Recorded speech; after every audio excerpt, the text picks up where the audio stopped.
literally everything. Sheesh, my brother. I got you.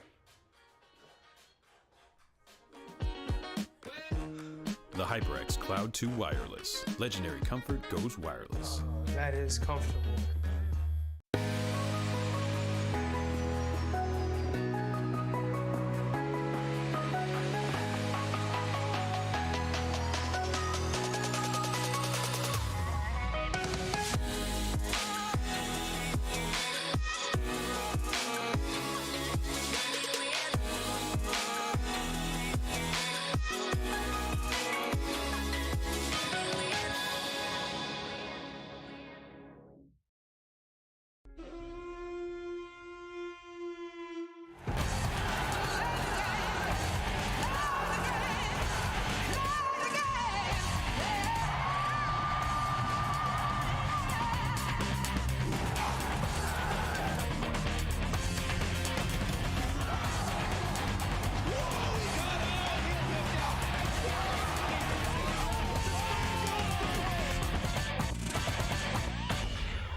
Alrighty, everybody, welcome back to NECC. It's week, I don't know what, 7. That's right.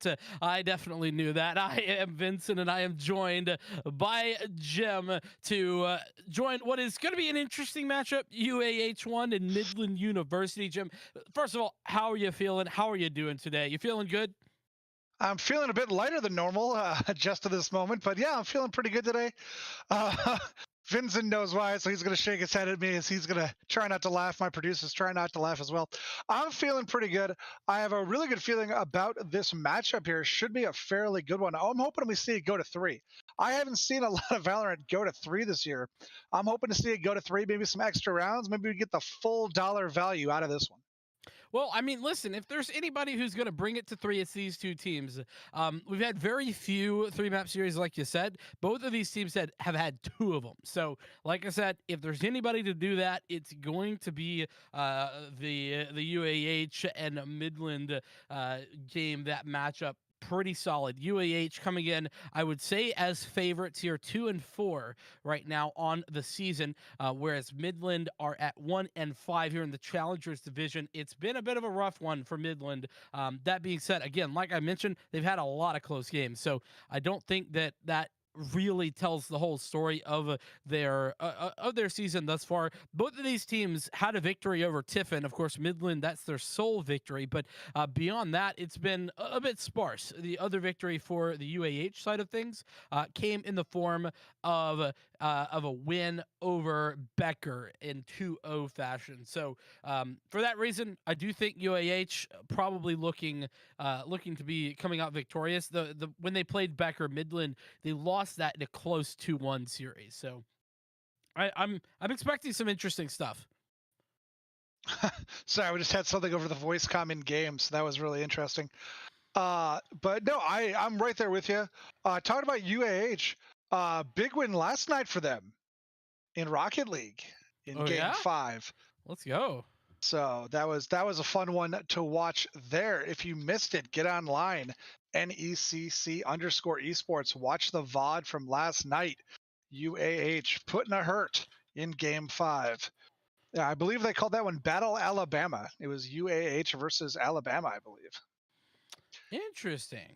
Yeah, that is definitely a nice spicy matchup. But yeah, UAH, I think I got to cast them at the very beginning of the season. I want to say it here. Let me roll back in my notes here. Let me just double check. Not this first week, but no, I'm just crazy. It was North Alabama that I actually casted. I'm simply mixing up the Alabamas.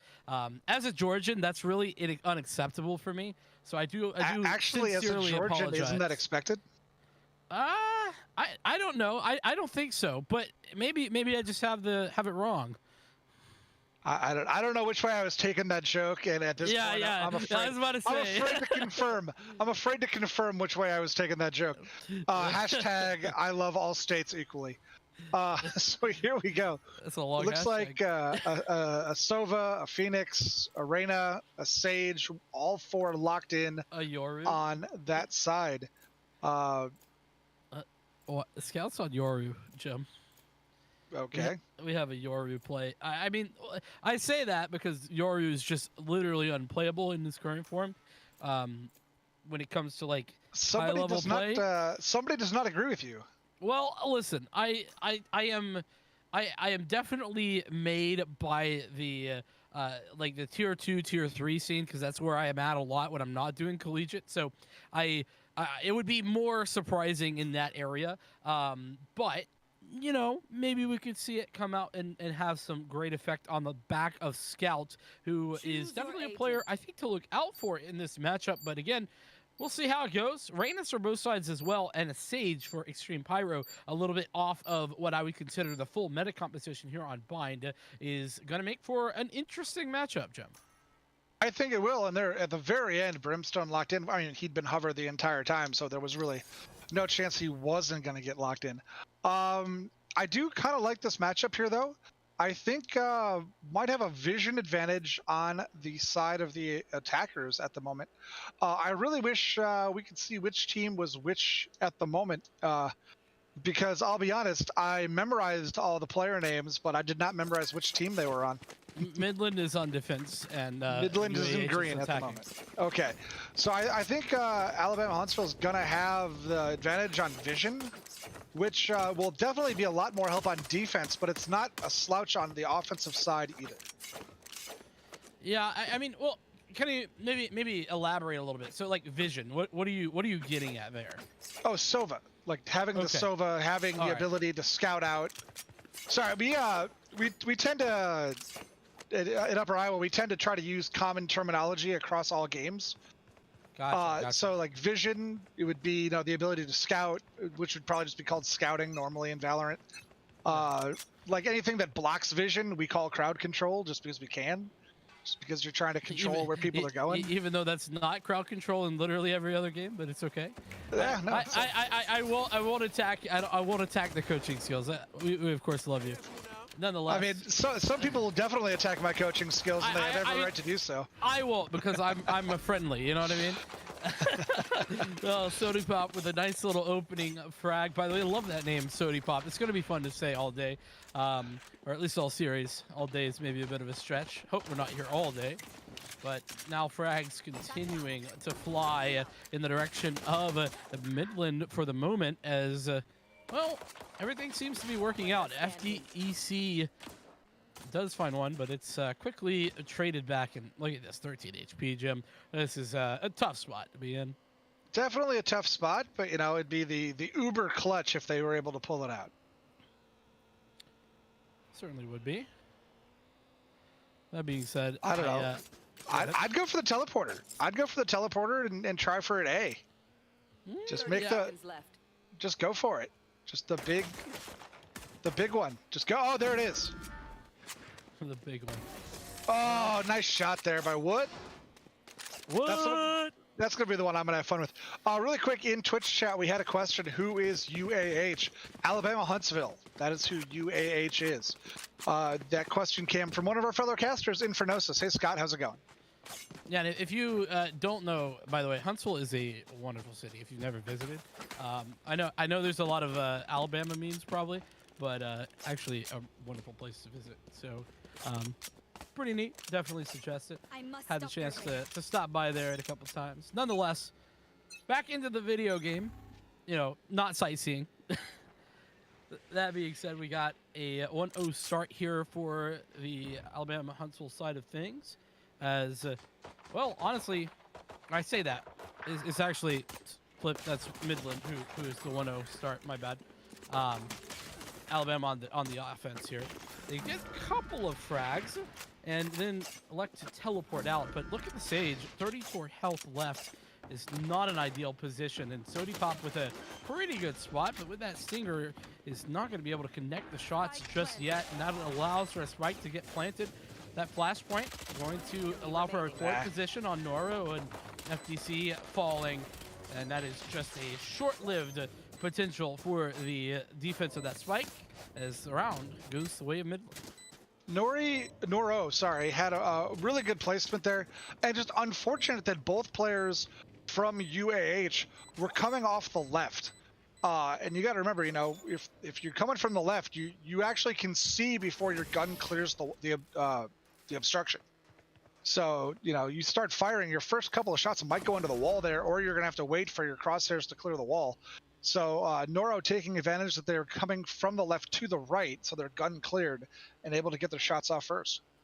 That's why you, if you're big brain, you have a bind that changes your. I don't even know if this is possible in Valorant. It's an old school CS trick, by the way. But that's why you have a bind that will change from the left-handed gun to the right-handed gun. I think you can change it between maps, but not in map. Oh, see, that's rough. So in CS, what you can do is actually bind a key bind to it and just swap it at will. But clearly not possible here. Nonetheless, a little bit of lore for you esports folks in chat. But we are seeing a buy-in and a pretty significant buy at that. The Odin on the back of Colt here for UAH as the Owl drone gets some information and a tag, in fact, as the wall comes out, but blocks it. Rather, Zebo is the first to find a frag, finds a second one as well. Nice little headshot, makes it a third. Well done by Zebo, leaving just Mage in a 1v4. Has the overheal. Could find something more. The URU ready and waiting along the side, and Mage gets that first kill. So things may be looking a little bit more doable here, but still quite difficult considering that Zebo is swinging and fragging. 4K. Frags. Yeah, love to see it. There it is. There it is. Something to look at here is... Oh, it changed. Never mind. Never mind. I was gonna ask our producer about a glitch, but it went away. Never mind. We're good. We're solid. No glitches here. Come on, Joe. No glitches, baby. Glitchless, baby. Hashtag glitchless. Hashtag all day. You don't have to add the hashtag to everything. I'm aware. I'm just trying to keep up with all the young kids. Oh, yeah, okay, that's fair enough. My bad. You know, all the youths in chat. The Hello, youths. fellow youths. That's right. My cousin Vinny action there. Yeah, of course. I got you. I got you with the my cousin Vinny. Little Joe Pesci. That's right. Oh, geez, Sibo, that is a nasty little shot to take FDEC down. And, well, now already with a player disadvantage is UAH in this one. Not exactly the start that we were expecting, to keep it entirely honest here. Midland looking very strong in the opening stages of this round. Granted, this is going to be a mostly eco. We do see that Vandal picked up for one player, but overall still an eco. A Paranoia out is fairly strong, is going to connect, with Drowsy with the frags is even better. Two of them, in fact, gives the player advantage away. Now what, up close and personal on top, finds the first frag and now needs to pick up a little bit more. 6 bullets left in that chamber. It's going to make it a little bit tough, but the dark cover buys him a little bit more time, as now pushes in onto the site. Sody Pop with a nice little frag long range, now swinging out his extreme pyro and does an extremely good job of picking up that frag. Now very winnable, pulls out the frenzy, elects not to go with that sheriff, and Sody Pop's not aware. They don't know. Ooh. That's so unfortunate, and what a great round coming through from UAH. You know, Sody Pop, they thought they knew where they were hiding. They had the fake defuse. They were looking right where they thought they were going to pop out. Unfortunately, they were checking the wrong crate as they came out from the other one and put them down. So UAH finally getting on the board there, and that's going to be a big one. That's going to let them buy here in round number 5. Yeah, an incredibly important and impactful round as well there for the UAH side of things. And I think now you have to ask the question, okay, where do you go off the back of this? And it looks as if the run it back is the answer. Drowsy was the opener last round and continues to be the opener in this one. Gets a frag over at A, but it is quickly traded by Noru, who has found Reyna elsewhere. And that makes things a little bit more difficult, but still a 4-on-4 even scenario. And there is the resurrection. Beautiful stuff coming through. And now the advantage has been regained. And, you know, the rotate here from UAH was quick. And it looks like Midland is respecting that they might go back to A because they've got someone still sitting at A. So definitely a agent advantage here on B side. Well, an agent advantage in Naked 2, as now the rest of the attackers are coming in, and there goes the flame wall once more. Sody Pop, sole defender. Lear comes out a little bit early. Is not going to get the first, but there's Mage on the follow-up. That Empress is too strong. Zebo, the final defender, falls at B, leaving just a scout on the Yoru left in a 1v4. And Mage with the 3K there. You know, in that kind of situation, I don't know. I might have just saved there. I think I might have just saved. In a 1v4 and they've got it like sealed off like that, I don't know. It's so hard, right? Oh yeah. Especially from that position, like coming from that side, there's only one way you can come. And, you know, with that many guns pointed in that direction, not going to end well for you. It's not ideal. Put it this way. Not ideal no matter how you slice it. And I think that we can take solace, at least the UAH side of things, can take solace in the fact that they easily dispatched that player, and now it's a 2-3 scoreline. Well, and for the first time tonight, UAH has the weapon advantage for the first time tonight. Oh, you're right. Absolutely. It was an eco round there for Midland. I mean, Naru, man, I can't say that name. Naru, probably accurate. But I don't know. Maybe I've been watching too much anime. I wanna make it some sort of like ooh sound, whatever. nonetheless, a great opening pick. And speaking of Naru, who has that frag, but is quickly traded out. It's 2-on-3, not too shabby, and if Sibo can find a frag or two, this could turn around fairly quickly. What? Uses the paranoia to try and create some space, but Drowsy is ready and waiting. Doesn't get tagged up by that paranoia, and the spike is evacuating A, and now on to B. That's a great rotation right there. Smoke got down. They've got all day here. All day. They've got the angles covered. Ooh, Drowsy with a nice shot. That certainly is what you love to see. As now, whoa, Drowsy.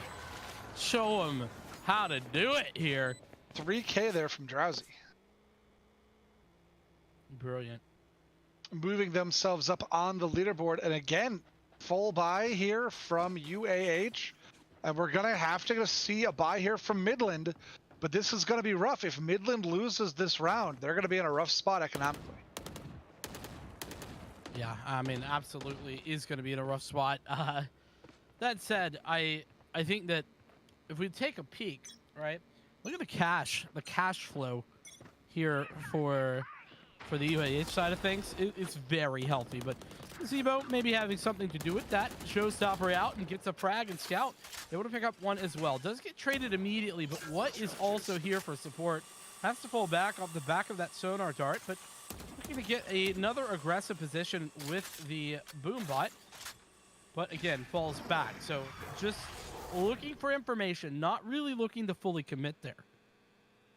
And that's what we're talking about with the scouting and Sova having the recon bolt, being able to get that information from a distance. Mage with a nice shot.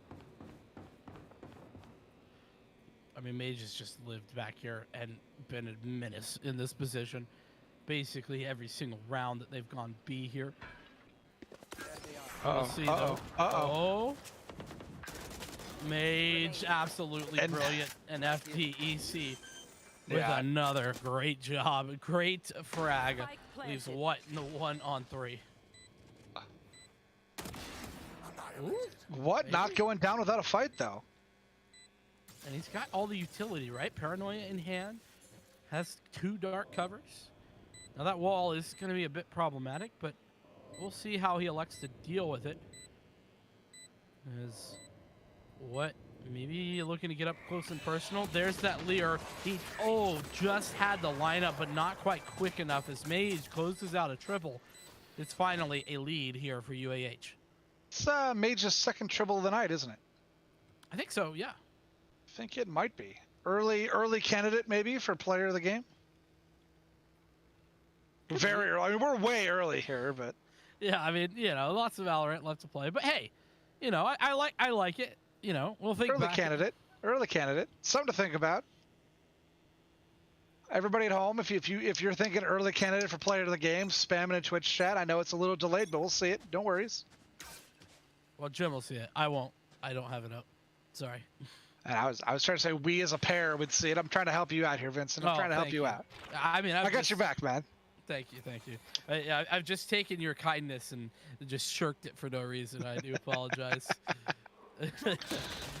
And well, Noru, that's a nice shot with the SMG. The run it back in from Drowsy does net some space and knows that Noru's there, but nothing found. Sends that run it back where it came from. Extreme Pyro now looking for more. Does he hear it? Oh, well, who does hear it but Scout inside the teleporter. What a great setup there from the defense, making this look very difficult. As it throws out a flash, looking for maybe a little bit more. There is some information gained, but that is all the defense just rotating around. Where is the? I'm looking and I'm like, not finding the spike. Spike's in the middle. Spike's mid. I realized that it was just covered up by a player. That's an ult. Oh, another one. What a well-placed FDC. Great ults there for a triple of their own. And did Colt buy that operator? He picked it up. I don't remember him having that at the start of the round. I cannot recall it, but I don't remember who had an operator, actually. Well, there's an operator on the board now. Sure is. I mean, we saw what here in this position last round, and well, Scout lasts a little bit less time as he falls to that operator we were just discussing. So 5-3 now. I talked about how UAH probably slightly favored in this one, but still a great job from Midland to get in early. But they've got to make some adjustments now, don't they, Jim? Well, you know, they came out 3-0, firing hot, and then UAH said, oh, right, we remember how to play Valorant. And they've rattled off 5 in a row of their own. And at the moment, the economy is what we're looking at. It's a full buy this round from Midland. And if they lose this round, they're going to be in a hole once again. And if you look at the cash on the side of UAH, they actually have the ability to lose a couple of different rounds and still have cash to burn. Yeah, that's exactly what I was thinking. It makes it so difficult to contend with, and a well-placed fault line is going to force the attackers off of this angle temporarily. That's by Naru, who has now found some information, but Mage, the Empress is so incredibly potent and already down one, but Naru, what a great job to find that one. Absolutely incredible. You know, something I talk about every week is just how many of these kills are headshots. And you think about, oh, you know, people are good. You hear a lot of fire being thrown down range. But if you look in the top right as the kills come across with the crosshairs, there you go. What with a wall banger headshot followed by a regular headshot? I mean, it's all just headshots. Yeah, cooking them heads, that is the name of the game. And, well, everybody doing just that here right now for Midland in this round. 3-on-1 is now what we're looking at. Midland very, very strong. Scout, the player to look out for. And Colt, this $5,000 weapon, I would imagine is going to be saved over to the next round. He's looking for those false footsteps right now. Yes, you saw the false footsteps come out there. 10 seconds left. Maybe looking for a pick. Got one. Oh, and Noro with a triple, and Noro able to pick up the op before the round ends. I think that was a bit forward by Colt. You had less than 10 seconds, right? And you were never going to win that round.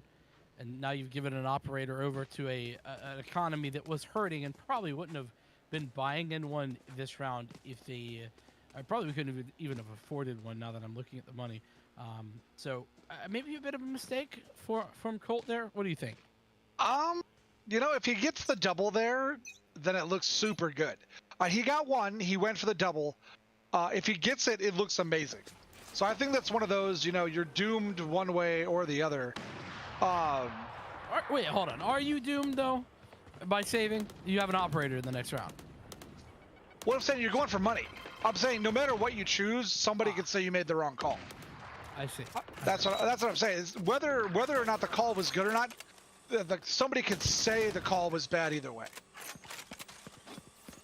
Yeah, absolutely true.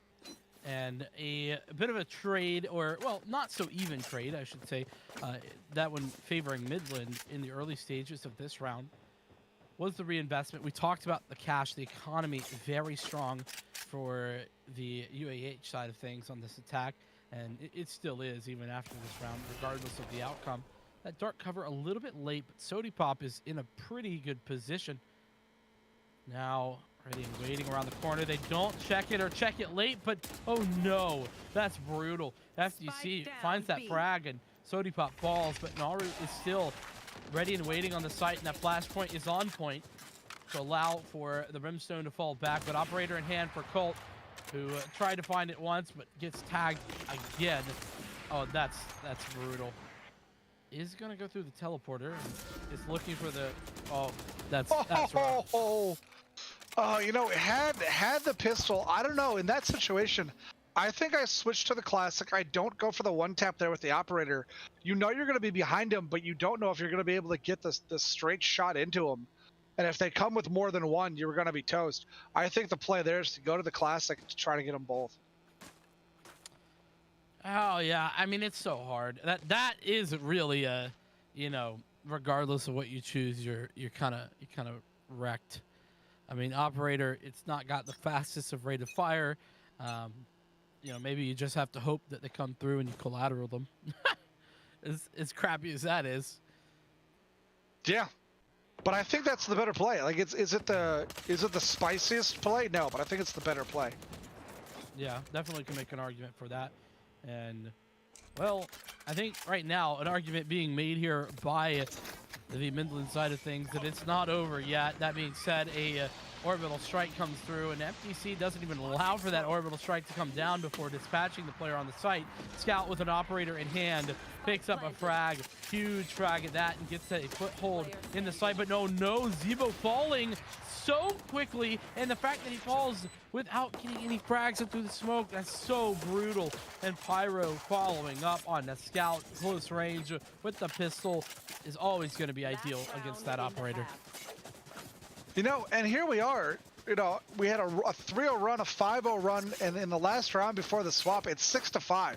If somebody would have told you after what we had seen that it was going to be 6-5 going into the break, what would you have said, Vincent? I mean, I thought that this could be close, but this is certainly a closer game than I was expecting. Like, there's just no question about it. Keep up.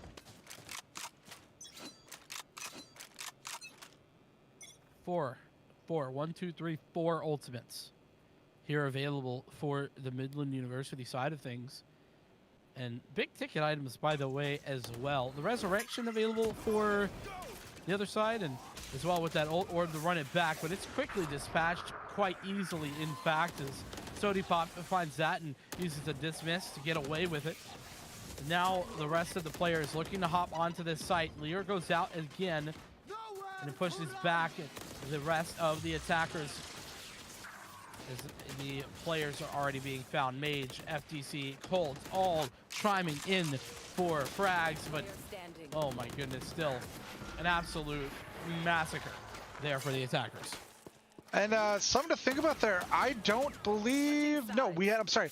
We had one defusal there in the first 12 rounds, but other than that, kills, and more kills as they're playing team deathmatch more so than anything else out there, Vincent.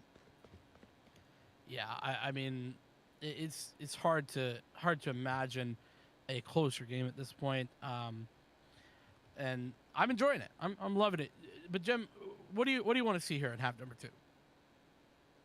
Excited to see them swap. I think UAH might have a little bit of an advantage here on defense. The way they were playing with the agents they have, I think they're going to have a defensive advantage. Defensive advantage? Yeah, I think that you make a very solid point. Those controllers are very much ideal, but I guess if you don't hit the shots, it really doesn't matter, do you? It does not. Yeah, I mean, this game is, at the end of the day, about aiming. And, well, aiming pretty good. That's all there is to it. As now we are looking at a 5-on-3, and a well-placed shock dart puts Naru down to a, well, barely any health. Zebo climbs one back as Colt, these frenzies, putting in work. But it is short-lived as the Sage, left alive, does heal off on themselves, but that's a slow and steady heal, remember. Not that that's a new change, but listen, we haven't seen a lot of Sage since then, so whoa, what a shot from what. That's what beautiful. Picks up his 3K.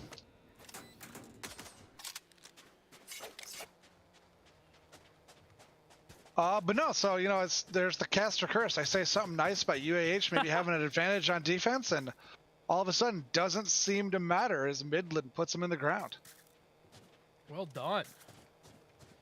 I do love that we have we're just seeing these teams fight back one on one. I mean, there's just, you know, one round going one way and then immediately the other. It's so very nice. I really love it, and I think that we are going to see more of it here in the second half. The wall immediately stop aggression over there in that position at A short, and a close range shotgun play from both of these players in hookah. Well, Mage, up close and personal, has already found one. Got the dismiss away. The Lear comes out, but it's not good enough. Gets the second dismiss as well. Takes another corner, but fortunately for Zebo, had a quick decision and was able to get out those blast packs and swing around the corner with a frightening pace. Well, let's just talk about how painful that looked, though. That looked Yeah. painful. It sure did.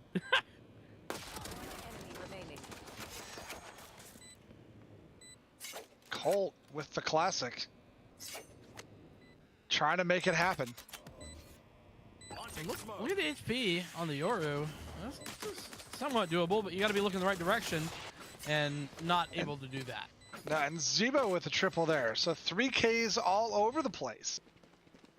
I think we had in the 14 rounds we've been here, I think we've had 6 3Ks.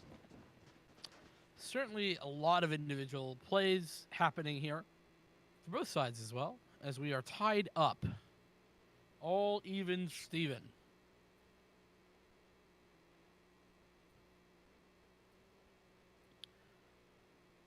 Nice look here at the scenery as our producer just kind of hangs the camera. And with that aggression coming through from Mage, who has not only found the frag but dismissed away, takes a lot of damage for the trouble, down at 4 HP, but remember there's a Sage somewhere, so that could potentially be healed up at least significantly. But inside this box, or I should say inside the tube here, is going to be a difficult spot, but the rotations are going to be coming into opposite directions, so maybe getting bailed out there just a little bit is that Reyna, but still a player advantage is definitely positive. That Odin ready and waiting here on the other side, as now it's going to get pushed, and Colt with the frags, 2 of them in fact. What finally trades, but it's a lot too late. Mage, the player with 4 HP, does finally fall, and What, who is looking to get the plant, rotates out and finds a frag as well as Naru. So this is now a 2-on-1. Scratch that, a 1-on-1 as FDC wins out that duel initially.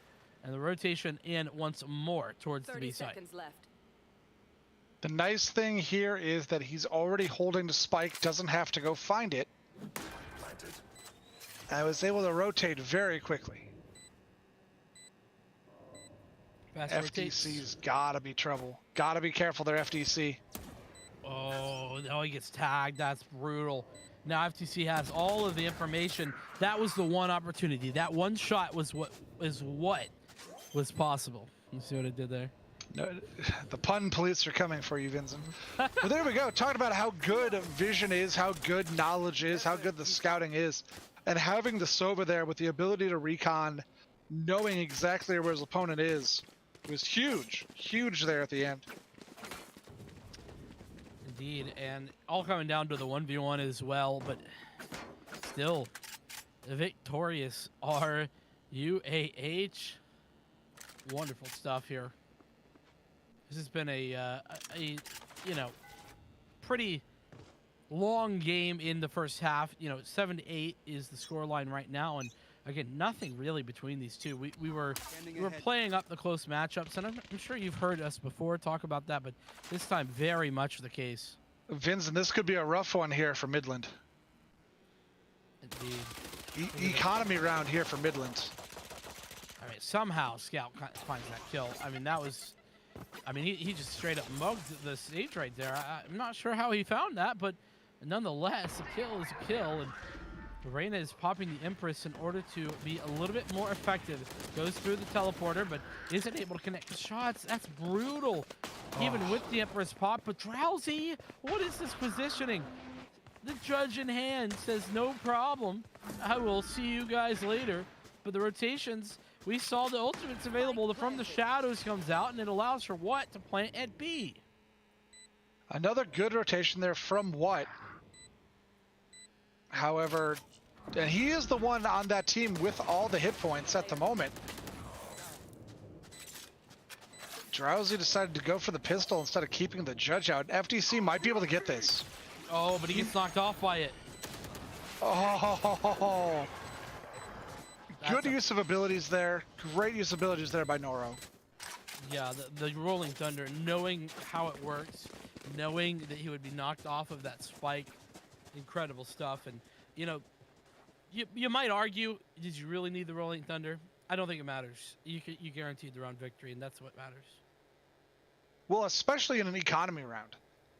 Yeah, that's a huge, huge win in an economy round. And now it looks like they're going to have their own chance here going against an economy round. As with the exception of the Marshall, it's going to be all pistol equivalents here for UAH. I can appreciate how you said pistol equivalents. You know, just entirely denying the Marshall that exists, but it's okay. I said with the Marshall. I said with the Marshall. Yeah, you're right. You're right. that was a dirty shot. Yeah, he even paused and waited. Let Mage contemplate the death that was coming for her.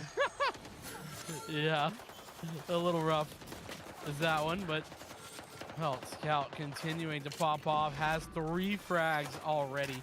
Down at 1 HP though is a little bit rough, not ideal, but still nice.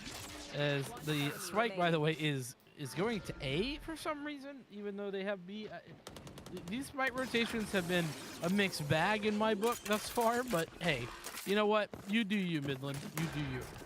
And they got the spike down. Extra cash there at the end of the round. Indeed, a little extra cash never hurt nobody. Now this is going to be a huge round here. Huge round for Huntsville. They had to buy this round. But if you look at their economy, they have no money remaining. FDC's got about $1,000. Otherwise, no money. Midland has all the money, and Midland with a lead for the first time since round number 6. Yeah, I mean, listen, this is basically a live look at these students' bank accounts, pretty much. Oh. It's unfortunate. Rough. But I can say that because I'm a student as well, and I feel the pain. Nonetheless, Colt with a nice little frag. Frag and run action. Yeah, see you later. I'm out of here. Throws down a sky smoke in order to get out a little bit easier. That being said, that smoke is a little off. I don't know that I love that, and the reload might give Sody Pop some information, but it's still a player advantage, even as what finds Mage.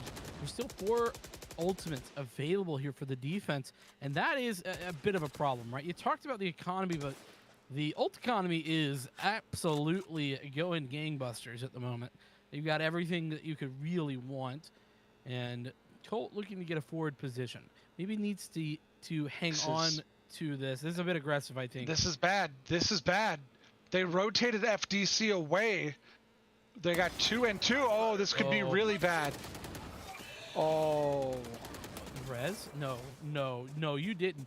You didn't do that to them, Extreme Pyro. There's no way you just resurrected poor guy into an absolute bullet storm. That's a travesty. And FDC with that long range there on the ultimate, getting the kill that they needed. What though? What has a chance for a 6K? No. There's the 5, has a chance for 6! There it is! There it is! 6K for what? What? The mythical 6K! What? That was incredible. And there it is, folks. There, we had talked about maybe Mage early with the 2 early triples, but now I'm going to be saying what? I'm saying what? With the possible player of the game there with the mythical 6K, saving it, absolutely saving it for Midland there. No longer a myth. It's no now longer real. the myth.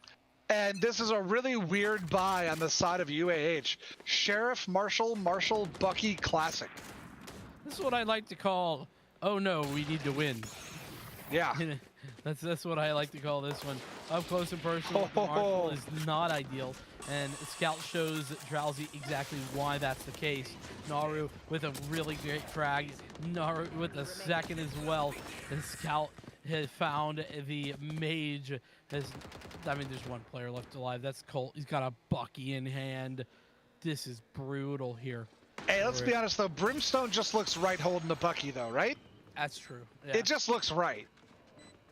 I mean, he is like, is he the only American on the roster? I feel I like think he is. That just works, you know, with the shotgun. He's got the good peek. He's got the right hand peek if he wants to peek that. I mean, if you want to continue that metaphor, in that this is Huntsville. Yeah. And you know, there's some good hunting over in Alabama. I can tell you from experience. You know, get a little shotgun action going. Oh, everybody's bailing. Get out of there. Get out. Go. Go. Get He out. Get dies out. here. Colt. Go. No go. way Colt Colt's doesn't dead. die. I mean, Colt He's wants to die. so dead. 1,000 credits versus the full Yeah. loss minus. Yep. I keep forgetting about that change. That's on me. Yeah.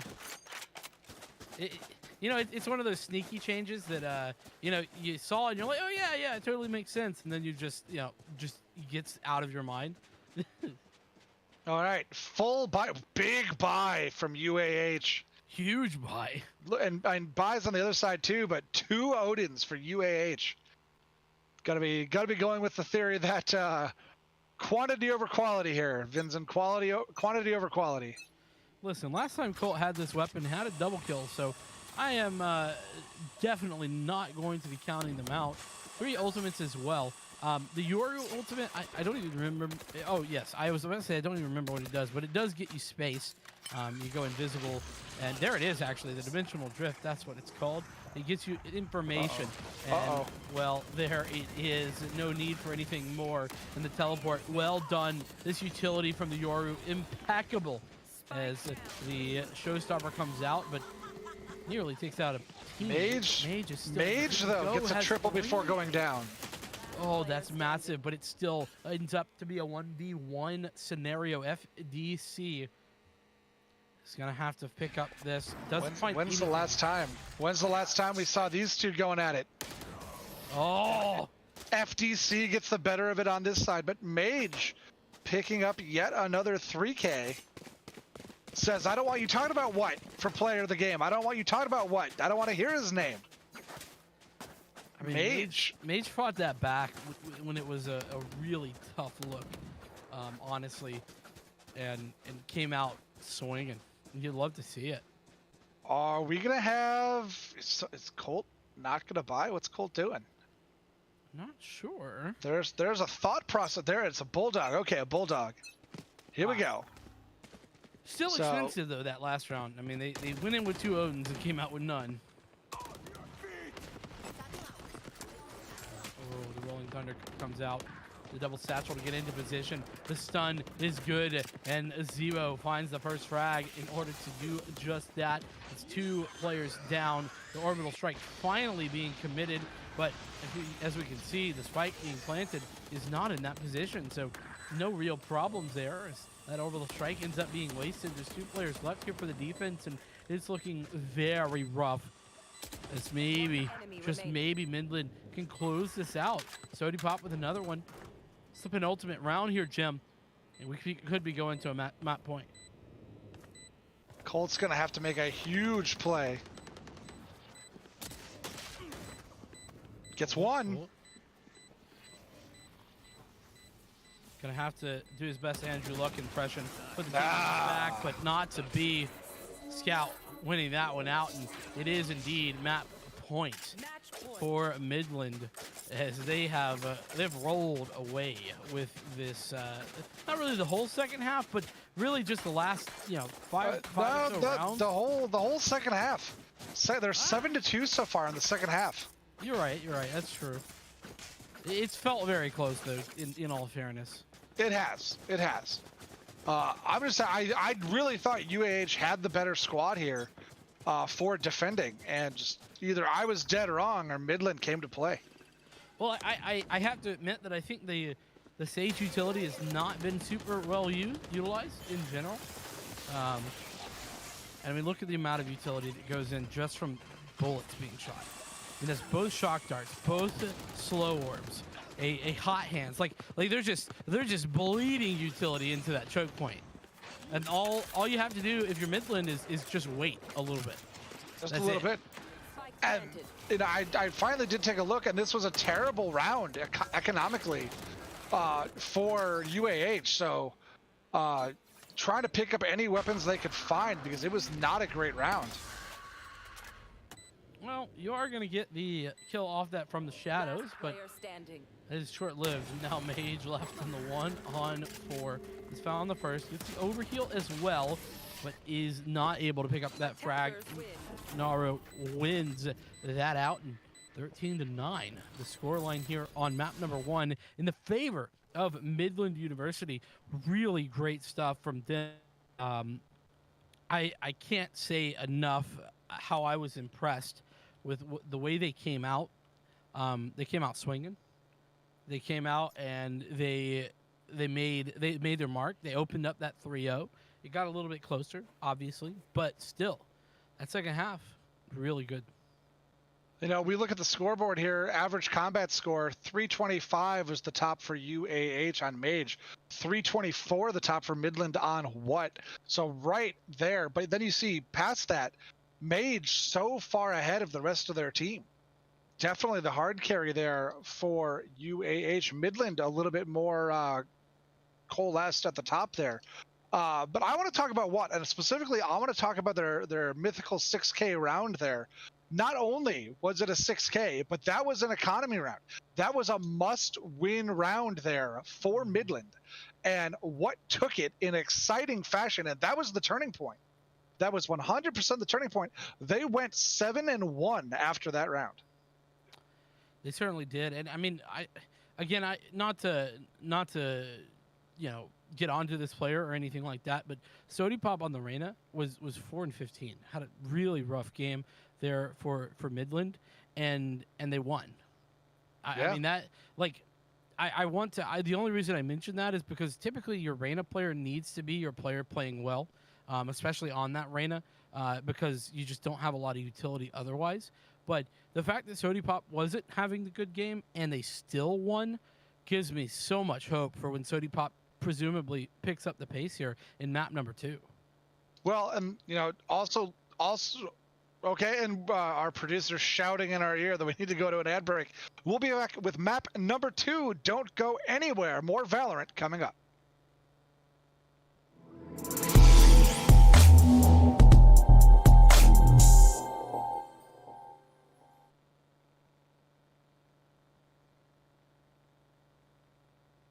Hey man, I just can't find a comfortable headset. I mean, I've tried everything. Literally everything. Sheesh, my brother. I got you. The HyperX Cloud 2 Wireless. Legendary comfort goes wireless. That is comfortable.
Alrighty, everybody. We just watched map number 1 here of the best of 3 series, UAH going up against Midland University and Midland. What a great showing in map number 1 on Bind.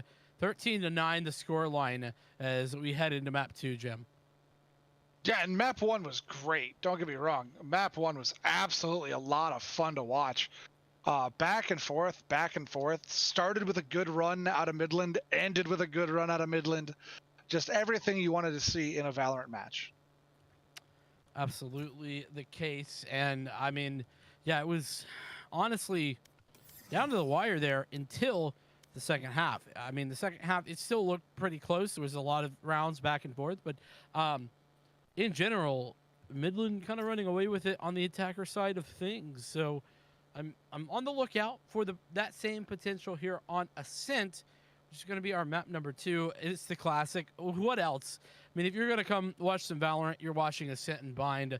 There's no split, no icebox. Those don't exist. And occasionally, man, I really want to see more on icebox. I might be the only caster who likes watching icebox. Oh no, I love watching icebox. I don't like playing icebox. That's the difference. Casting gets a lot of fun. It's just absolute insanity. And honestly, I mean, as kind of insane as the map is conceptually, there's a lot of interesting strategies that have been come up with. I really love how the Valorant community has just kind of buckled down, even though, like, I mean, I personally am not a fan of the map design in general, but I think that it's so different that it's interesting. Oh yeah, absolutely. Well, and just the 2 points are so different. Like Yeah. Bind and Ascent, the points are somewhat similar. Yeah, you've got different ways of walking in, but they're similar in nature. Whereas Icebox, the points are so very different. You know, I think a great way to put what you're saying there is that, you know, on Bind, for example, or Haven, it's all made up of the same building blocks. You know, fundamentally, it is the same type of site. But on Icebox, they are just, I mean, it's like, you know, coding in 2 different languages, or you know, they're just not at all similar in any way, you know, with the crazy high grounds of A versus the wide open expanses over at B. It's just so very interesting. But enough of us waxing lyrical about, you know, map picks that we don't see. Map picks that we do see every single day is Ascent. And we're going to be going straight there right now. And it looks like Scout is quite married to this Yoru pick. What did you think of the good Yoru? With it. I thought they played it well. I mean, for somebody that you saw the pick and you're like, ew, oh, why are we going to see that? I thought they played it well. I thought they used the abilities well. So I think, why wouldn't you play it? Especially because a lot of people haven't seen it. Because like you said, it's not completely in the meta right now. So if you can play something that people don't have a lot of time spent against, it's going to give you an advantage. So I'm going to keep it real with you. I know we try to keep it positive on these broadcasts, and I typically do, but I saw one play that I was like, yeah, okay, this is a good. I'm impressed with this Yoru pick. Otherwise, I didn't feel like it was a problem, but it just wasn't. It wasn't wowing me. Maybe you call me biased, whatever. But I think that overall Scout didn't do badly, but it also didn't really jump out at me either. You know, not like What did or like Mage did on the other side. Put it that way. We are seeing a similar composition though here on the attacker side of things, as Colt going back to the old Brimstone, and we do see FDC on this Raze. No Sova to be found on either side. You were talking about that a little bit before. Can you expand on that a bit, Jim? I just think Sova with the recon bolt, so much information to be gathered there. With that being said, though, passive information to be gathered by Raze with all of the bots they can drop. A lot of passive information there. So you have to wait for your opponent to walk there to get you the info, whereas Sova's a little bit more upfront with their observation, which is why I like the Sova a lot. But Raze with a lot of utility and just the utility always giving information. And in this game, the more information you have, the better it's going to play. Yeah, speaking of information, the lack of a sentinel for either side is questionable, maybe. you know, we've seen how effective Killjoy can be here, but even beyond that, Cypher as well, very effective on this map. Nothing there for either side. So whilst it's odd, it's no disadvantage for either team, considering they both elected to go away from that, you know, that pick. Which I don't think that's a good call, but I'm with you on that one. But hey, we'll see. There's a reason we're casting and they're playing. There is indeed a reason. Listen, I get into the server and it's a little terrifying, to be honest, and not in a good way. like everyone's scared because I look so bad. That's more what I mean. Nonetheless, a good start there. Opener on the defense, doing well for the Midland side of things as frags come out, but quick trades are fairly solid. It's now a 4-on-3 retake with low HP on a couple of players. Makes this very difficult. Scout with a nice little frag in the forward position. Extreme Pyro with a great headshot onto Zebo, who was getting a forward position, but all three players tagged very, very low. Now make this a difficult one to find. Scout looking to maybe get a forward position, but doesn't quite do that. This is the shots initially, but closes out a 3K, and Naru with another frag puts Drowsy in the 1-on-2, and despite the low HP targets, he can't find much of anything. So a nice little round there, closed out very effectively by Midland, and Scout showing me what I know, picking up a 3K.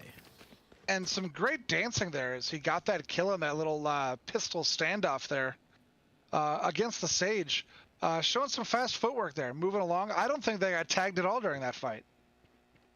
Yeah, it was only there at the very end with the final fight for the third kill.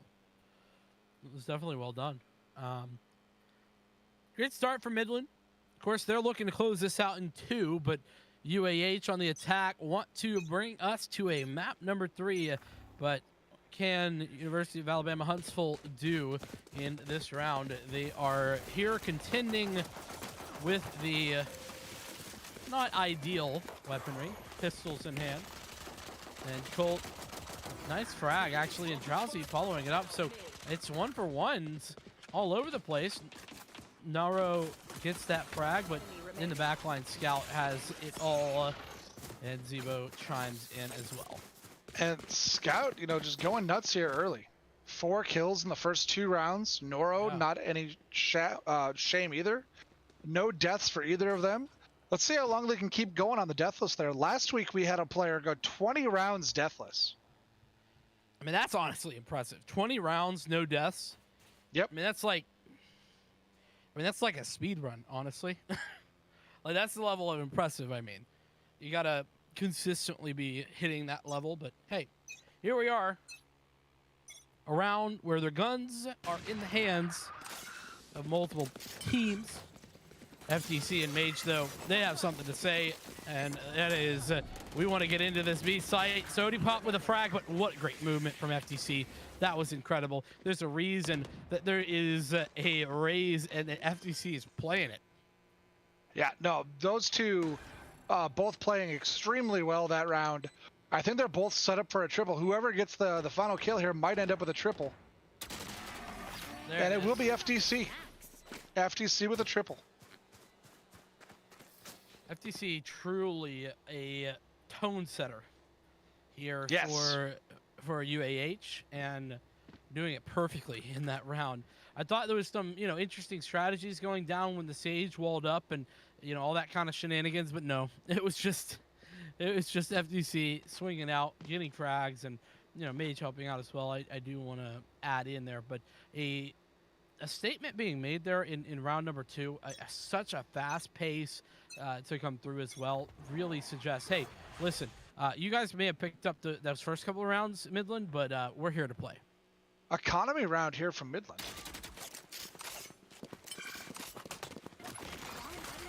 Cash is a little tight for him, as Drowsy with a nice little frag over in the mid area. Attempts to find another, but as the door goes down, the plant comes in. There's a 4v5 on the retake. Lots of pistols here. Looking to spam someone out. FCC does not really get tagged in that, though. A Scout classic in hand, looking to go up and figure something out on the back end of things. But I think all things considered, you can hope for maybe a kill, maybe two at best. It's not great, but oh, that's well done. Scout finds two. That's huge. Recovers an operator. It isn't going to be enough for the round, but every frag is so big. And oh my goodness, Scout! Yeah, I didn't even. Wow, like that shot went off, and he was running before the shot even connected. I don't know how. I mean, I'm just saying. Great shot. Great shot. What a way to, do an eco round to save a weapon. I mean, that's about as good as you could do an economy round and lose. That's what I call losing with style. Yeah. It's cool. I'm going to pick up an extra kill. I'm going to take this operator. I'm going to get out of your hair. You guys take the round. We're going to take the money. Bye. Yeah. Well, Scout doing the losing with style very well, but now needs to maybe try and win with style. Scout has that operator ready to go. Was looking to get a forward position here at B. Would have met a plethora of opponents, but elects to go away from it as the wall comes out for FTC, trying to get yet another forward position. It doesn't really net much of anything, and well, the Empress was popped, and Sodipop wins out the first gunfight, but it is quickly going to be the opponents bringing it back in. FTC with a very forward position somehow finds another frag. Probably should have gotten punished there, but doesn't die, and now has a showstopper ready to go. The fault line perfect to force them out, but it doesn't matter if FTC hits those shots like you've been seeing. Zebo is going to take that as it was a bit of a gift. Now it's 2v1. It is winnable. 2 blast packs available for Zebo. Seems to have an idea that Colt could be here and does win that fight. Headshot in, not very low HP either. Makes this a very winnable round. And I don't think there's anybody in a resurrectable spot here. Maybe a bit wasted on that second blast pack. On the site though, ready and waiting is Extreme Pyro, who is not going to be missing that headshot, as it is a third round on the board here for the attackers of UAH. And there's a name we have not said a lot tonight, Extreme Pyro. They've been very quiet, but solid players showing their skills there, getting that final kill and getting them the round. Yeah, it certainly has not had the huge standout moments, but definitely has not been making huge errors either. And there's something to be said about that, right? Whenever you're not the storyline of why your team's losing, it's usually a positive thing, and you're usually not doing anything wrong. Another, looks like partial economy round, like a mid-buy here from Midland. Looks like they just pulled out whatever they could afford, so, a Marshall on some. Their money was very uneven, so what a great frag. Mage swings around the corner, takes a head off. There goes that rolling thunder. Attempting to get a forward position on A, and the showstopper to follow it up is good for one. Now Mage is kind of teasing around this area. Hasn't really found anybody. Finally does. Mage takes Sodipop down, and FTC finds another frag somehow. This time with the, I believe that to be the pink shells. Either way, it is simply a matter of time for Scout, as it was a nice frag.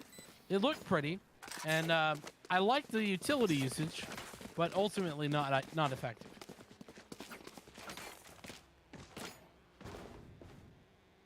I think I'm going to look really stupid here. Okay. We were talking about FTC earlier, and I think I called out the wrong agent. I don't recall. What did you call it? What did you call Raze? I called Raze. I'm gonna be honest, I get Raze and Killjoy confused, and I'm still sitting here looking at it, and I couldn't tell you right now. It's terrible. Like, everybody's got that one thing. Like, you should see me on Overwatch. I get Sombra and Symmetra's names confused all the time, and they're nothing alike.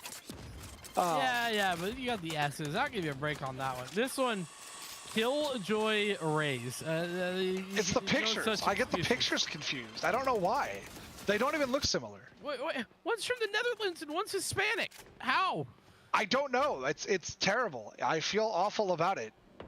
Hashtag Coach Jim is wrong. I was about to say, you should feel awful about that one maybe a little bit. I That feel being said, super bad about that one. Naru doesn't feel awful about that frag, but Colt coming back in with 2 more on the refrag, but ultimately I'm not sorry. ideal. I'm sorry. I did not know that was one of Brimstone's voice lines. I didn't And hear the voice line. What was And it? I don't think we can repeat it on the air. Oh, okay. Sorry. I have it all the way turned down in my headphones, so not all the way, but very low. I should say. 100% did not know that was one of his voice lines. I'm not going to say it on the air, but go ahead and look up Brimstone's voice lines, and there's going to be one that you're going to know which one I'm talking about. Now I'm sad that I don't know. I'm gonna have to look it up later. Oh well. Nonetheless, a solid attempt from that Brimstone player of Colt, but not really enough to bring them over the edge there. It's finally a response after 4 rounds in a row. And there's that rolling thunder, but how does Mage find that kill anyway? That's absolutely brutalizing. As we are still in a 4v4 somehow. And in a tough spot, I think. These attackers, they have forward positioning over here towards A, and the B split is going to be solid, but this rotation could also put a bit of a nail into the coffin of the attackers, and oh no, that's a bit of a a fat finger, I should say, from Extreme Pyro. Fortunately, doesn't get punished for that, and Cold Up puts him personal. Oh. The operator wins that out and frags flurries of them going the way of Midland. This is absolutely beautiful.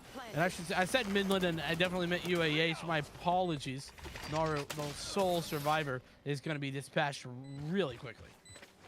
You know, and right there, Extreme Pyro was about to get shot directly in the back, and their teammate absolutely saved them from behind.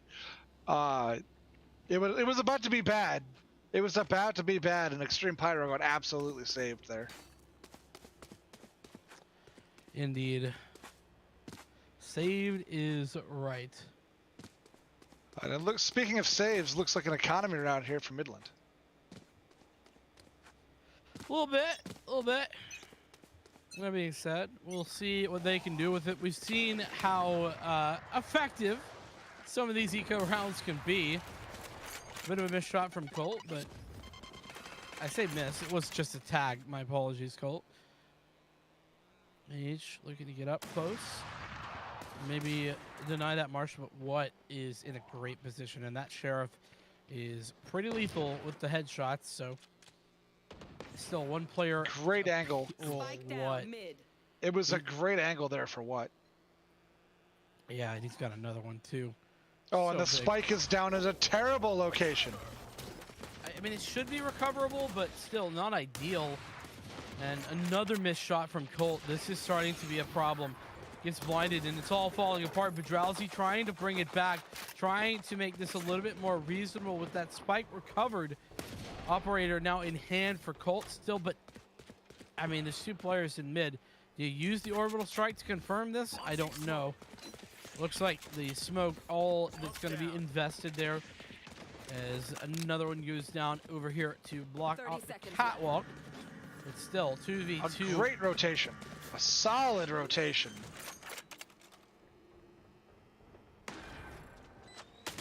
I'm loving that. Scout, what a big victory. Drowsy left now. Has to do it all. Has 3. Now looking for the 4th to close things down. Somehow Yoru still had fake footsteps even though he died. I don't know. Must have hit him before he died. Either way. Still Drowsy. Look at the fact that you have the rolling thunder. You don't even have to peek. You just pop this rolling thunder and you confirm that they're off the bomb. But oh no. Oh no. Peeks anyway. But it has the information. Well, and has the angle. And I don't think they have time. No. I don't think they have time. And he's gonna get the kill anyway. Run, run, run, and lives. A little Gets close. the kill and lives. Quite close, you know. But hey, that's gonna work out for you. Well done there for the breach of Drowsy. I mean, even a little bit of a mistake in that you didn't need to peek off that rolling thunder, but still. in general, you stalled out enough time, you pulled out the fault line, and by that time it was far too far gone. That spike had ticked away past its expiration date. So Sody Pop looking to be aggressive now. Rifles in hand here for the defense, and Zebo with a paint canister finds a frag. That's a big one. Drowsy gets flashed off and is going to be defeated. And well, that resurrection as well as the frags make this a much less even game. 4 on 3 now is the player count, but those 3 alive here for the defense, grouping up towards A.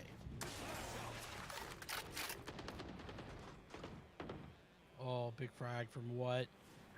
FTC falls, and that's another big fragger as well. The Drowsy, oh my goodness, it's just big fight victories coming in left, right, and center here for either side. It's now a tough spot for what, but what is connecting the shots. Has the second in the round already, and now needs to find more. Waits for the teammate to get into position. Seems to have an idea that Colt could be here.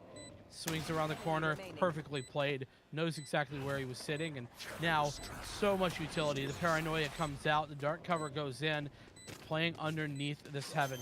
Do they expect it? Swing from the Sage, and Scout wins that out, but it was off the back of some incredible play there from the Omen himself, and what can once again claim victory. You know, what had been really quiet here in the early going of map number 2, I had actually just looked at the bottom of their team scoreboard there, 5 and 9. But that triple, I mean, they were 2 and 9 at the start of that round, so the triple there puts them back in the conversation a little bit. They were not having a great first couple of rounds here. Not in the slightest. And, you know, it happens, but also we saw how imperative it was for what to have a good game in map number 1.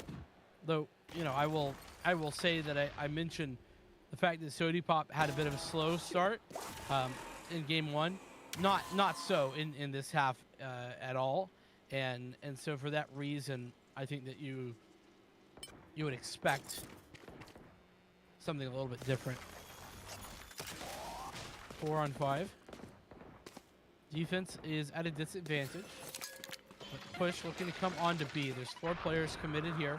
The From the Shadows is there. That gains information. They know now that it's going to be the B push. Scout ready and waiting with the Yoru on this CT angle. Takes the fight and wins it. FDC falls, and now you're in a tough spot, right? You utilize that dimensional rift. It looks like the answer is no, but the rotations, what has caused this rotation? I don't quite know, but it's a bad one, as D-Site is now open for business. I'm not sure what the defense saw that caused that rotation, but it is not ideal. They definitely saw something, though. They had to have seen something. No way they'd rotate out that aggressively if they didn't. Dimensional Rift gets popped up. I like this. Gives them full information. And there is the push off the back of the Rolling Thunder. And it is quickly going to shut down Rousey. No 1v3 for you.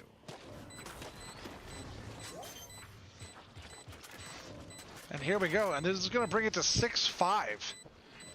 You know, UAH had a pretty substantial lead here. But I think that's 2 rounds in a row. Last round before the switch. So just a really great turnaround here. And if Midland can get this one, they'll go into the switch 6-6. You're right about that. And I mean, this is once again a very close first half. Something we saw back on Bind. But then Midland kind of ran away with things on the second half. Yet to be seen if that will be the case here, but maybe. Maybe. They are currently ahead of things right now, but only by that 1 round. And, well, there goes that showstopper from Zebo, and it's connecting. Long range against Mage is good. And nothing really found up the back of this Sage wall. It's a good idea, right? But nothing really doing this time around is, well, we'll see where Colt elects to throw that orbital strike. there's, I mean, 3 big ultimates, big ticket items here for the offense. So despite the player disadvantage, I don't think this is that big a deal for them. As well, Extreme Pyro certainly making it a lot closer. Does get traded out eventually, though, making it 3-on-3, but that's short-lived as Drowsy finds another pick as well. So all things considered, this is looking very strong for the Midland University side of things. Then again, you know, if you're Midland, the 2 players you'd want to have in this position are the 2 players you have. And now it's just one, but what has done it before can what do it again? You're absolutely right. I would say the clutch master of this game thus far as what is the 4th position, but is not quite ready for FTC. I mean, that's a hard spot to be aware of, especially as a defender coming in. You're not necessarily expecting the player to be sitting in CT, and well, you're in a tough spot now. 5-7 is the score line there, and you know, a pretty good first half, all things considered, but UAH now on the attack. And that's where they got their points in map number 1. Midland. Right. Midland's now on the Yes. attack. Midland's now on the attack. You're and right, that's, my bad. And that's where Midland got their points in round 1, was on the attacking side. In fact, I believe this was the exact score going in to the second side of this map. Yep, you're And my absolutely producer right. yelling in my ear tells me I'm right. Of course I'm right. Hashtag Coach Jim is right. Except when he's not. Which is most of the time, which is why the official hashtag is Coach Jim is wrong. The official hashtag of the NECC. Anyway, you know, beyond the memes, beyond all of that, the shots are good there for Extreme Pyro to pick up 1 frag, and Zebo fights one back. Drowsy as well, getting in on the action. Somehow Pyro has not been checked and nearly finds the 2nd kill. That would have been unfortunate there for Midland, but gets shot in the back of the face, does Naru. And this is now a pretty solid looking retake, considering that Frenzy as well can be very effective, doing a lot of damage already to Sody Pop, as both Scout and Sody Pop are in a forward position, committed early. And there goes the Molly, but it's on the wrong side, but it does not matter. A great job, a great retake there. And honestly, UAH, they're looking in control here on map number 2. Really strong pistol round there. Give us your best Brimstone Molly there, Vincent. Give us your best Brimstone Molly. All right, let's see. Molly. That's not bad. I like it. I like it. Not bad. I gotta get, honestly, after talking for so long today, I can't get the gravel, you know, that he's got in there. Just catch me when I haven't been casting for 4 hours. You know what I mean? Fair. That's fair. I think our producer's looking at what time it is there on the clock. I hate to break it to Caleb, but that time is not right in real life. Yeah, that's definitely not Eastern Standard Time. That's for sure. This is I was gonna say SST Sky Standard Time because it's in the sky, but probably SST is a real thing. I don't know. Time zones. Who wants them? Who cares? A lot of people, Vincent. A lot of people care. Yeah. Okay. Listen, I'm sorry to all of the time zone extraordinaires. My bad. Also, we'd be in trouble without them. Dude, Sody Pop. Last player standing. What was that? I can't believe that move bot got a kill. I can't believe Sody Pop didn't just shoot it. That too. I don't know why they did. It was because it was entertaining and funny, and we enjoyed it. That's why. It's for the memes. Throwing for content there was Sody Pop. Throwing for the content. They even turned around. They heard it following them, turned around in time to see it jump into the air and explode. That was a classic. If I can't see it, it can't see me. Oh yeah, 100%. Just cover your eyes. Cover your eyes. If I can't see you, you cannot hurt me. Yeah. I do like all of the advertising here on all the maps today. I do like all of that. Yeah, been there for a couple weeks at this point, at the very least. It has been. I'm just saying. I like it. Yeah. It looks nice. Yeah, if there's one thing Riot does very well, it is the consistent branding across, you know. Product multiple- placement done right. Exactly. You and Chad didn't know you could do product placement right, but yes, you can. I actually almost made a joke there, but I was going to make a joke with somebody who's not a sponsor. So maybe if they sponsor us, I'll be able to make the joke here in the fall. Yeah, I mean, they won't know about it because we can't say it, but either way. A nice little push onto this A site here for Midland, and they get absolutely demolished by Drowsy, who is now out of bullets, but Colt has the health and a lot of missed shots there from Nor, unfortunately. The spike's still planted, but against 4, that's a bit of a tough ask, and a little bit too tough of an ask, as it's going to be 10-5, double digits here for UAH. And I think UAH is picking it up right now. Yeah. They have exactly what they want here on the defensive side. So we might see the third map tonight here, Vincent. The rarity. The rarity third map. I mean, I did say at the beginning that if there's any 2 teams that would give us a third map, it's going to be these 2, as they've already had 2 third maps, both of them, in the entirety of the NECC. So hey, love to see it. Let's see if we get to that third map. It's going to have to be a comeback of massive proportions for Midland here on their attack, as what needs to come up with something big. No real weaponry in this round. We can see Bucky, Sheriff's frenzy, frustration is what gets to teleport in. Close and personal is Zebo, but it's not able to really turn things into frags, and it's simply a bloodbath here. It's a shooting gallery out there on the B side. I guess that's the less, gruesome way of putting it. Yeah. Yeah. It certainly was. Scout does find a frag, but this is probably going to be short-lived. For some reason, this Empress got popped. I don't know if it was really necessary, but hey, doesn't really matter either. Looking at you, we were talking about Scout because of the agent choice, but Scout top of the leaderboard there for Midland here on map number 2. Yeah, Scout playing very well, shooting shots very well. I still haven't seen all of that amazing utility usage, but I think actually has done a lot better with that. I don't know. You were talking about the perfect dimensional drift earlier, getting all of the information required. You were talking about that good drift earlier. That's true. You're right. I mean, it was definitely very solid. But when your ultimate is the best thing you've got, it's a little bit hard. That being said, I think that I want to give credit where it's due, because Scout has stepped up that utility usage here in map number 2 in a pretty big way, in my opinion. So, I thought your ultimate was supposed to be the best ability you had. I thought that was the whole point of the ultimate. All right, Jim, I'm just going to ignore you and continue talking about the round. Feel free. Most people do. FTC does find a frag, but then falls. I mean, of course, to be fair, that is supposed to be your best ability, but it's also not meant to define your play style, is really where I was going with that. Okay, that one, I'm not going to argue with that one. Not going to argue with that one. If Reyna was only good on rounds that Reyna had the Empress, Reyna would be a terrible character. Wait a minute. Reyna's good on rounds where Reyna doesn't have the Empress? Yes. Fooled me.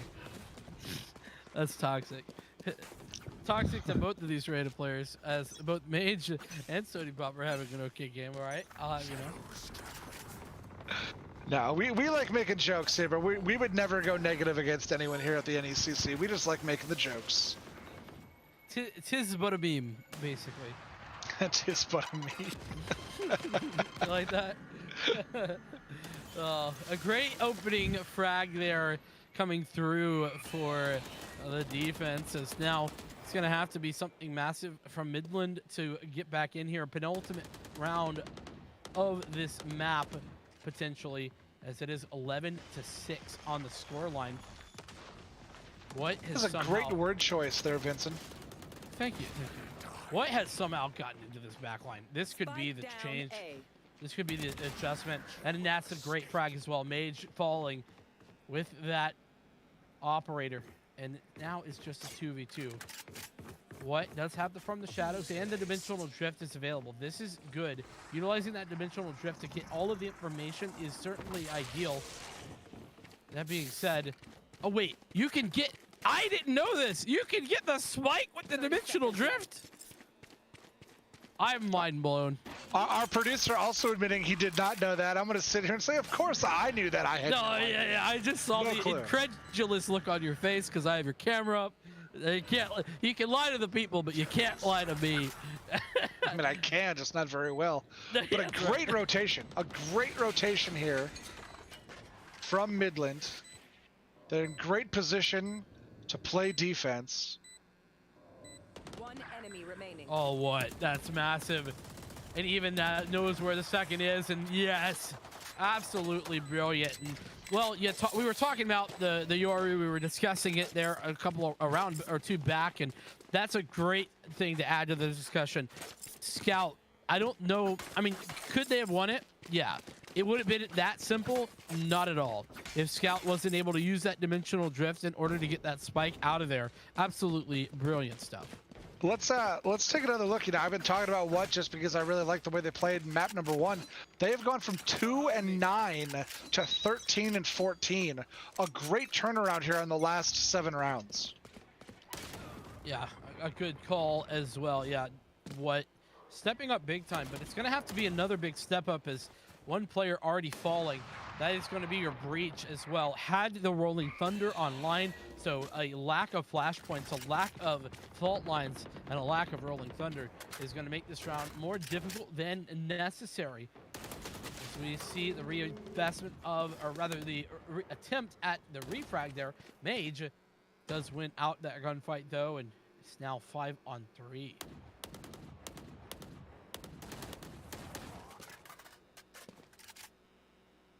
A little bit of the double peek. The double peek there as Mage picks up a triple.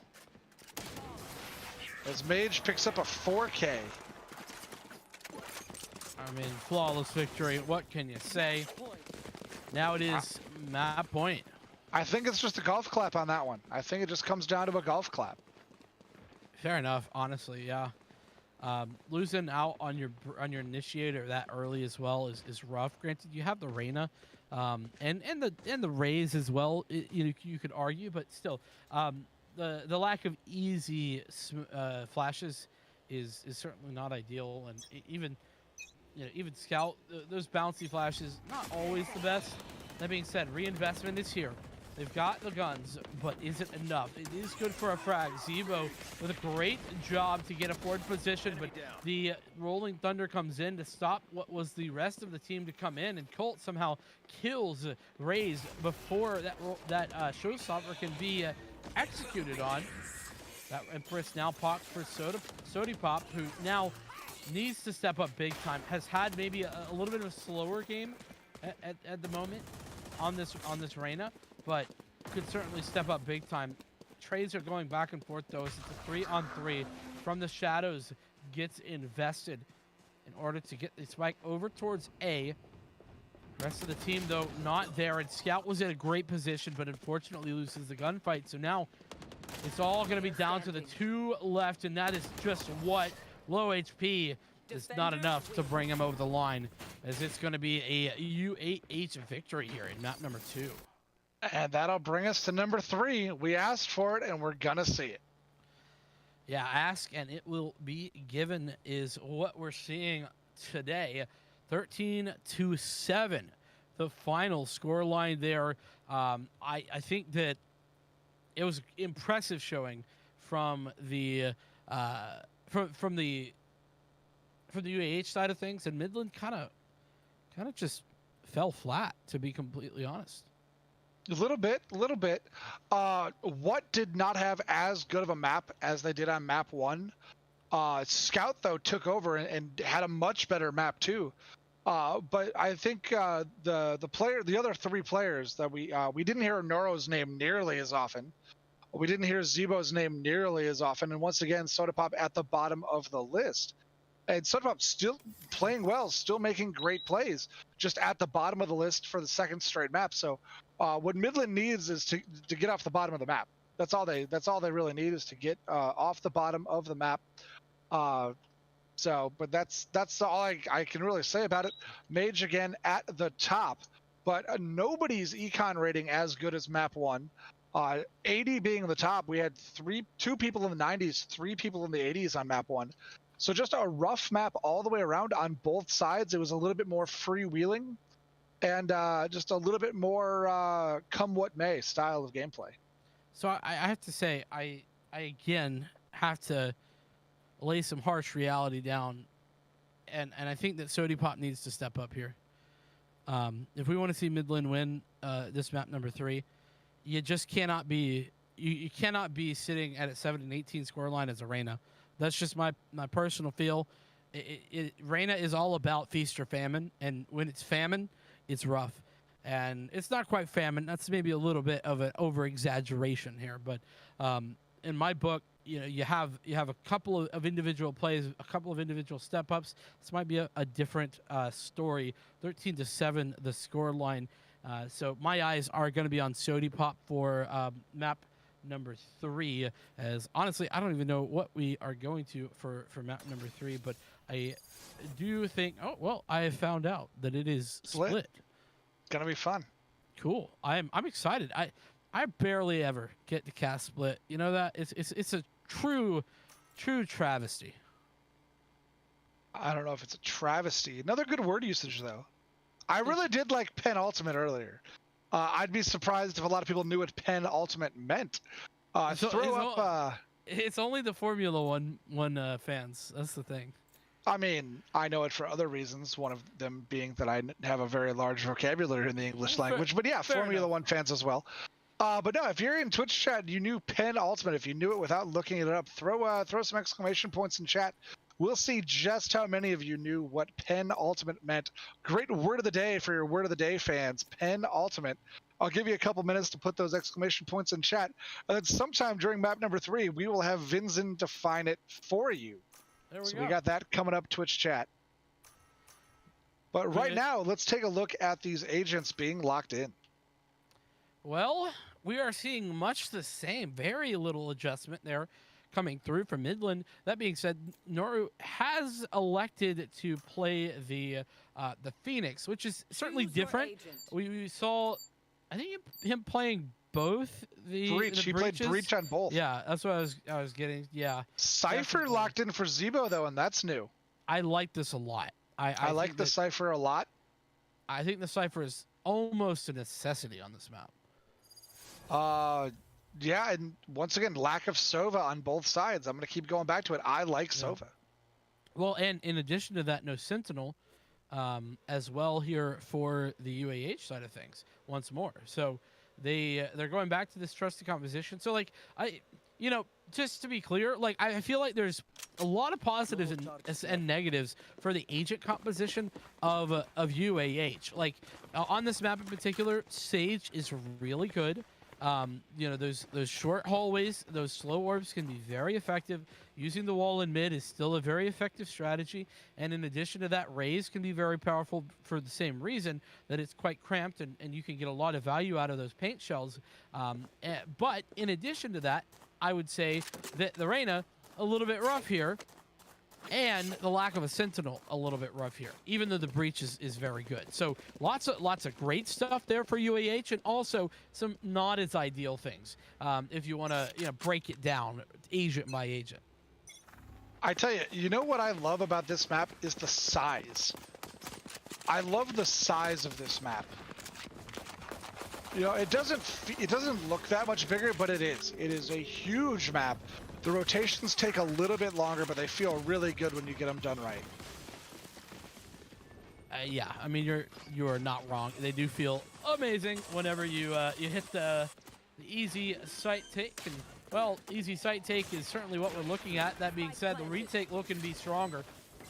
Already down are 2 players, and oh, that is a interesting teleport from Scout.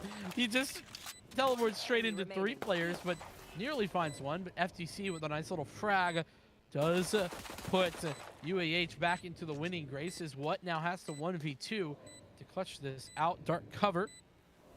Trying to play around it. Playing inside that smoke is FTC. And oh, what? With a double kill. 4 on the round. Absolutely incredible. great round there for what I talked about, that if Midland was going to come back and pull this one off, what was going to have to go back to how they were playing in map number 1. And that's a great way to start with a 4K to start it off in the pistol round. Yeah, I mean, an incredible way to start that one off. I'm hyped not only that we were playing on split, but I'm hyped to see a nice little clutch coming through from what, remember, the player that you highlighted in map number 1 that had a pretty decent map number 2, but certainly not at that same level that he had in map number 1, now is not only here but ready to show here on split.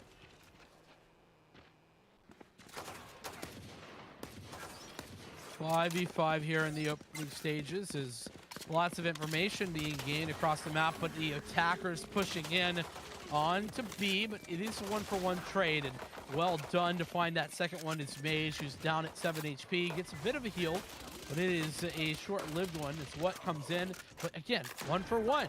Mage getting in on the action. It's still pretty even, all things considered. And Mage continuing to find frags. Absolutely huge. As now it's a 2v1, but both players very tagged up here. Mage going to be the first contact. Finds that frag and now knows where the second one is. Scout going to have to do it. That flash good. Close range. You pick it up. He's going to be throwing those fake footsteps, and he can probably just stick this defuse, I would imagine. It's going to be awful close. Has to pull off, but gets the right click. Is there enough time on the spike? It's going to be a very close one. Oh, there it is. 1.66 seconds left on that clock. Let's talk about this one here. Pyro had a shot at Scout, couldn't finish the deal on that one. They had him fronted and backed and just couldn't finish the deal. Great job by Scout, though, using the abilities they had. The abilities I would like to mention that Vincent isn't in love with, to be able to get the clutch there at the end. Hey, listen. Calling you out, man. Calling you out. Scout has been steadily improving on this game. I was thoroughly unimpressed map 1. I gave credit, and I thought there was a lot of good ideas on map 2. And I thought that was pretty solid utility usage there in that 1-on-2. Not to mention winning it out is certainly a positive as well. So a 2-0 beginning here in the first half of things on split for the what I mean is honestly who does have to be favored, Midland, right? I would imagine. That being said, now guns are in the hands of UAH and things get a little bit dicey. What with the Bucky? He's got 2. He swings around easy, does it? Flash to follow it up, but it is just a 1-for-1. The rotation, though, what able to get the heck out of dodge, doesn't want any part of that one. This is now a 2v4. God, I love doubles with the Bucky. It feels so good. It feels just so good. The sound it makes, oh man, it just feels so good. You're not wrong. It does feel good. What else feels good is Zebo on the flank, picking up frags. And it's now left just Colt, who, I mean, poor Colt. Like, what do you do here? He's been in a lot of situations like this the entirety of this 3-map series so far. Zebo's just playing with his food at this point. Because Scout's here? Oh, no. That's a little rough. And they win the bonus round too, Jim. That's so brutal. Thrifty, baby. Gotta love it when you can get thrifty. Shifty, thrifty, baby. Shifty and thrifty. More importantly, 4 members lived there. You know, gotta love your economy when 4 stay alive.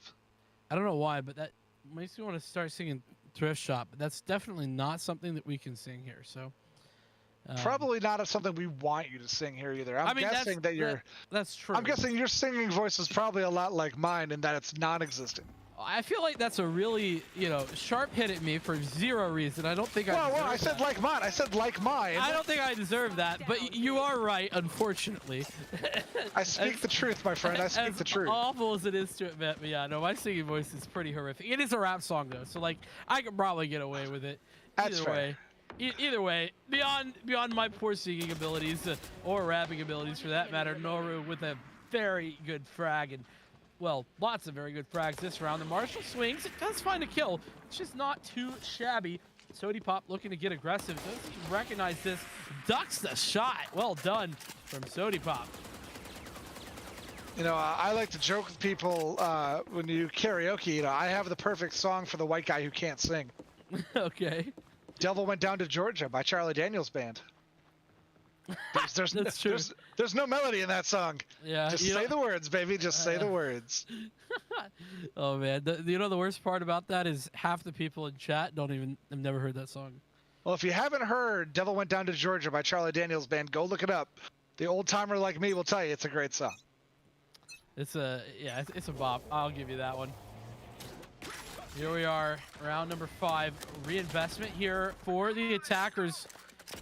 But at the moment, Mage not winning out that initial gunfight. UAH fall once more, and this is not ideal. The run it back invested here on the Phoenix, and it's not going to net much of anything other than information, but still, information a valuable asset here. As Sody Pop forward position finally does get punished, but not before one frag is found, and Noro in a great spot to find another one. These simply the breach of Drowsy. I nearly said Raze. They do look similar there at a distance, but yeah, Drowsy left in the 1-on-4.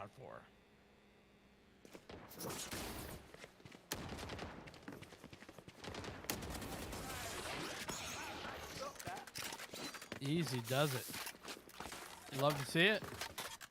And well, love to see it. 5 in a row here from Midland, just rattling them off.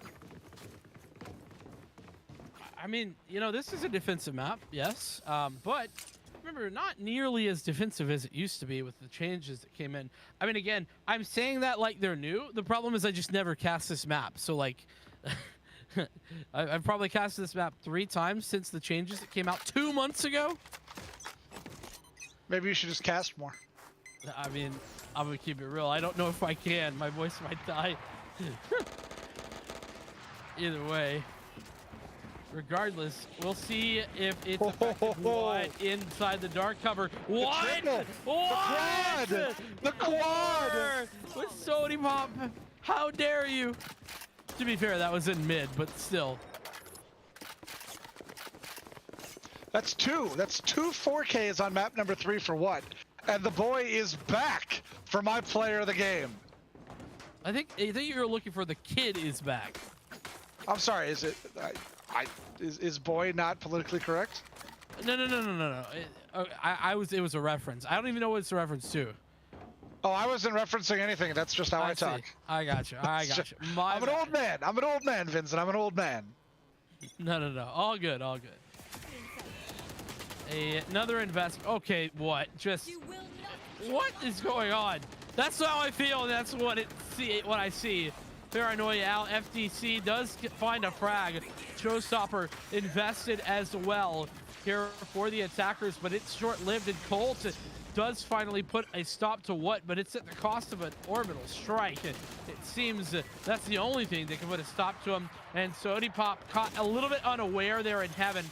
Falls now 1-on-3. Was it 1-on-4? Already found the first. Operator in hand, but 54 HP in a dream for Zebo.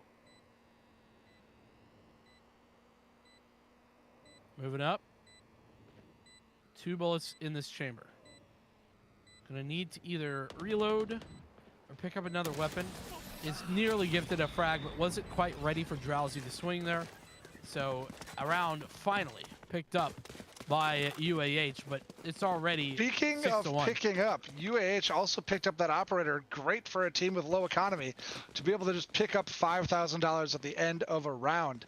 That being said, I was really excited there for a hot second where we saw the revive come in, and I was thinking maybe what could get that another mythical 6K. I was hoping there, but it doesn't look like it's gonna happen.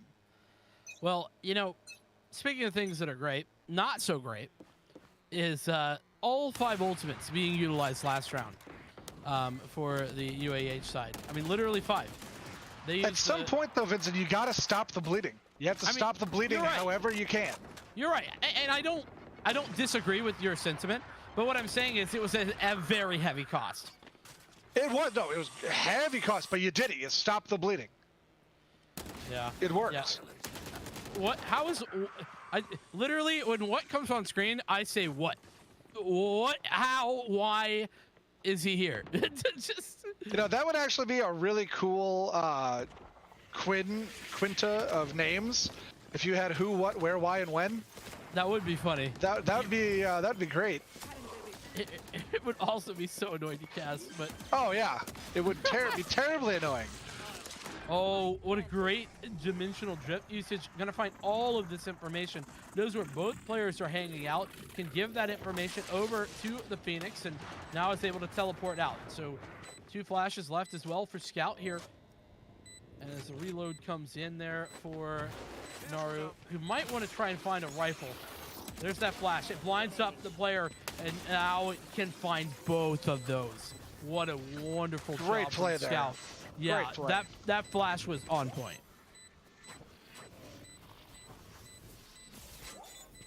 No, my first year here that we had a team at Upper Iowa, our Overwatch team decided to go with the 7 deadly sins. So our 7 starters and our sub each picked one of the 7 deadly sins for their gamer tags for Overwatch. To be clear, we're talking like biblical, not the anime, right? Yes, biblical. Okay. Yeah. Or if you ever watched the movie 7, those 7 deadly sins. Yeah. I mean, again, a great reference that I appreciate, but half the people in chat are like, what? If you've never seen the movie 7, come on. It's got some great actors in it. It does. Brad Pitt, Morgan Freeman, come on. What's not to love? Yeah, there's literally nothing not to love. A surprise cameo villain? I mean, come on. It's got everything. Also, like, one of the most gory movies, by the way. Just to be clear. Oh, yeah, definitely rated R. Ask your Yeah. parents before watching. Yeah, so, like, if you're not an adult, probably don't do that. Either way, 7-1 the scoreline here. That's a nice frag, FTC. I really like that swing through the slow as well. As Drowsy clears out some information with that aftershock. It's 3 on 5. What is really the best look that we've seen here as of late. What could be the difference maker? That's the first. Oh, what? The second does find 2, but it is just 2. As Colt finally does trade, recovering the spike. Now onto these 2 players left. Mage swinging out, trying to clear out the angle, but misses. Scout doesn't clear it out. And then Zebo as well to pick up another one. The spike has fallen, and this is absolutely devastating. It was a 5 on 3, and now it's a 2 on 1 for the other side of things. I have the spike. FDC, got to try to rotate back, though. Oh, but they 30 know. seconds It's a left. foot race. It's an absolute foot race. They know. Could throw this boombot, though, and pretty much stall that out. And this rotation is very long. Oh, now they know. Now they absolutely know. Going for the wall bang, doesn't get it. FTC needs to take this fight right now. Here's the reload. Doesn't miss that. Perfectly played. Has another paint shell as well. Lots of utility left on this side, but doesn't actually reload. That's 3 bullets in the chamber, by the way. FTC probably want to get those. Hey, you only need 1. You only need 1. I mean, you're right, but you know.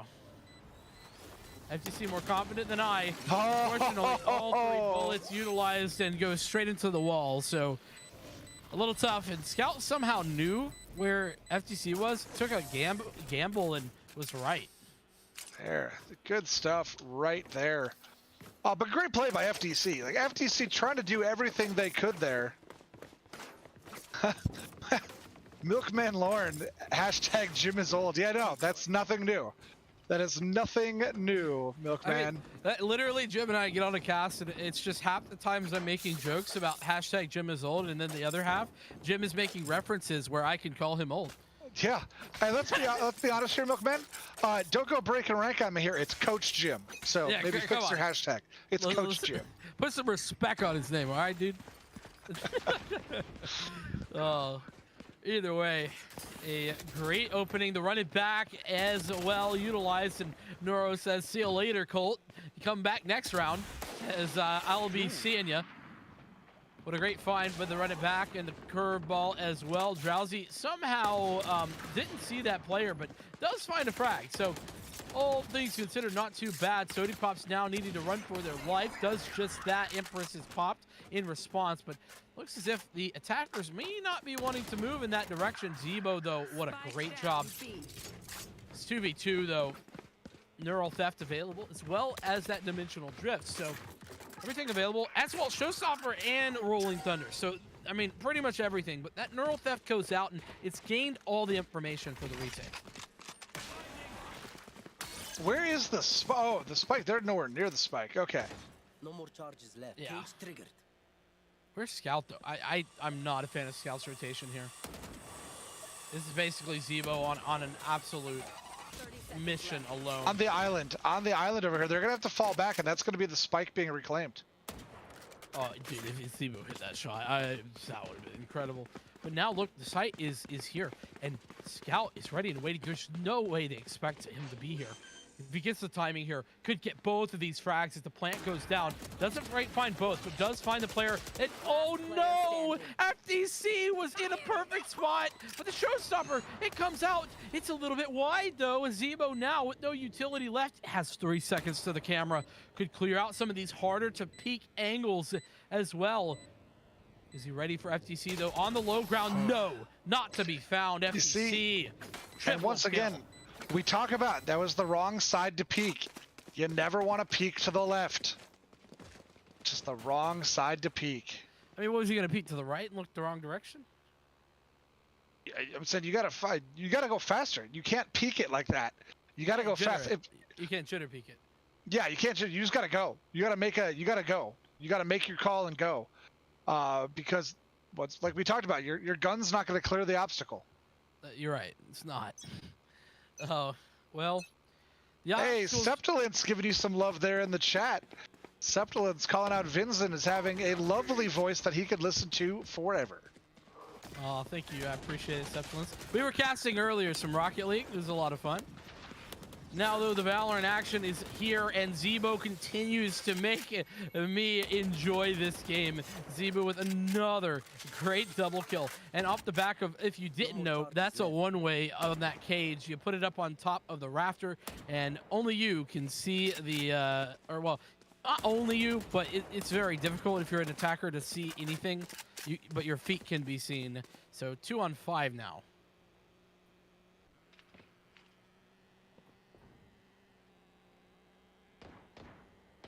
It's a tough spot. Zebo's caught unaware entirely. But that hey, looked painful. That looks painful. It's just one frag, you know. I'm okay with this, as long as there's no more crazy aggression. You know what I mean? Like, you're okay to give one frag away to get some information, because now look, there's 30 seconds left on this clock, and it's starting to become a bit of a problem here for the attackers of UAH. Oh, there we go. There's two. There's another one. Now they're moving. I'm starting to get worried. It's one player on the site. Are they ready for it? 15 seconds left. Oh, no. It's the first one. Grabs the dismiss.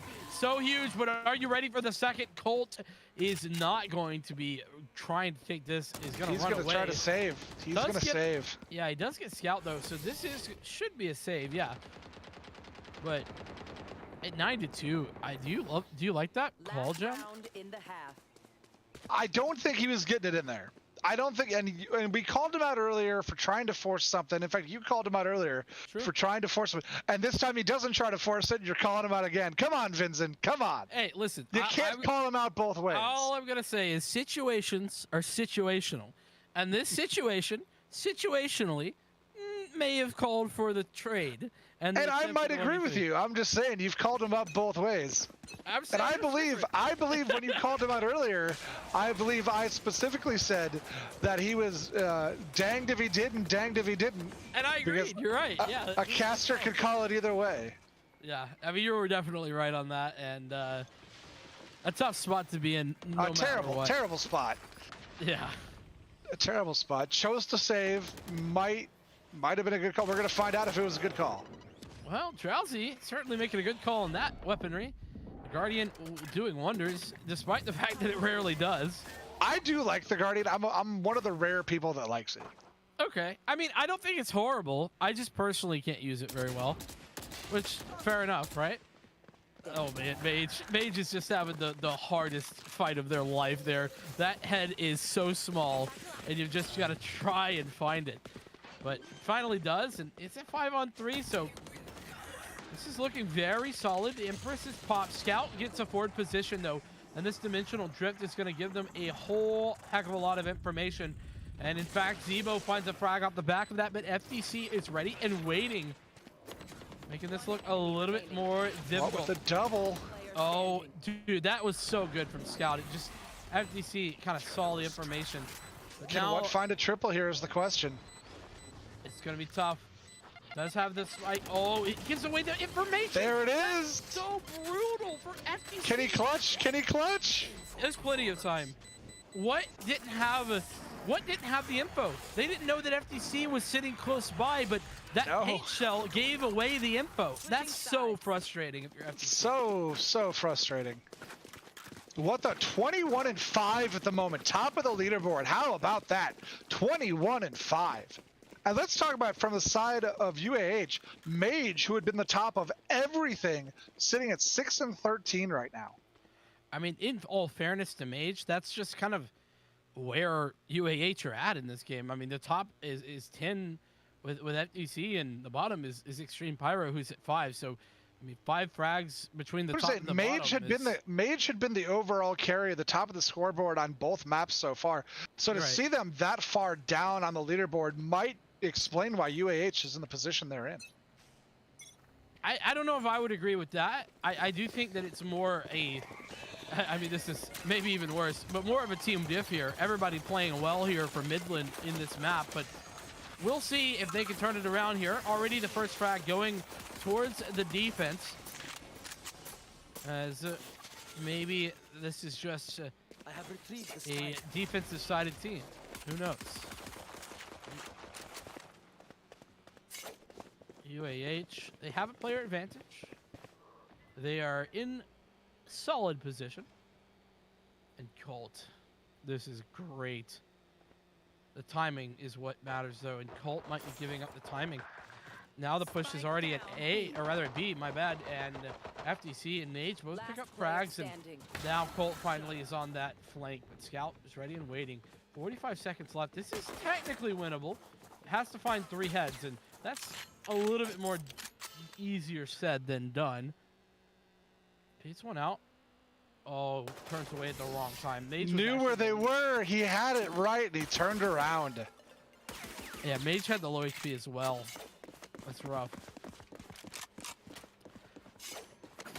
UAH, they respond. They get the pistol, and that's certainly a way to start the second half, especially down 10-2 after halftime.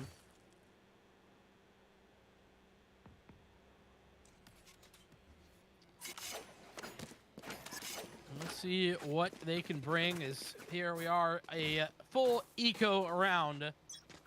Maybe this is time. You think it's time, Jim? We talk about UAH. Go ahead. Oh no, it's time for what? I was gonna say to talk about the definition of penultimate. Oh yeah, go for it. Go for it. All right. So we talked about earlier. If you weren't here, the word penultimate. If you have never heard that or don't know what it means, it is the last but one. So the round Second to last. or thing before. Yeah, exactly. The final one in a series. So it would be round 11 would be the penultimate round in. And here's where the star goes across the screen with a rainbow behind it saying "the more you know." Exactly. Yeah. Well done. And well done to these pistols for picking up that frag. I mean, a 1-for-1 is about the best you can hope for with a classic in hand. Right click was attempted, but not quite there for Cold. It's a little bit of damage, but yeah, once again, that is a bit of a shooting gallery. But Scout somehow finds both of those kills. This is a very expensive round at the moment for UAH. And if he could find a way to plant, that's just more money in the pocket of Midland. Yeah, I'm not. I mean, this is not an impressive A to eco round, particularly with the limited investment. There it goes. Oh, the teleport. That's so good. Scout in a great position now. Surely they don't know. Maybe they heard the audio cue, actually. FTC probably heard that audio cue now that I'm thinking about it.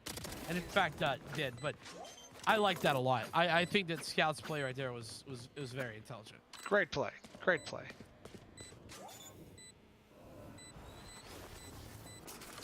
But UAH maybe on a comeback. Well, it's still early, but comeback season might be here. They've got 2 rounds. They need 6 more to tie us up. And let's be honest, they have a couple of rounds of leeway. They are not sitting on map point. They have a couple of rounds of leeway, and they just got to keep playing that economy game. I will say, it is only a couple, though, and if they lose here, then they're on an eco.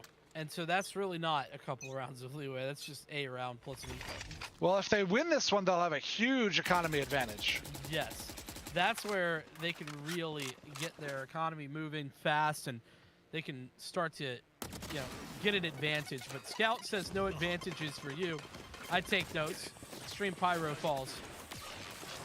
And, well, there goes that dimensional drift, gaining information once more. And what? Off the push. What incredible timing. I really like that from the attackers. And it's now a 5-on-3. We talked about how the economy could be very brutal here for UAH, and right now it's looking abhorrent. Mage, though, winning out that gunfight in the second one as well. Makes this very doable. Empress is popped. So this round imperative for the rest of this game. Is Zebo in a great position. Isn't found out just yet. The paranoia is good to blind up Colt, and at least Mage alone has found one, but Sodipop puts that to bed very quickly on 11-4 is the scoreline. And you were talking about Sodipop going to have to step up here. And a good round there from Sodipop. Indeed. Yeah, and I mean, look, I mentioned that Sodipop needed to not have a bad game. Not have the best game. And right now, it's sitting at 8-10 at the bottom of the leaderboard, but it doesn't matter. There's a difference. At the bottom of their team's leaderboard. They're no longer at the bottom of the combined leaderboard. Oh, that's true. Yeah, fair enough as well. But I mean, they're right in line with the rest of the team. Playing well, nearly a 1-0 KD. Not that KD is that big a deal, but statistically and on paper, looking very much way stronger than they did in the prior 2 maps. Have to agree with that logic. This mid push has been very effective. That being said, Drowsy has something to say. Doesn't want to get caught out by what anymore. And Mage on the flank, big frags with these pistols.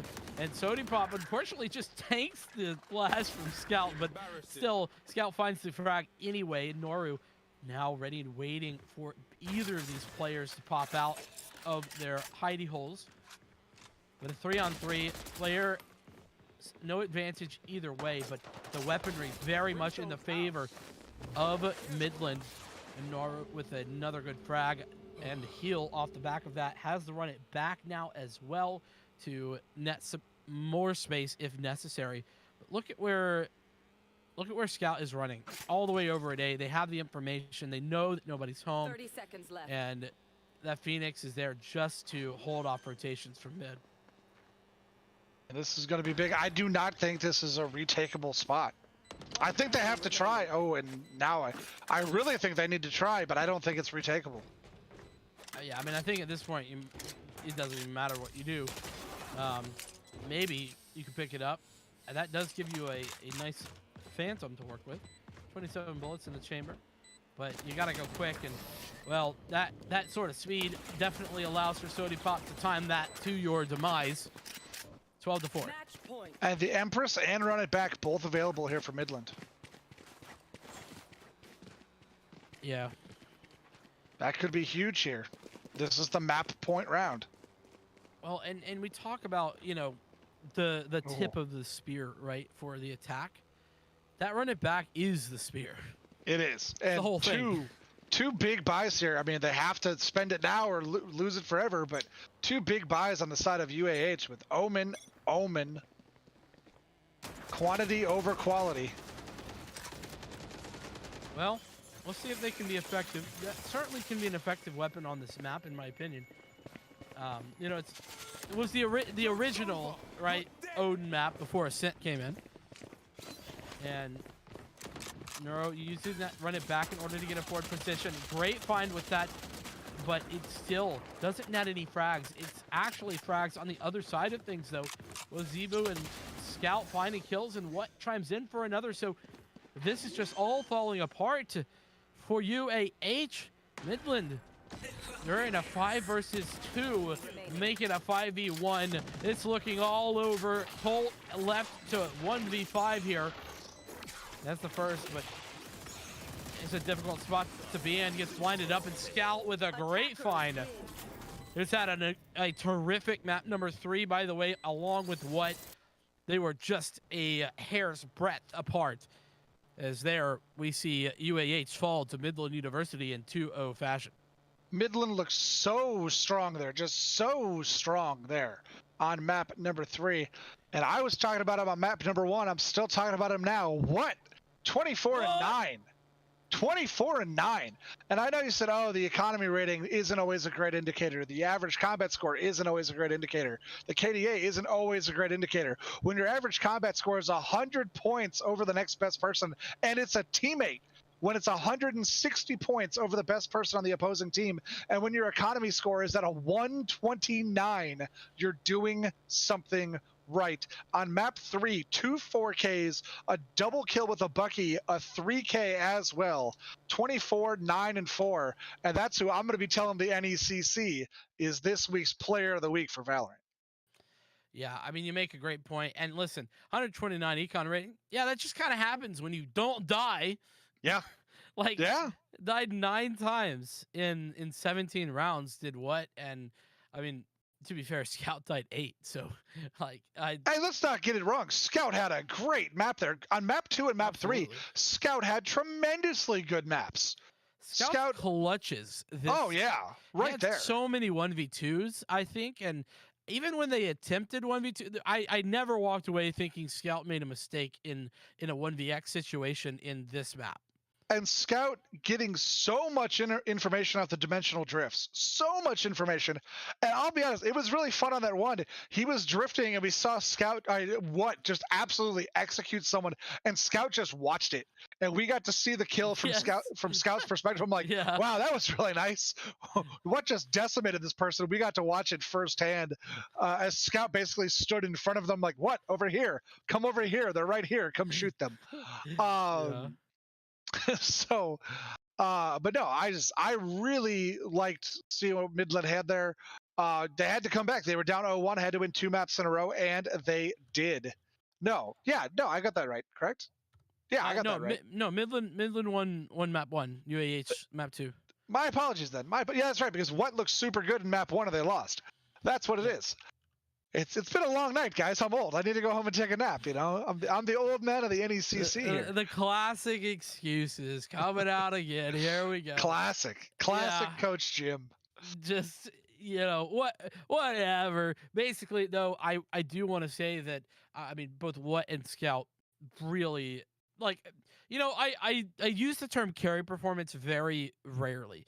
But both What and Scout, if you look at the difference in the frags between them and the rest of their team, 10+ kill difference between anyone else. No one even in the server close, and that is a pretty carry performance if I've ever seen one from both What and Scout. So congratulations to them. 13-4, the most dominant showing that we saw tonight in this series. And Midland, they take a big victory there against a UAH side that I would have argued is favored against them, considering the win-loss record at the very least. You know, UAH came into this 2-4 and Midland 1-5. So great job to Midland for pulling that out. But that being said, it is just about that time for us to wrap things up. Jim, any final thoughts before we head out? No, I mean, we wanted to see a good match, and I think we got one right there. 3 maps long. They were all exciting the whole way. I think everybody on both teams had their moments. We got to say everybody's name in a positive light. I think that's everything you could ask for out of a Valorant match here on the NECC. absolutely is the case. But listen, if you want some more Valorant action, do not go anywhere because we have even more Valorant gameplay coming at you with 2 more games. I think we have Septilence and Alice coming in, if I'm not mistaken. And then I'll be rejoining you with Orbital here at the late night games. But nonetheless, make sure that you continue tuning in, and we will see you here in just a few minutes once we get the next game ready.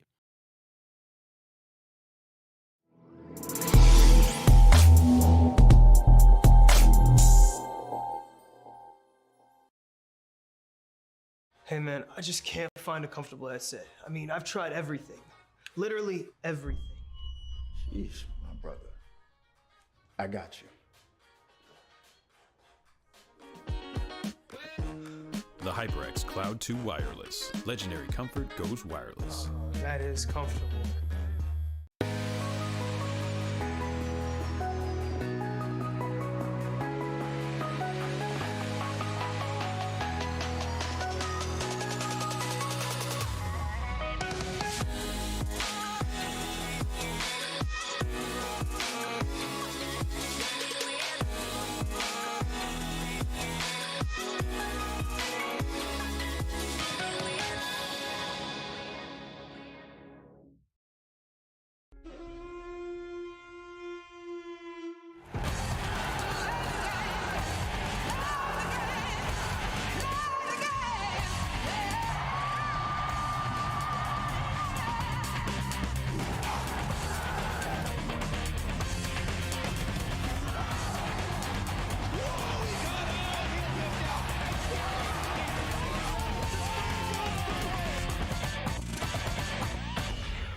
Hey man, I just can't find a comfortable headset. I mean, I've tried everything. Literally everything. Jeez, my brother. I got you.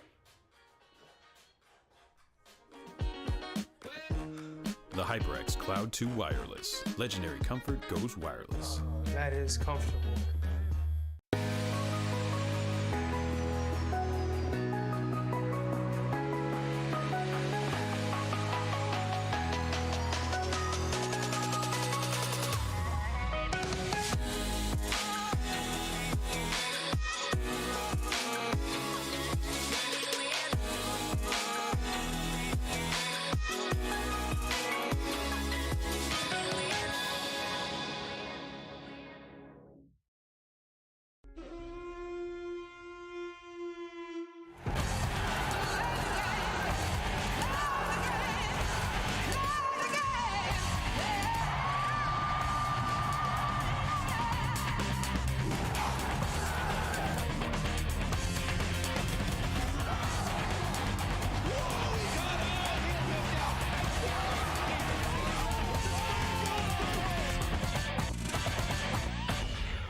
What is going on, everybody, and welcome back to NECC Valorant. I am Septilance here with Go Ask Alice to bring you yet another fantastic matchup here between Boise Orange and UBCO.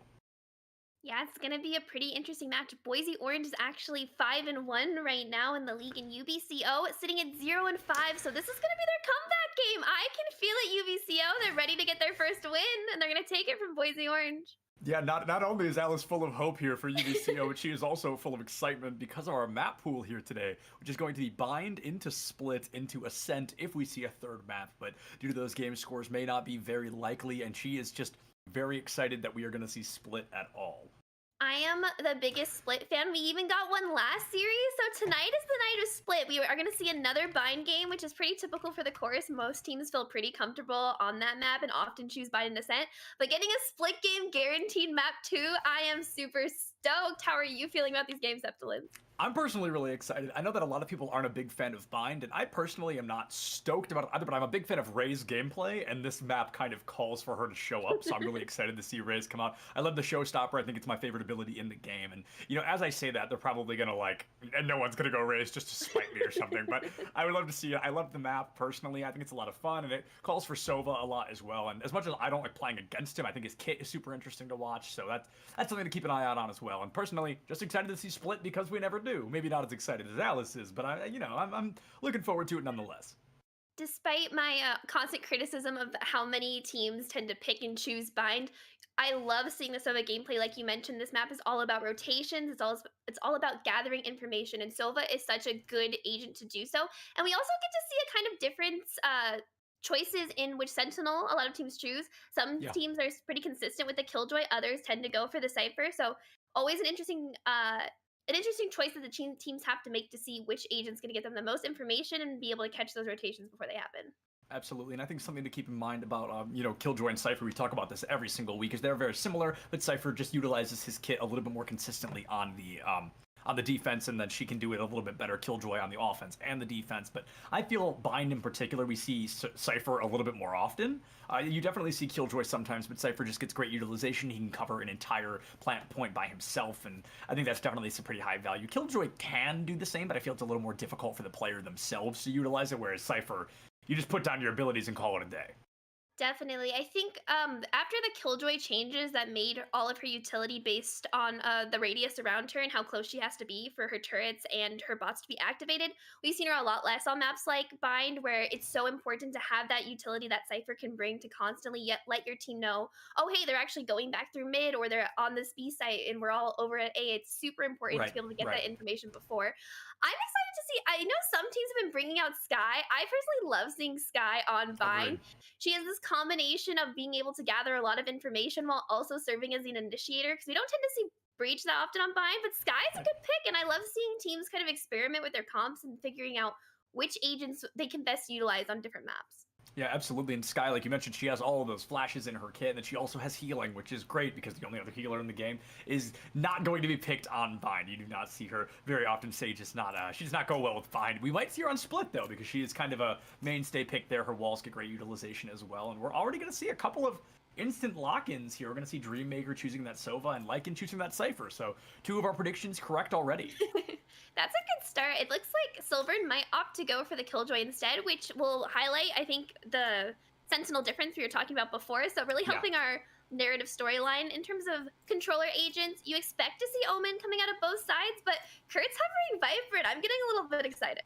Yeah, that classic quadruple Skye 1 Viper combo that you see, all these teams running in the meta recently. It's definitely not something I'd expect to see coming out, but, if that's really, maybe, who knows, maybe they go all the way for that quintuple Skye. I personally haven't seen one of those, but, maybe we'll see one here today. And I'm kind of surprised because you mentioned early on, you thought maybe we were going to see the Skye, and I definitely didn't disagree, but these players in particular seem to be possibly avoiding that one, but currently having both a Jet and a Raze would be quite interesting coming out here from our defenders. It's going to be, so Saucy's going to choose that Raze, and they're going to bring out the Jet as well. So a lot of damage going to be coming out from our first defending team, UBCO. Choose your agent.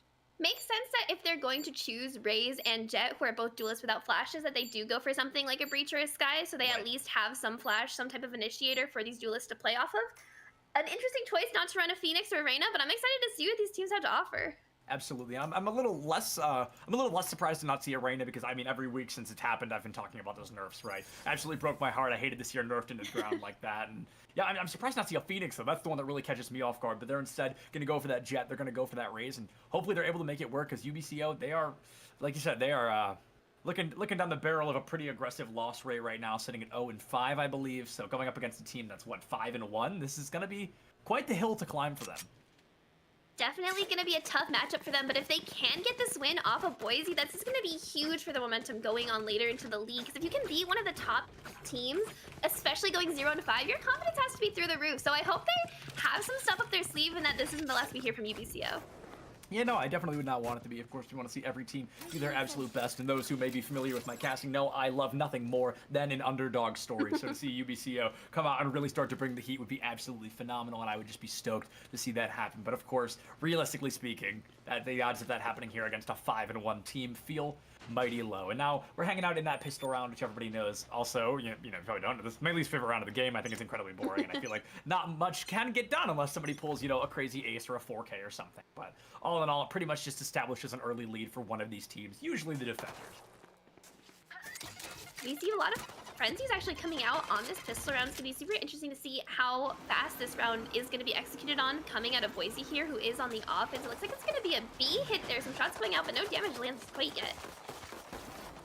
Yeah, no lands quite yet, but Saucy is going to be able to find Lycan. Legit takes out Splendor, so it's going to be an immediate 4v4 there in favor of neither team as the damage is just coming out. But Legit going to find Saucy, so now a 4v3. Looks like they might be able to get that spike on the point here. Thickbang does know somebody's over there and was going to commit a paranoia, but then chooses not to. So a bit of a, okay, excuse me, he's going to commit a couple abilities there in that high ground, just trying to find anybody they hope is there in the 4v3 now. Looks like they're going to see the rotation around to A, around to B, but it looks like it may be a bait, and they may rotate things back around to B. I'm really not sure quite what's happening from the attacking side right now. Boise looks like they faked the TP to bait the rotation from the defenders back onto A. So UBCO is on the completely wrong bomb site, but they still have two of their attackers keeping UBC there, as they're gonna definitely go for this execute on B, and there's gonna be no defenders from UBCO on the site. Yeah, I know defenders are going to be here quite yet, so that is at the very least a free plant coming through. It's still a 3v4 in favor of the attackers, so if they're able to secure even one more elimination, and Legit already able to find the bang, but Kurt, phenomenal headshot there. It's going to be able to take one more Phoenix out. Now, forced a 4v3 into a 3v3, but that's still very difficult to win. That's definitely going to help. Thickbang finds one, Silver finds another. Bandit takes Silver out of the fight, and Thickbang is going to be able to find Bandit, so a 2v0 as that spike defusal will come through very early on.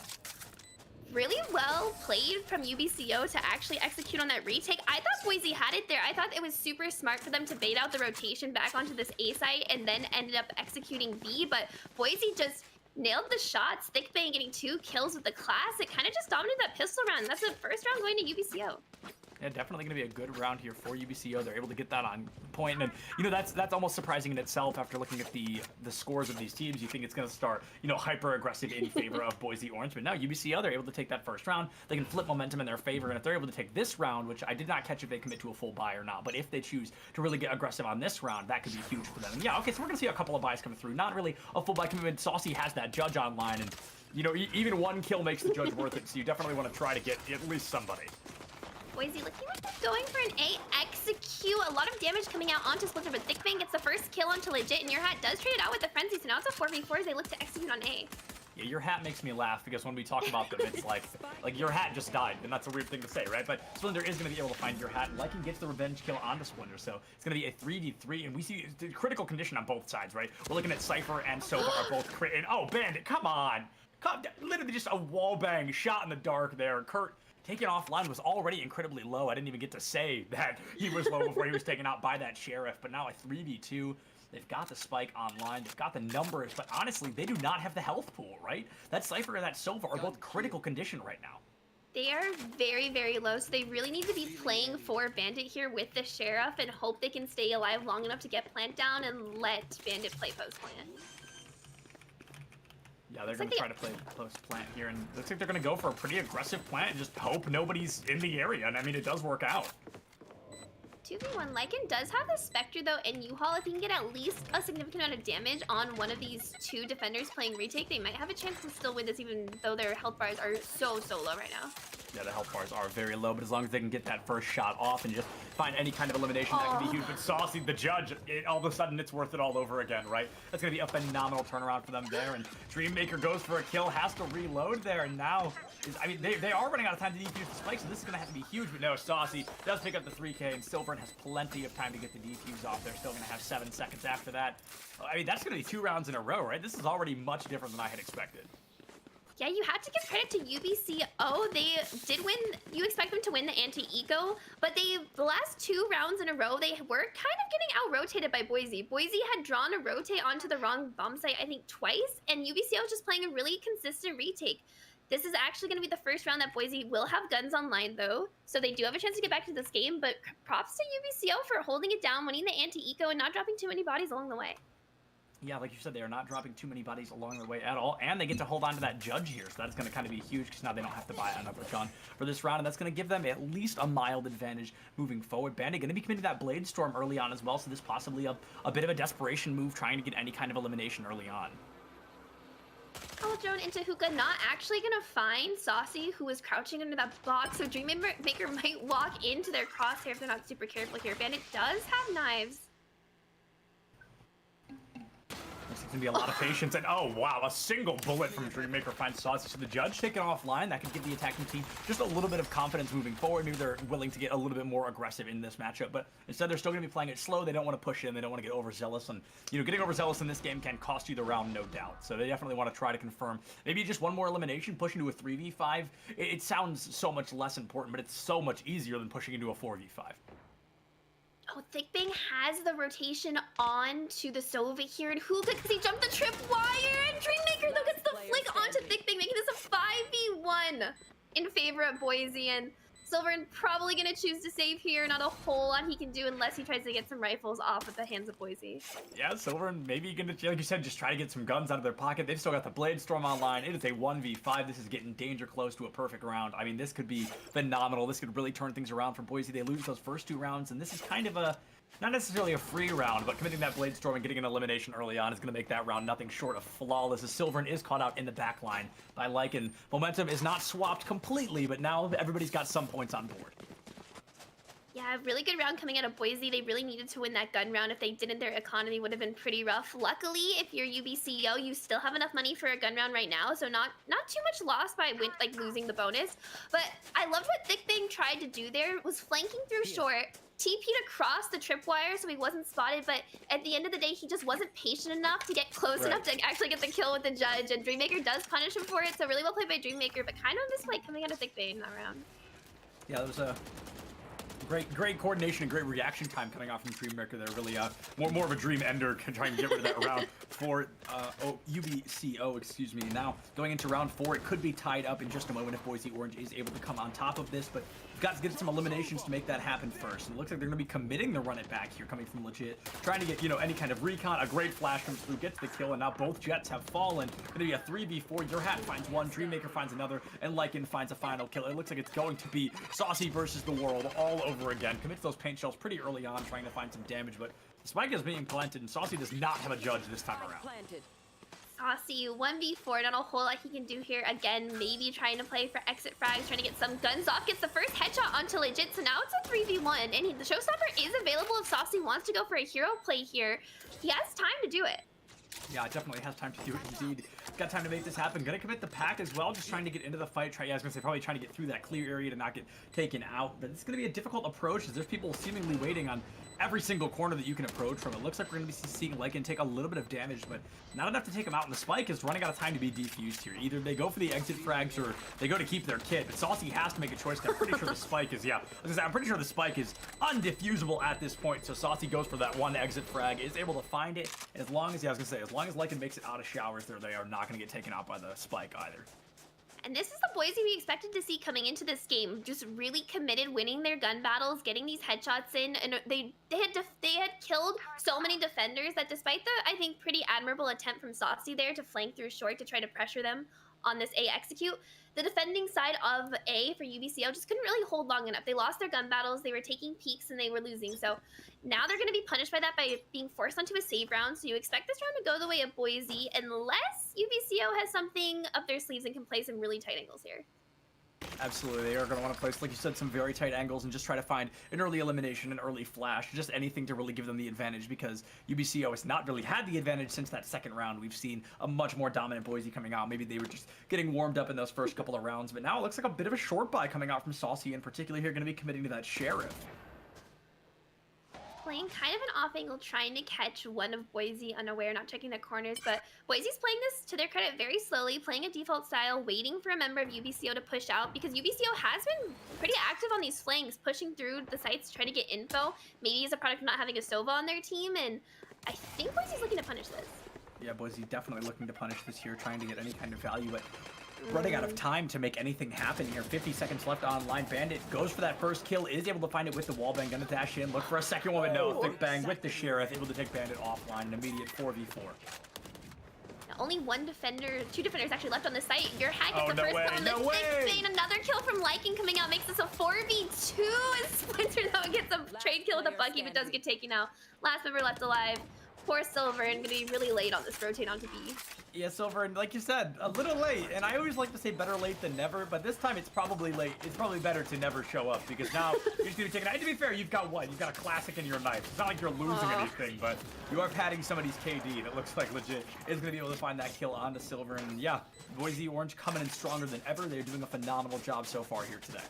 Boise Orange looking really good. I really like the read that they had on UBCO, knowing that UBCO has a tendency to push out of their defending sites and try to gather some information. So good read, good default, especially you don't want to be risking dropping a lot of rifles on the thrifty round. You don't want to be giving that advantage to a team who's already at a disadvantage because they have to be able to save. Luckily, UBCO, not out of it yet. They do have another gun round coming in, trying to tie it up to 3-3, and 3 ultimates online on the side of UBCO.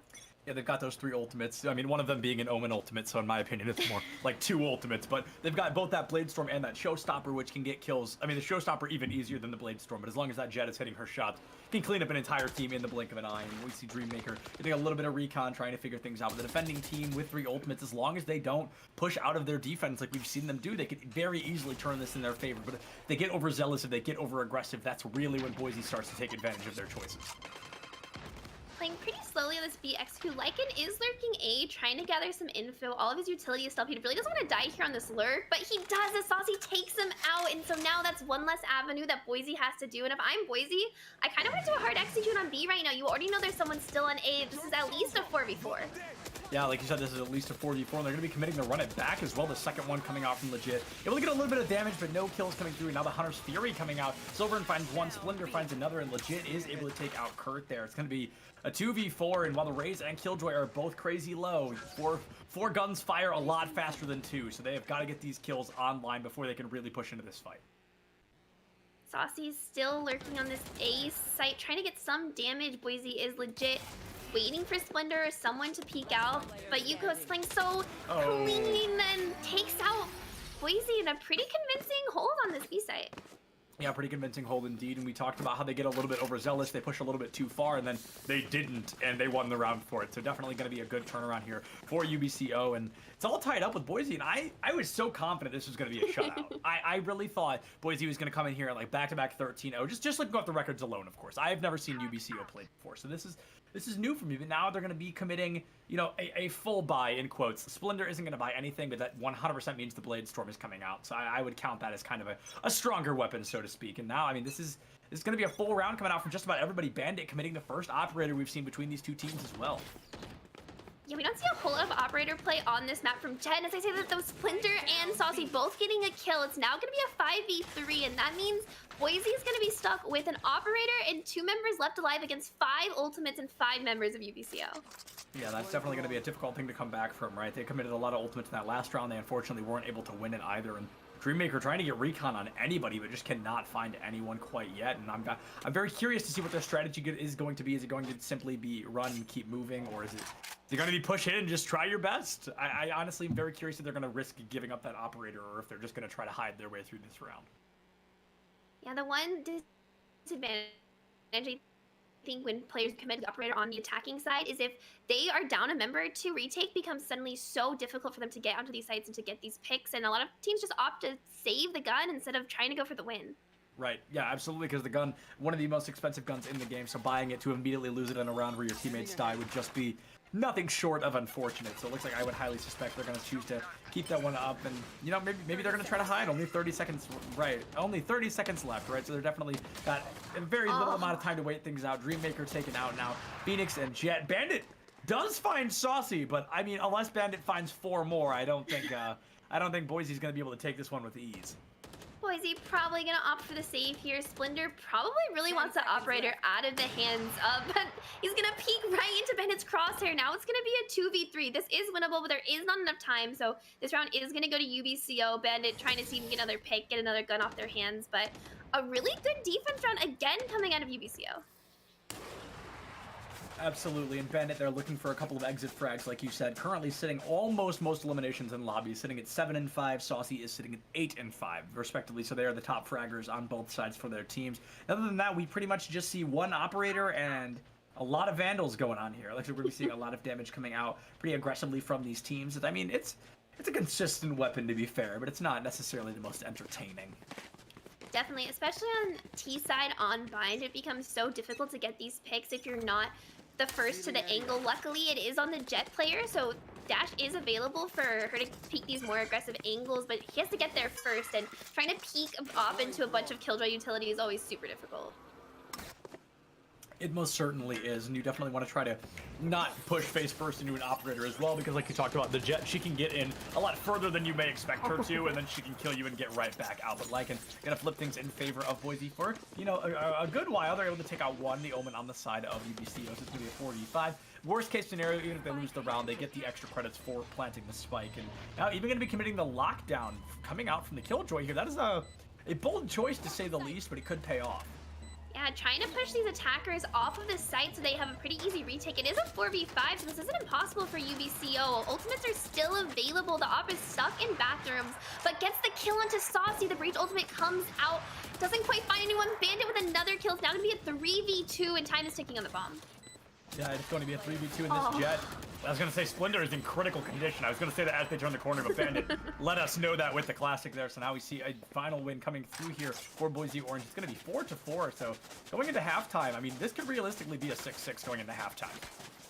And if you're Boise, you're okay with a 6-6 half on this attacking side. Bind is notoriously pretty difficult for a lot of teams to have coordinated, really strong attacking sides.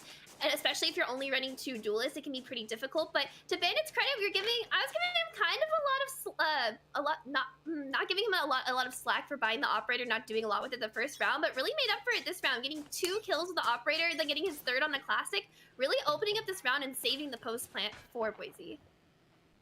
Absolutely. I was hesitant to the operator as well, because when I think of this map, I'm not like, oh, you know, operator map. You know what I mean? So I was definitely surprised to see it coming out, but like you said, definitely getting some work with it, right? Getting some shots, Bandit doing a great job, stealing these kills, and now Lycan able to find Splinter right away. You made a point that I really like that you touched down on, is the fact that even if they can go into halftime 6-6, this is a crazy defender-sided map.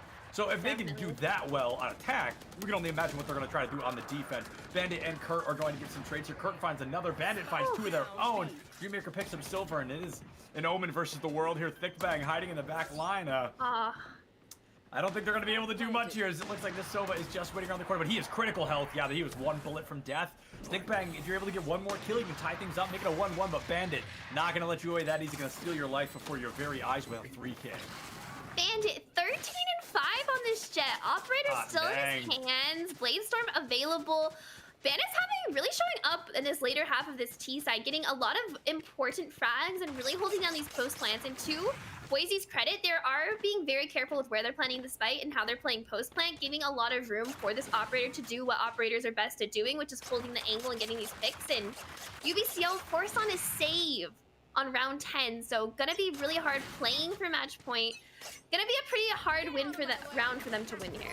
Yeah, no, a short buy on round 10, and I mean, even committing to run it back, that's going to make it 6 eliminations that they need to win this rather than 5. Legit, just trying to get any kind of recon. Dreammaker is going to be able to take Pickbang out of the fight. The Omen's going to be gone as well as that teleport. They know somebody's in the area, and they know that Killjoy is waiting for them, but looks like Lycan's going to be playing it slow, possibly looking to get an exit frag on that back end. They've given the Phoenix the spike, so he's got great opportunity to just move in and plant, but it looks like Legit is going to be able to get it off on the side. Yeah, just next to the truck, same place we've seen it planted, I believe, every time they've planted it on A so far. So it's going to be a pretty classic firefight. The Shells are going to be able to find Dreammaker, makes things a 4v4. Maybe committing a blast pack as well, just trying to get in and get aggressive, but Legit takes out Splendor. They've got the numbers all over again. Boise Orange 1 kill away from really having the numbers advantage. Yeah, a lot of flashes coming out of Kurt, and gets the first headshot with Lycan, gets another kill with this utility, makes it a 2v2. Bandit misses the op shot, and Killjoy's gonna peek him, doesn't quite get it. The last man left alive is Bandit, gets the first one, gets the second, and secures the round. Bandit is playing out of his mind right now. Yeah, Bandit, that was credit where credit is due. That was phenomenal. I thought that was going to be the thrifty round of a lifetime, but Bandit prevented that from happening there. Still has that operator as well, which is arguably the scariest part, right? Like, the operator is still here. You come so close, just bullets away from taking that operator offline from Bandit, but unfortunately you do not find that kill, and Bandit gets to live another day. Boise didn't. They played around a little sloppily. UBCO had already fully rotated onto this A site, and to Boise's credit, yeah, they had short guns, but they committed the plant even though the rotation had already come through, and Boise clutching it up and securing the round, that's huge, and that's a lot of momentum going into the last round of this half. Absolutely, that is a lot of great momentum moving into this. And, you know, I always talk about if you can get to halftime and have even 7 points, and you can have even 1 point over your opponent, that is such a big advantage when the sides swap, right? Because you're in the lead, and worst case scenario, that gives you a round to kind of throw away a little bit, because you know you won't take a massive loss or anything. But, you know, it's great to go in with a point advantage, and now I can only imagine that's what Boise Orange is trying to do here. Really slow kind of defaulting style now coming from Boise, kind of slowing it down from their last round where we saw the really aggressive attack onto A. Lycan does have the lurk onto A, but looks like he's going to rotate onto B, and it looks like Boise's going to either end B or go to the teleporter here. Absolutely. And it looks like we're going to be seeing the Hunter's Fury come out from Dreammaker, actually find a kill on the Splendor. I often see Sovas kill their own teammates more than killing their enemies, so I'm really glad to see that a kill does come out from Dreammaker here, able to find that Jet and turn it into a very quick 4v5, and then make it a 3v5 as Bandit takes out Saucy. Big Bang does find Legit and Dreammaker with a second kill, looking for more. Kirk finds one, but Dreammaker finds the triple. Oh, it's going to be this Killjoy versus the world here. Silver and going to be approaching B as it looks like she knows that's where the plant is going to be happening. Might go for the wall bang, but instead actually finds Bandit, so the operator currently down. That's something to keep in mind. Silver does find 2, looking for the third, but no, Dreammaker with the 4K. I assume they're going to, run over and grab that operator before they get sent back to spawn. Last round before the Wow, what a great attempt coming out of Silver in there. Almost clutching up, gets 2 really important kills, but doesn't quite land it. Into Dreammaker's credit, getting the 4K on the Sova, getting the opening pick with Hunter's Fury was huge for that round. Just open up the B side completely. Easy round. Now it's going to be 7-4 on the last round before the swap. So if you're UBCO, you want to try to get at least 1 more on this defense side. Defense should be the easier side to hold, like you were saying. It's a pretty defense-sided map, so UBCO really needs this round unless they're going to have a phenomenal attacking side. Yeah, and I don't know if it's just me, but going into halftime 7-5 hurts so much less than 8-4. Like, it just gives you, you're only 2 games away instead of 3 or 4, and it's just so much better to look out for. And Saucy trying to make it happen, able to find Lycan in showers there, and Bandit trying to tie things up, but Kurt with a phenomenal headshot there, able to take Bandit offline, and you know, they're looking to go 7-5, right? UBCO, they were trying to make it 5 in the halftime rather than the 7, and it's looking good for them. It's going to be a 5v3 right now, so the remaining players of Boise would have to absolutely play out of their minds to go into halftime 8-4. If Boise tries to execute right now, the only member of UBCO who is on this site is Killjoy, but they are going to get stalled out in Hookah, and the no way! 3K for Saucy, kills 2. Last member alive for Boise is Dreammaker, has the spike, but not a whole lot else. It gets taken out by Kurt. A flawless round to end the half for UBCO.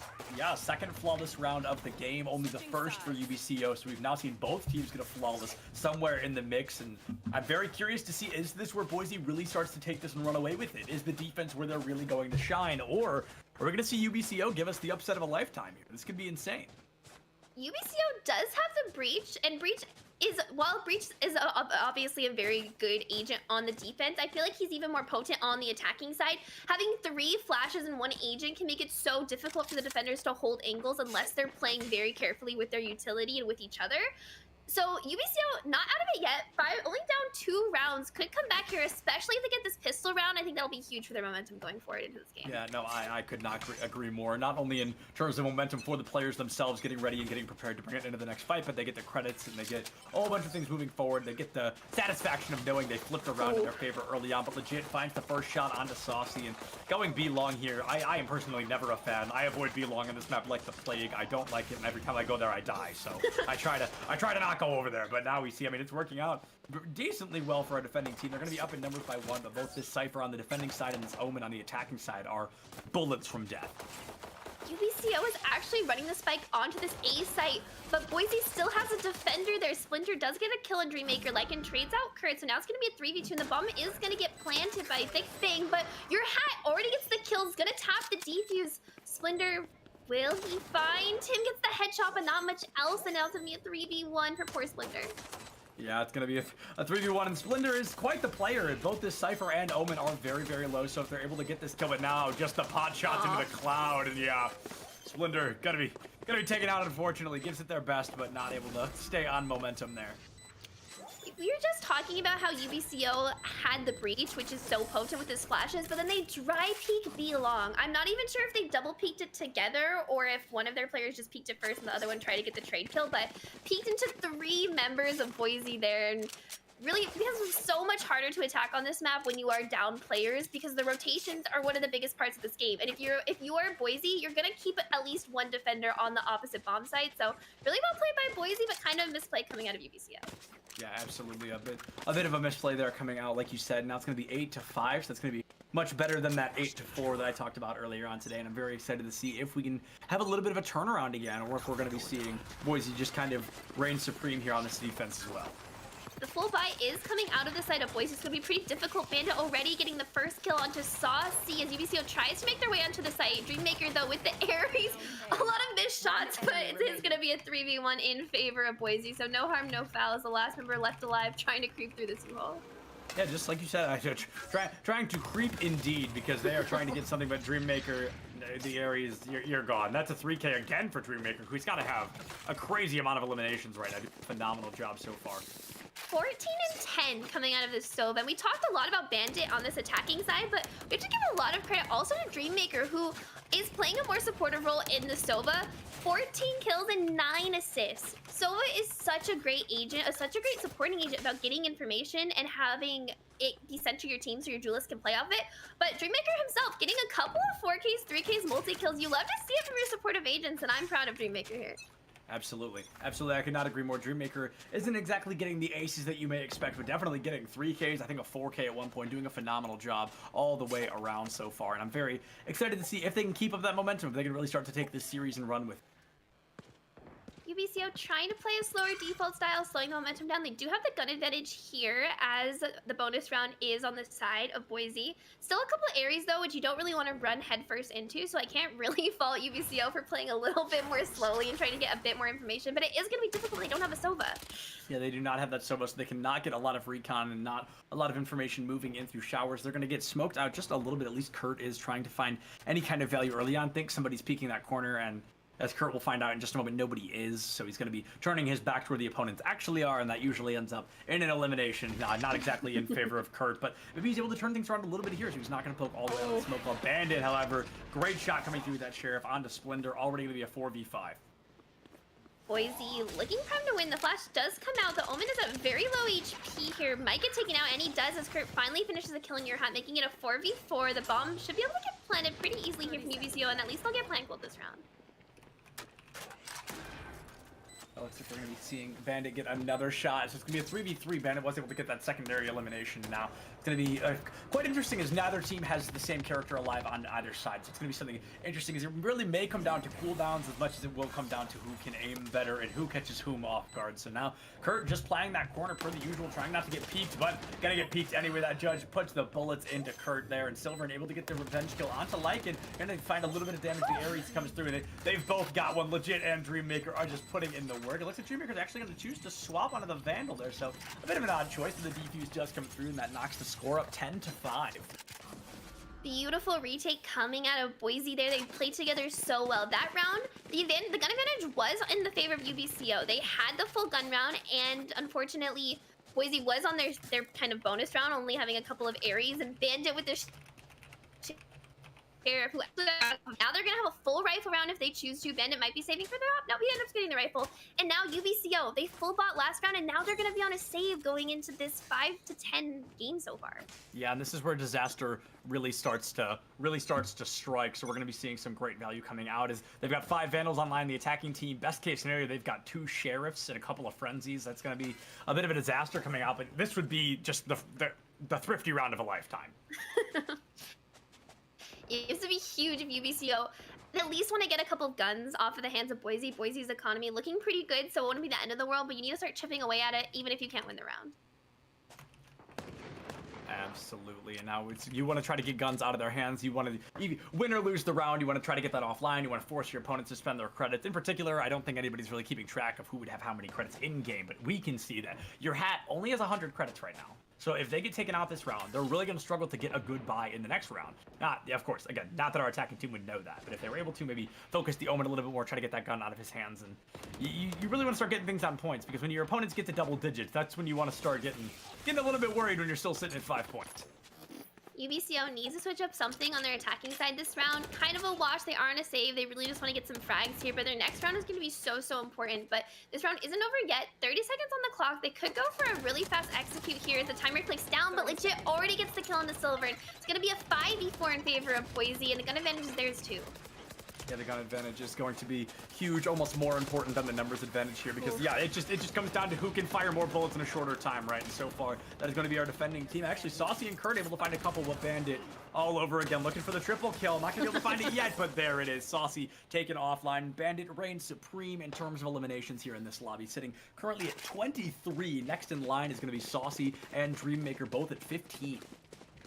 Bandit playing out of his mind, has the ultimate available again, and the Odin actually coming out of the side of Dreammaker. To UBCO's credit, got a couple of guns out of the hands of Boise. It's all you could really expect, but now this is going to be a really big round for them. It's 5-11. If they lose this, they'll be on match point, and their economy will be ruined. So they really need this round. They have 3 ultimates available. We need to see them playing a different style. The defaulting style hasn't been working for them, and they need to start making plays and not losing these gun battles. Absolutely, they need to not be losing those gun battles, and of course that is much easier said than done, but that's really what needs to be done here, as we see that they are struggling to move forward and not really getting as aggressive as they necessarily want to be. So it's going to be a bit of a struggle here. We're going to be seeing a rotation around onto A, but your hat already finds Kurt again. The defenders not only have an initial advantage the way that Valorant offers one, but now they've just got the numbers advantage. Never mind, it's a 4v4 with the spike plant. Still going to come through. They're going to full commit for it just in an attempt to get those credits, and now the Killjoy ultimate as well. That is a risky move here, but I guess you're only a couple of rounds away from losing it, so you really got to put all your cards on the table. At 2v2, the bomb is ticking. The run it back is coming out, does get taken out. Killjoy Valley goes out, 2v2. Boise's running out of time to defuse this, but getting a lot of damage. Bandit with a headshot to Splinter, making it a 2v1, and Legit gets the kill, and that's going to be round 12 going the way of Boise. Yeah, that's going to be huge here. Boise, you know, they were looking a little bit rough there, but it looks like they may be able to make that happen just barely at the end of the day, and now they are on game point for this map here on Bind, and we'll move into split no matter what, but we're going to have to see a serious turnaround if we want to see Ascent as well. UBCO actually, due to the losers bonus, they've lost 5 rounds in a row, will have enough to buy this round almost completely. They're going to have 1 member on light shields, but this is match point. They have not won a single round on this attacking side on Bind. They need to figure out how they can get these trade kills. I liked what they tried to do a short, throwing out the breach flashes, pushing the defenders off of their positions and getting the plant down, but they need to figure out their post plant. They do have Killjoy. They have a lot of advantages and utility in their favor, and now it's up to them to use it to save this game. Absolutely, they need to save this game because it is a now or never moment. They've got that operator online, but we are looking a little bit of a different strategy here in expensive guns. We've seen Odin online for one team and an Operator online for another. The Operator is going to be a super aggressive weapon, but the Odin obviously fires way faster. So that's going to be quite an interesting gunfight if we get into one of those. But we're going to have to see an engagement first. A lot of slow gameplay coming out from all these players. 3 ultimates online for the attacking team, or excuse, yeah, for the currently attacking team. And it looks like a couple of ultimates online are going to be that Blade Storm and that Cypher ultimate as well, that Neural Theft. So it's going to be, do you commit these ultimates? Do you just go for the normal win? Saucy gonna be able to find Dreammaker. That is going to be phenomenal so far for UBCO. They get the numbers, they've got the ultimates advantage as well. They almost lose their rage, but she does get to live a little bit longer. Yeah, Lycan does finally get the raise as we were talking about. Now it's going to be a 4v4. 2 of the defenders of Boise are going to be late to this fight. Kurt gets another kill into Legit, making this a 4v3 in favor of UBCO. But Lycan gets the first headshot onto Silver. 3v3. Bomb still isn't down. Peeks into Splinter, makes it a 2v1 in favor of Boise. Bandit just saving the day all over again, stealing the win out from UBCO's legs there. Just a phenomenal job here. So let's get this kill, but I mean, what a turnaround, right? That was so neck and neck. That was so close. And the Bandit was like, no. And just got those 2 kills back to back. Knows that Jet's in there. Commits the Blade Storm. He cannot find them. So not exactly the kill they were looking for. But still a lot of patience coming through. Splinter getting a bit aggressive here, trying to do something. But it's actually going to be your hat. It's not even going to be Bandit that takes the win there. But that is going to be Bind. Now we're going to be moving into Split. I'm curious what's going to happen in terms of team comps. But, we'll see that when we get there. Yeah, UBCO didn't actually run a Sova on Bind. That's usually kind of the biggest champion difference we see when teams go from Bind to Split is lose the Sova. But not having a Sova there really hurt UBCO there. Their attacking side, they didn't win a single round on their attacking side. Their defense looked pretty strong. Going 5-7 is not that bad, but they just weren't able to pick up any momentum on this attacking side. And Bandit and Dreammaker, 26-9, 15-3, top of the server, played phenomenally. 17 assists coming out of the side of the Sova. Absolutely. I mean, 26-9 is pretty darn impressive. Definitely better than I could do at any opportunity there. So a great job all the way around. 15-13, definitely going to be great as well. Maybe a couple less deaths would have made that more impressive, but definitely nothing to be embarrassed about at all. Like, again, much better than I would be able to do. So a great job from all of these players, and I'm very, very excited to see what's going to be brought to the table kind of in the next matchup. So it's going to be a super exciting map. It is, again, a pretty defense-sided map. So UBCO is going to really have to work to figure out how to break into Boise's offense. They looked really strong on their defense. But I think right now we're about to head into a break before we get into Split. So I hope you guys stick around and watch game 2.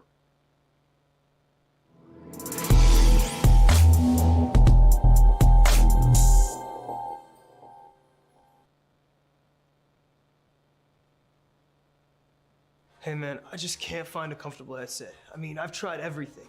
Literally everything. Jeez, my brother. I got you. The HyperX Cloud 2 Wireless. Legendary comfort goes wireless. That is comfortable.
Welcome back, everybody. Still Septilence and Go Ask Alice here to bring you map 2 between UBCO and Boise Orange. They just wrapped up on Bind, and things were looking really close at halftime, sitting at 7-5, or I believe 8-4, around that area. And then Boise went on the defense and just rolled. So it kind of turned into a 13-5 matchup there, and it happened so quickly that it's pretty much going to be over already. We're going to be moving into Split, which I know Alice is just over the moon about. Split is such a fun map. We don't get to see it a lot in NECC. I'm super excited. A lot of teams get pushed off of the Sova, so they have to go on slightly different team comps, which is always super exciting. Maybe we'll see a Sky. Maybe UBCO will bring out the Breach again. UBCO, though, needs to figure out what exactly is going on their offensive sides and fix it. They didn't get a single round on that Bind map on their attacking side, so they need to figure out exactly what they need to change. They were running double duelists, but no duelists like Phoenix or Reyna, who are really good at entering sites with their own flashes.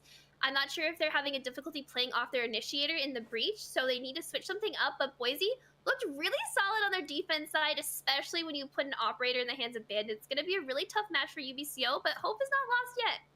Yeah, hope is not lost yet. They got quite a few rounds there, 5, which is, I will be honest, more than I expected after looking at these teams kind of, their win-loss ratios so far up to this point. I expected things to be a little bit more one-sided, but the first half in particular was very close. Like I said, I believe we went at the halftime 7-5 or 8-4, so juggling right around that area. So things were relatively neck and neck for a little while, but Boise, as always, really got to take it and just kind of run away with it. Boise looks so strong, and unfortunately for UBCO, they are on attack on Split, and as we all know, Split, a notoriously difficult map to attack on, even after the changes, which made attacking feel a little less miserable. Still, a lot of teams, first of all, haven't played a whole lot of Split in these competitive tournament settings, and still find a lot of difficulty in executing the rotates that Split requires, getting mid control, which is super important on Split. So I want to see UBCO hang in there. If they can even get 5 rounds, 4 rounds I'll take on this attacking side. They do have a decent chance of winning and coming back into the series, but unless they can find a way to break into Boise's defense, it's going to be really difficult for them.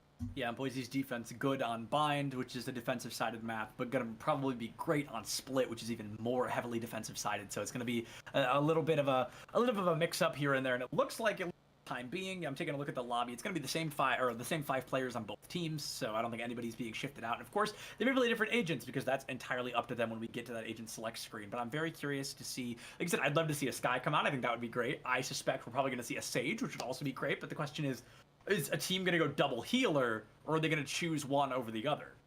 Definitely. Double healer is a difficult thing to do. We don't see a whole lot of teams running Sage and Sky in the same team comp, but similarly, some teams have a really hard time running double Sentinel in Sage and a Killjoy or a Cypher because it makes your attacking side that much weaker. To Sage's credit, she's not the worst on attack. She has the wall that can be used to get onto the site. On example, B site on Split is a notorious wall. You can wall across, get the plant down. Sage is really good for post plant. But if you don't have initiators or duelists who can make space onto these sites, Split is going to be so hard, especially if the defenders are running a Sage of their own. Going to be pretty difficult for both teams. Absolutely, absolutely. So it's going to be great to see. That Sage wall is just so great on this map because there's so many close corridors that you can just simply block off for an extended period of time. You can get some great value, in particular, like I said, on those small hallways or blocking off an approach for one of the teams, because it's quite a nuisance when those Sage walls get in your way. But you know, we have to see a Sage first for that to happen. I truly hope we do. I think she's a lot of fun. I don't see her very much in the scene. Definitely. Also, an important matchup to look at is what kind of controllers both teams are going to decide to pick. Brimstone has been seeing a little bit more play, though he saw a lot of play immediately after his buffs, kind of fallen off back to Omen, but now we have Astra, a totally new controller, much more complex, a much higher skill floor, but also a higher skill ceiling. So there is so much potential in Astra. The teams have had a little bit more time to play with her. I'm not sure if either of these teams are familiar with the agent, but I think it could be a super strong pick onto Split, especially if the other team isn't used to playing against it. Absolutely, and that's definitely something to consider as well, is that, you know, she comes out, she's going to be a new-ish character, so we're going to see some great value moving with that. And I personally have not seen her yet, but I mean, I have, but you know what I mean. I have not cast her yet, so I'd be very excited to see her kind of make an appearance or show up a little bit and change things up, because I think it's going to be a really interesting change of pace. Like you commented on, I think we're not seeing her as often because her skill floor is much higher, and then when players can at least hit that, they can really start to run away and find some great value with her. Definitely, and it's also important to note, difficult for people to play Astra in public games and pugs. It's really difficult to actually execute off of Astra's utility when you don't have good comms. But it looks like we are finally about to go into this champ select. I'm excited to see exactly what sentinels, what controllers we're going to see, if we see the Sage. I'm excited for this map, Septilance. Alice, I would love to say I'm shocked, but you talk about this map every single week until it shows up, so I'm very glad to see it finally making an appearance, and it looks like legit hovering over that Sage. Hasn't locked anything in quite yet, but I would love to see it come through, and Dreammaker instantly going to that raise. And yeah, legit gonna be locking in that Sage as well. So no real surprises. Kurt coming in on the Yoru would be a bit of a surprise. I wouldn't be blown away by it by any means, but you know, a little bit of a change of pace coming through there. And I would be surprised to see the Reyna coming out as well, because I won't talk about her nerfs anymore. If you guys watch it, you're probably sick of me talking about it, but she got nerfed into the ground, and I every time I see somebody pick a Reyna after that, wow, really? Like, interesting. You know, oh, go ahead. I was saying, yeah, definitely when you're picking Reyna after the nerfs, you rely so much on playing with your team, because they did buff the fact that you can get an orb off of her assist. So that is huge in team play when you have coordinated attacks. But for some teams who aren't at that level yet and don't have that form of team play, it can be a super dangerous pick, because if Reyna's not getting these orbs, she only has 2 chances to kind of make the most and get these multi-kill sprees that she's known for. But Bandit is going to lock it in, feeling pretty hot after that Jet game. So I'm excited to see what Boise has to offer with this Reyna pick. On defense, probably going to be not super crazy, but we do see another breach coming out from UBCO, which we talked about a little bit before the game got in. So excited to see what they have to offer on this side. Absolutely. And the Reyna, I always refer to her as a very feast or famine character. You really need to be getting kind of that top frag potential even more now than ever, now that most of her cooldowns have been cut in half. She can only have, you know, half of what she used to be able to, so she really needs to be using them more consistently and getting the value. So I'm going to be curious, you know, like you said, Bandit, phenomenal job in that first game, right? That first map was top tier, top fragger in the lobby, and we've got to see if they're going to be able to carry that over on the Reyna as well. So excited to see Bandit pop off this game. Dreammaker, though, switching from Sova to Raze, pretty significantly different playstyles and different roles on the team. But Dreammaker was, as we said before, second frag in the whole server, not even just on his own team. So expect to see some cool plays coming in at Dreammaker. I want to see if he's kind of unlocked now that he's on a duelist and is not forced to play a little bit more laid back. We did see he had a lot of deaths on the more supportive champion, which is to be expected. But coming in with double-digit kills and assists, nothing to laugh at is it looks like they're gonna do some action mid, but they're just gonna wall it off, and it's like we're gonna see a pretty hard attack on A site coming out of UBCO. Yeah, they're going to be rushing into A site here. Just kind of a, I wouldn't call it a desperate attempt, but a bold move to say the least. Bandit already going to find one. Your Hat finding Big Bang already a 3v5 in favor of our defending team, which is going to be Busy Orange starting on that defense. Your Hat and Bandit are both taken out though, and there goes Legit. So as I'm saying it, you know, I'm like, oh, that's going to be super close. And then Lycan and Saucy take each other out. It's going to be a 2v1 here. This is going to be quite the task for, I can't think of the top of my head. Dream something. Dreammaker, that's their name. I knew it had the word dream in it. Dreammaker is definitely going to struggle. They've got the Frenzies. It's got a great fire rate here. They're going to try and find some damage. Getting the Blast Pack, she's kind of forcing him into the corner with that. I don't necessarily hate that move. Now the Flash coming out from Dreammaker. Going to be taken out by Kurt. So this is going to be a bit of a repeat as we saw on Bind just a little bit ago. UBCO, they're going to take that first round. This is so exciting for UBCO. If you can get the pistol round on your attacking side split, that is going to feel so much better than losing it. Because when you lose the pistol round, you go into usually a hard save second round, you lose that too, and then already your momentum's on the back foot, which can be super difficult to come back on split. So UBCO getting the pistol, playing pretty well. The fast rush A, especially since they didn't have the Sage on that A site, worked out super well for them. Looks like they're going to switch it up, hit B. The Sentinel is on B, but Cypher's going to have really little utility as they're going to be forced on the save. Yeah, very little utility coming through here, and it's going to be very difficult to see, you know, what they're going to be able to get in terms of value. But I'm curious to see why they didn't wall off that hallway there to kind of prevent this push. Lycan, yeah, taken out by the Bucky there. Just gets a little bit too close for comfort, and now Dreammaker with a Bucky of their own is going to find one. Bandit finds another, so they lose their Cypher, and they're able to take the lead for just a moment. Thick Bang with that Spectre, going to take legit offline, so that healing is going to be gone as well, and this is a classic 3v3.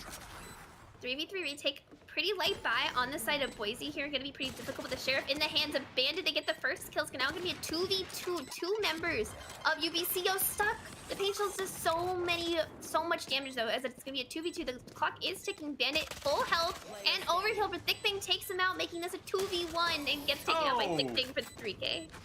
Yeah, Thick Bang is going to be able to take out Your Hat and get that 3k online. Second round, UBCO, they are running a repeat of what we saw on the map before they won those first 2 rounds, and then they started to lose their footing a little bit, so now we have to see, is history going to repeat itself? Is Boise going to be able to step up their game just a little bit more?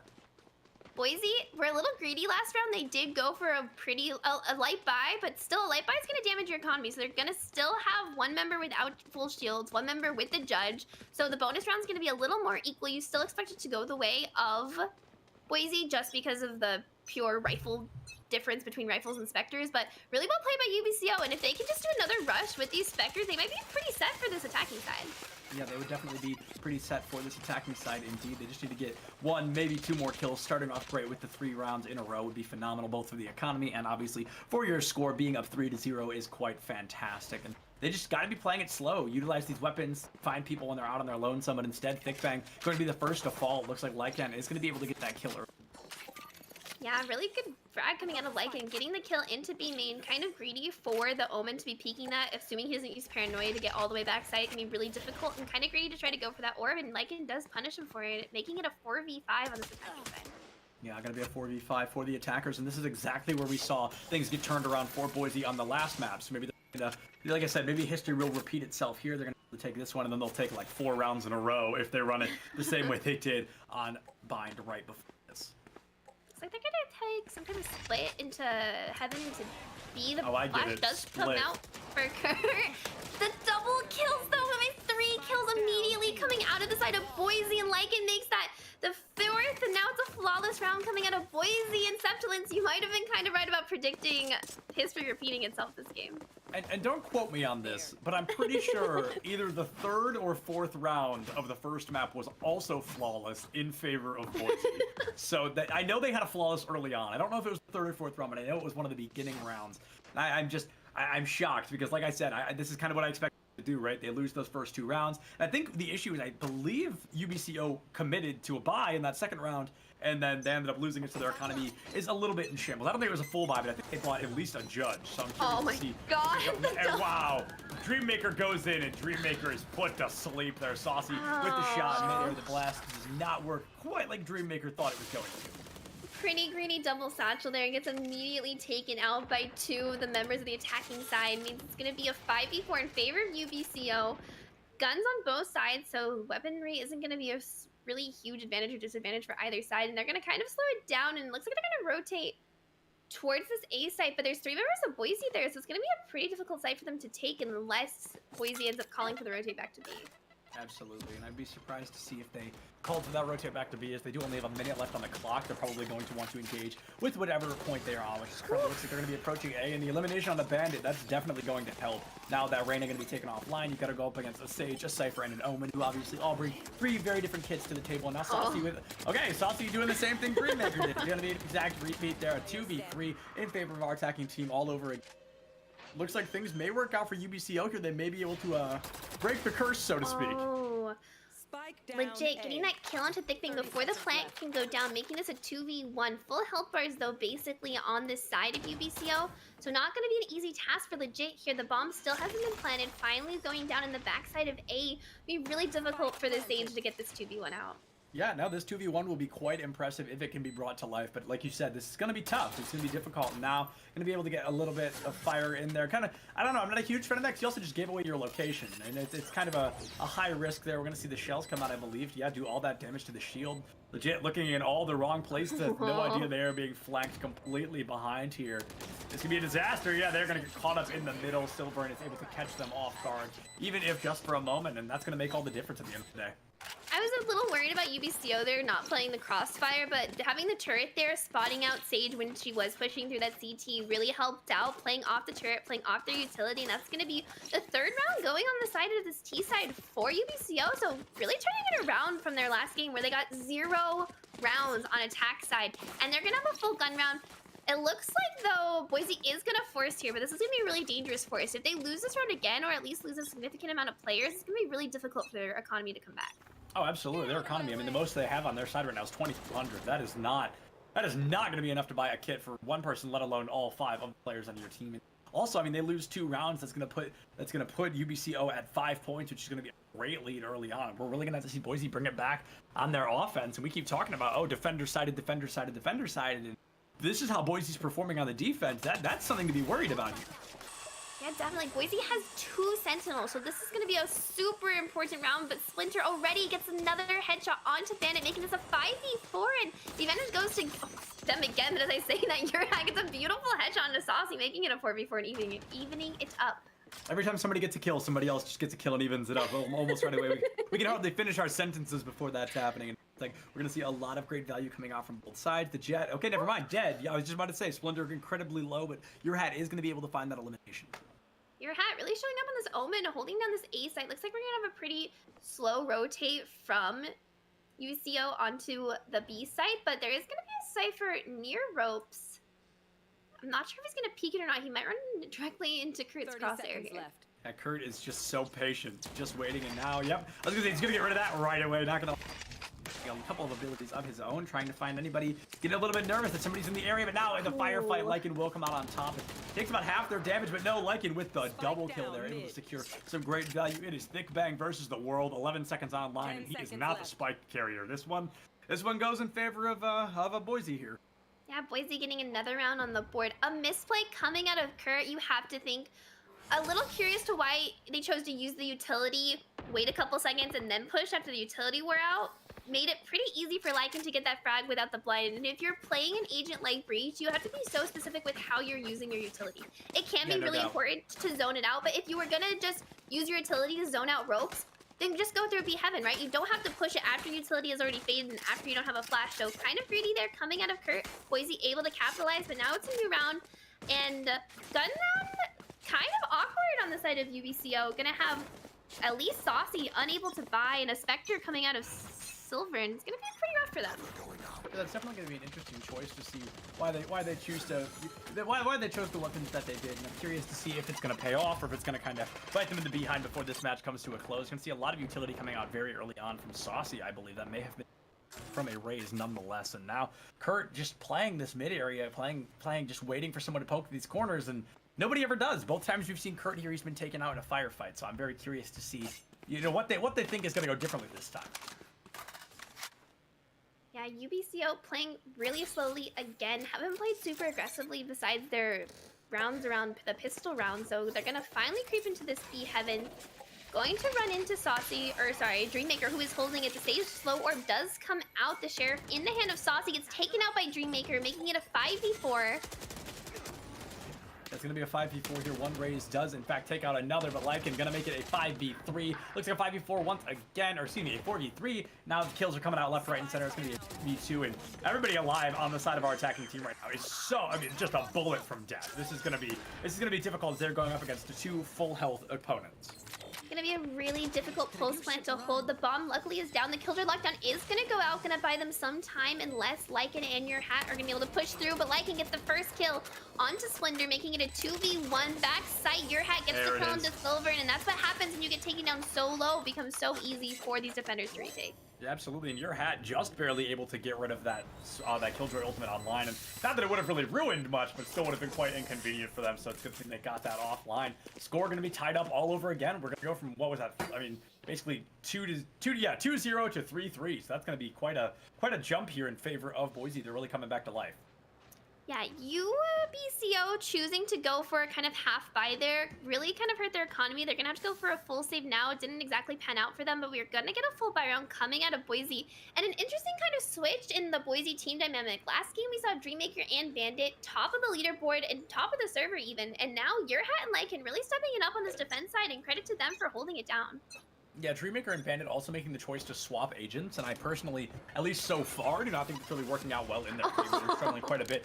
As we say it, timing is everything. Bandit picks up a double kill straight in, but it does give the price of their life, so it doesn't necessarily pay off as it goes from a 5-5 to a 3, and the blink of an eye there. Bandit gets a little bit of a frag, but just cannot follow up off the back of it. And honestly, Dreammaker not performing as well on the raises as they did on the Sova, but there's still plenty of time to turn that around. Player standing. Definitely. It's going to be a 3v in favor of Boise. Legit makes that, puts an end to it. No thrifty round win for UBCO. Yeah, I do like Thrifties, but you know they are unlikely, and that's what makes them so interesting. Is the fact somebody can get a win with even a single round with some crap weapons there. And now it's gonna be 3 ultimates versus 3 ultimates. Okay, one of them is a Sage res, so it's not like it's gonna be doing any damage. But the Empress and the Showstopper coming out from the side of Boise Orange is gonna be pretty high value, in particular the Showstopper coming out from UBCO as well. UBCO has a lot of high impact ultimates. They are 4 and 3, not too bad for this attacking side. If they can get 2 or 3 more rounds, they're going to be set up really nicely for their defending side. But the paranoia is going to come out. The Showstopper paired up with it. Don't know if it's actually going to find any members of UBCO though. I don't think it's time. I think the timer. Yeah, I think the wick is going to come to a close, and Dreammaker's just going to have to send it. Unfortunately, not going to be able to find the value that they're looking for. And that ultimate kind of down the drain a little bit. That's going to be a bit of a disaster moving forward for Boise. As they kind of really wanted to use that to initiate a fight, find an elimination, and give themselves another point online. Because like you said, only a couple more round wins for UBCO before they're going to be super comfortable going into their. Saucy making their way into heaven, playing off this breach fast. I really love to see that. And Thickman gets the first kill onto Legit, making this a 5v4. Another kill on the side of UBCO. And now it's going to be a 4v3, but Bandit holding down this B-side, not cleared out of their backside corner. Yeah, Bandit and Thickman just kind of hanging out for a second. That was a little weird. And now we see Bandit gets the double, but unfortunately cannot find the triple. And there it is. Looks like the spike is going to come through. Saucy in particular with the triple kill there. Valiant attempt from Bandit to actually hold down that push and slow it down, but Saucy just committing so much present with that raise, getting a 3K, a really solid round coming out of him, and now it's going to be a 4v4 as UBCO ties up this offensive side. Yeah, they're going to be able to tie up the offensive side. So we saw a lead very briefly in favor of Boise, but that lead was taken away just as fast. That 3-4, that 4-3 turned into 4-4, and now it's going to be a lot of Vandals and a lot of Phantoms online. Nobody for any unique buys, no Odins, no Op, no Ares, and it's going to be... usually it comes down to whose gun fires a little bit quicker, but when everybody's pretty much got the same gun, it's going to come down to who aims better. Definitely, or who has a better crossfire. Is Bandit already getting the first frag onto Thick Bing by pushing out a B main, and that's what you want to see if you're a Boise fan, is see Boise playing a little more aggressively on this defense, because they're playing really passively, and UBCO is punishing them really well for it, using a lot of utility to get onto these sites, and Boise hasn't really showed that they can hold that by themselves, but already that first pick is going to make it a 5v4 and be really difficult for UBCO to now execute on either site. Yeah, it's definitely going to be difficult for them to execute on either side. Like you said, there's great coverage blocking both these sides, and they don't have the numbers advantage either, which is, of course, okay. Now it's not exactly an advantage, but it's going to be tied up a little bit. Bit of a green satchel coming out from Saucy there, and yeah, gotta pay the price. Bandit was just waiting for that opportunity to happen, and they took full advantage of it. The numbers in favor of Boise all over again. It's gonna be a 3v4, so there's definitely a world where this can be turned around just like that. Splendor finds 1, Splendor finds 2, and yeah, as I say it looks like Splendor is gonna be able to separate this fight just a little bit, but legit with the res into the double kill. Like and able to find Splendor, a phenomenal play from that stage there. Really well played by Legit there, getting the res into the double kill, as you said, could have been so detrimental if Legit or the person he res got killed there, would have thrown them the round, but Boise holding it down. Bandit kind of showing up again, kind of waking up on a pretty slow defensive side, getting a couple multi-kills the last couple rounds, so coming back into this game, making it a 5v4. The money on the side of UBCO, not so great. It's going to be a pretty rough round for them to win, and they're probably going to be looking at a 6-4 here. Yeah, realistically, I think a 6-4 is pretty likely, but Thrifties are always possible, and it looks like Splendor going to be committing to that Bucky, which I don't hate, but at the same time, you've got to get in close and you've got to get in, which Jet is capable of, but you've got to try to get some kills early on. Splendor, no idea how close they are to this Cypher, just waiting around the corner, going to be committing that Cloud, trying to get a little bit of value, a little bit of information. Lycan with some phenomenal placement, making it a lot harder to shoot him. Oh, gonna get a little bit overzealous, might cost him his life. No, it's gonna be Dream help of the Cypher, able to take Splendor offline.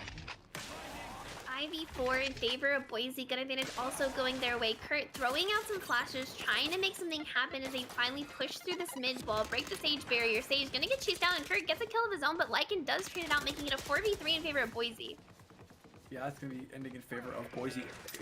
I don't want to say per the usual, because these rounds really are pretty close, but that's really how it started to feel in these last couple of rounds. Thick Bang with the Sheriff, able to get a great headshot. Probably going to get the plant off as well, because it looks like nobody's on B quite yet. Yeah, so the plant definitely going to come through. Now, whether or not Thick Bang gets a 3K with a Sheriff, that's mostly up to him, but it's going to be quite the surprise if he's able to do so.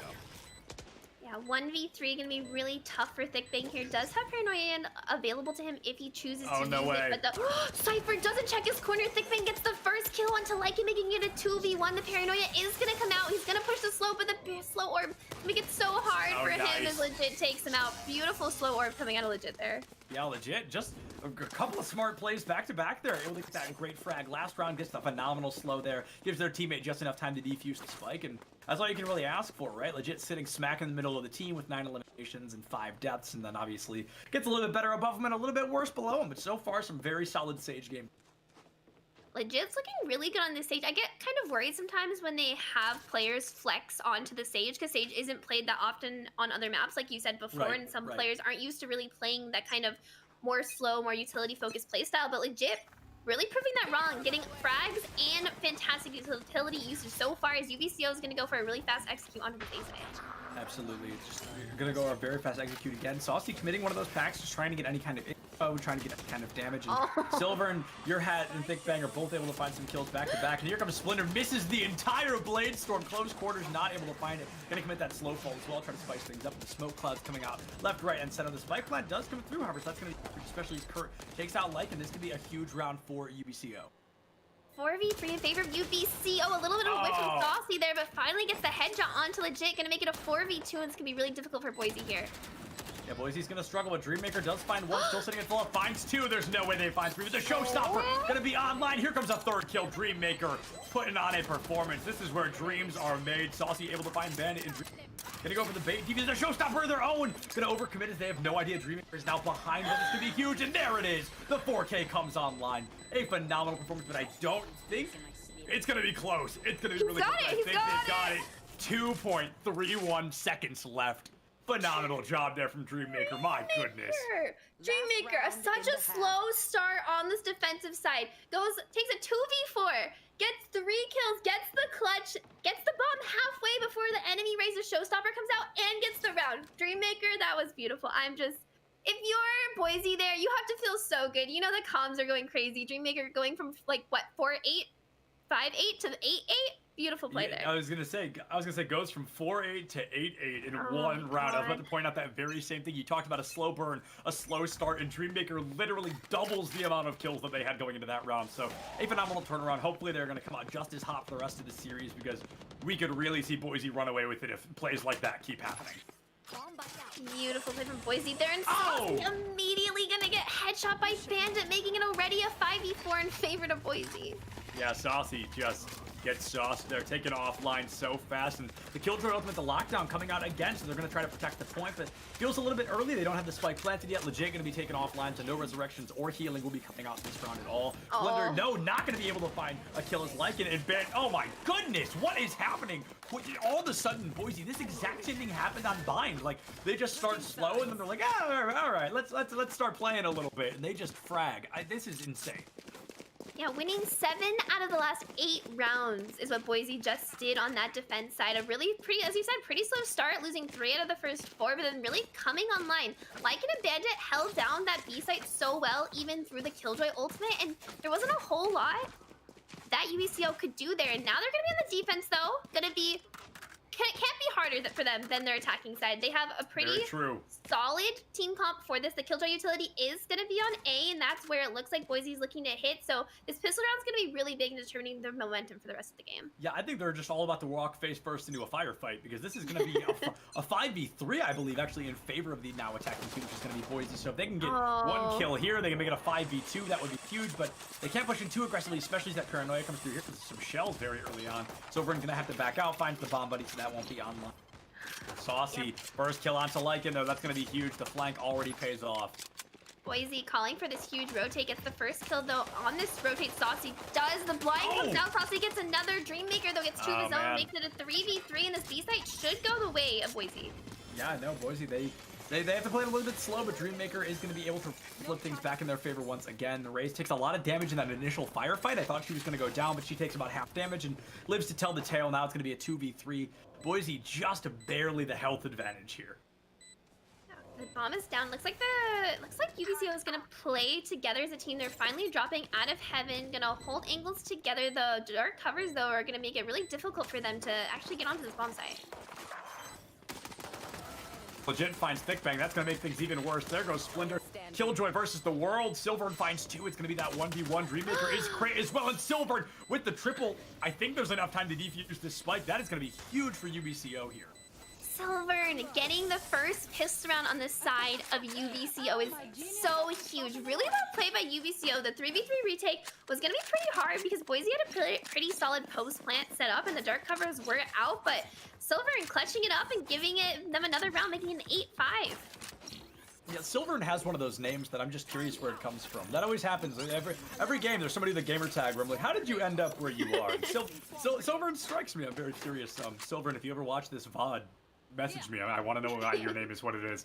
But now 8-5 moving forward. And that was a great turnaround that flips momentum in favor of UBCO. And you brought this up already. If they could get 5-4, if they could get 4 on their defense, on their offense, their defense should be even easier. Definitely. Dreammaker throwing out some utility. Thickbang though with the one-way, not quite gonna peek it. The Rainolier should come out pretty soon. It looks like they have 3 members primed to swing, but they're gonna hold on to it. Probably gonna wait out the dark cover is what I would do. Cover going out. Yeah, looks like we're going to be seeing that cover coming out from Thickbang, trying to get a lot of value, not going to be paid a little bit more, but here comes that. I mean, dude, yeah, I was going to say, shoot the raise. She's staring right at you. She can't see a thing, but Thickbang chooses to fire kind of blindly, and it looks like it was going to pay off, but your hat comes in with the double kill. A 2v2, there is plenty of opportunity for this to go either way. Both your hat and the surviving member of the side of Boise Orange aren't exactly our top fraggers of the day, but they are definitely getting some kills in and out. However, Silvern's still alive, and we've seen some great plays from them today as well. Silvern trying to pull another clutch here with their teammates. Oh, Down 1v1. Your hat versus Silvern. Taps the bomb. Has the judge, so your hat has to be really careful here with the range. Gets the headshot. That's a 3K coming out of your hat to secure the round for Boise. I guess you could say he's pulling that 3K out of his hat. But sorry, that was stupid. The name is stupid. I can't help myself. I'm sorry. Anyway, your hat does a great job. It's gonna be 9-5. So definitely not the best score that could have happened, but still a very good score for Boise Orange. They've got a 4-round lead, so they've got plenty of time to, even if they lose, drop 1 or maybe even 2 rounds, they've got time to come back, and that's really the difference here. Because if UBCO drops 2 rounds, that's rough because that's getting very close to game point. Gonna be really difficult for them, and now they're gonna have a pretty solid save round. Only 1 ghost coming out on the side of this defense, and full Spectre round coming out of the side of Boise. So this should be their round to lose as they push up into A heaven. Not quite gonna find anyone yet though. I know it's gonna be a little bit of a slow burn. Unintentionally, nobody really knows where anybody else is quite yet. Now we're gonna see Lycan kind of poking this corner, a little bit afraid, knows somebody's there. Gonna go for the shot, but Bandit with the Spectre gonna be able to find it early on to Saucy there, and I believe we're gonna be seeing, yeah, a little bit of damage coming out from Kurt onto Lycan. Legit is gonna find Splinter as well, so a bit of disaster here. Silvern finds 1, Silvern finds 2. You've gotta get this Killjoy out of here because she is a nightmare so far. Bandit is able to find Kurt. It's gonna be a 2v2 in the side of Boise. They've taken a little bit of damage here, so Bandit able to find Thickbang though. Gonna be a 2-1. Silvern finds 1. It's gonna 4K. It's a 4K button for Bandit. Silvern gonna be taken offline. They're hitting double digits on the side of Boise Orange.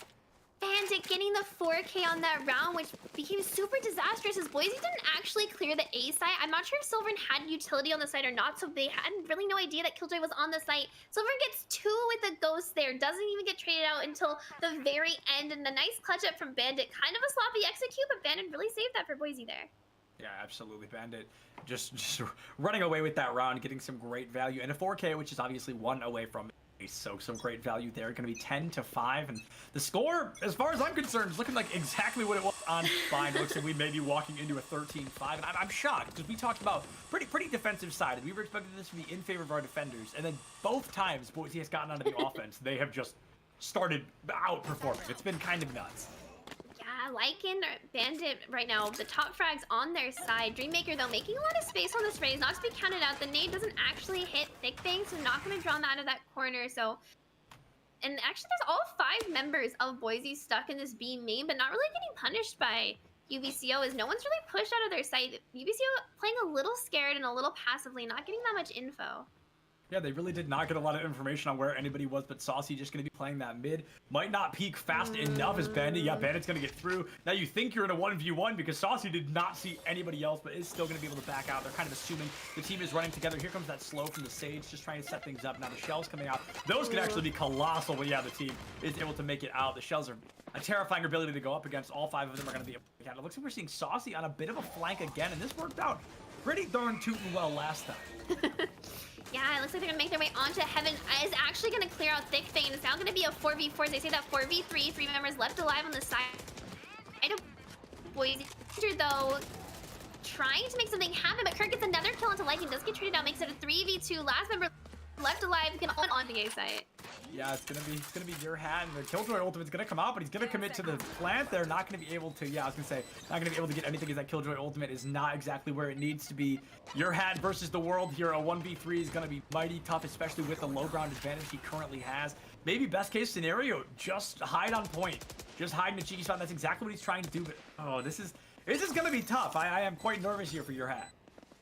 Yeah, low health bar on the side of Saucy and the Breach here might be able to make something happen. Doesn't get the first one, but yeah, really good retake on the side of UBCO, saving this game in a really significant way, making it 10-6. Yeah, like you said, not exactly getting that 11, which is obviously closer and closer to the lineup. They're gonna get the defuse. 7 seconds left, so plenty of time to turn that around. It feels like it's Silver all day to me. It's just been Silver all across the board so far, doing a phenomenal job here.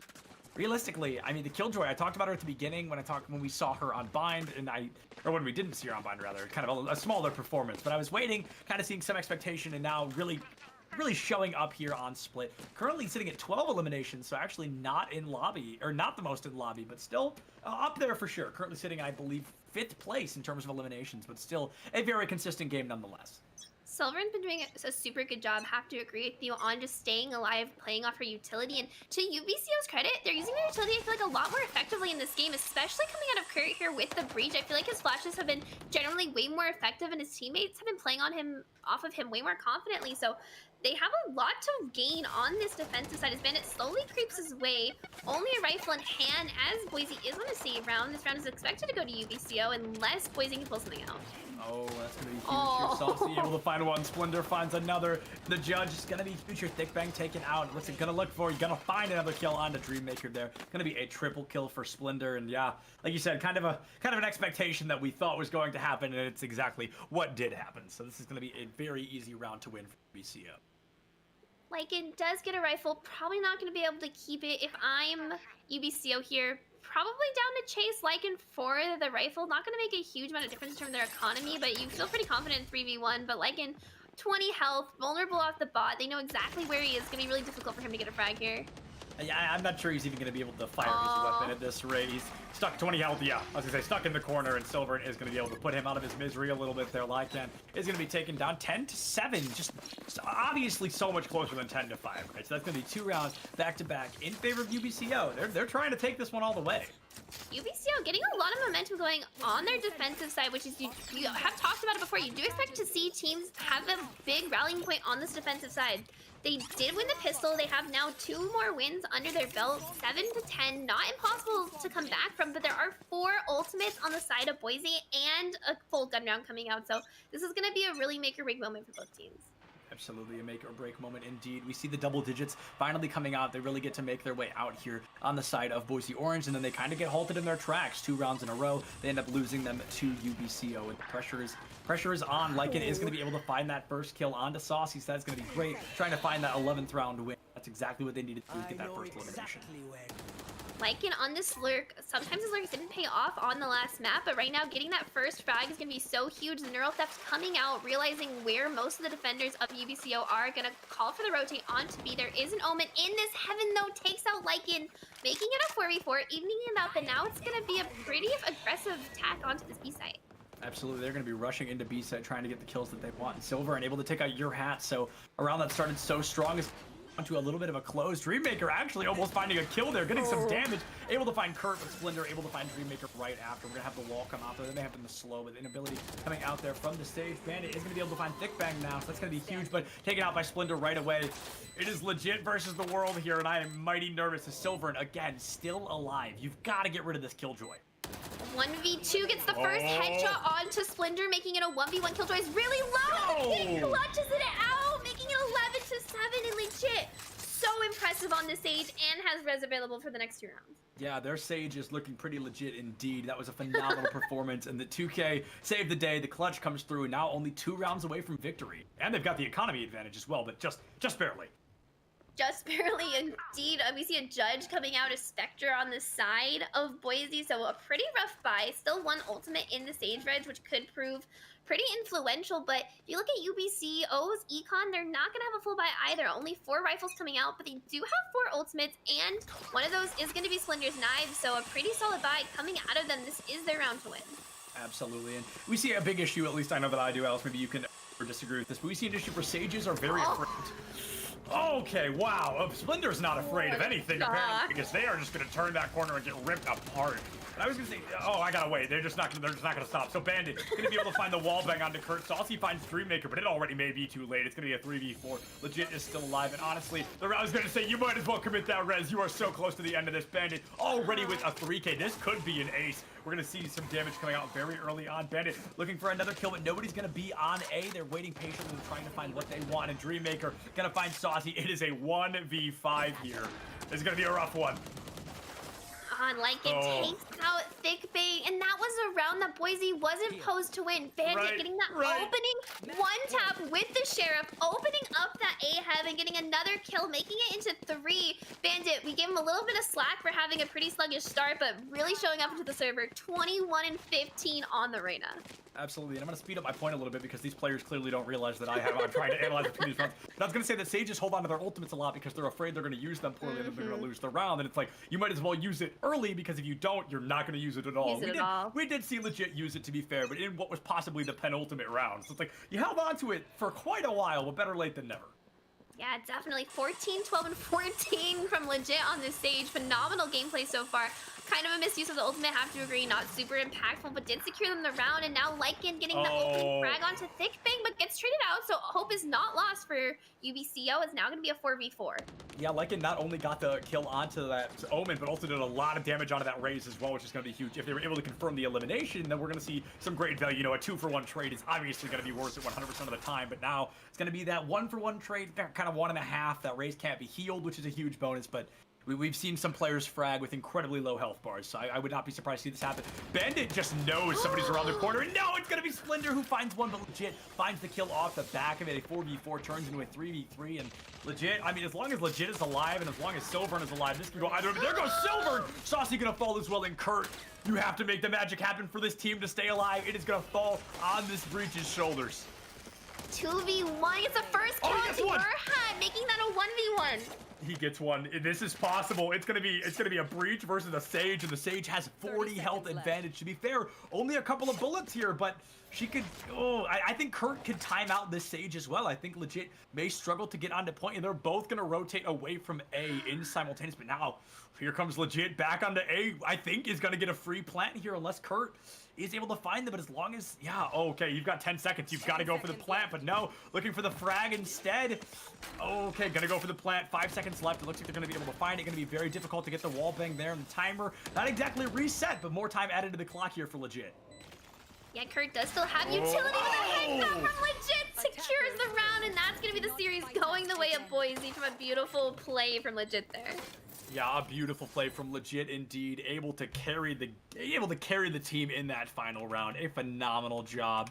I could not praise the Sage gameplay enough. I got the Sage gameplay I wanted. You got the split gameplay you wanted. Absolutely phenomenal turnaround there, and I just could not be more impressed.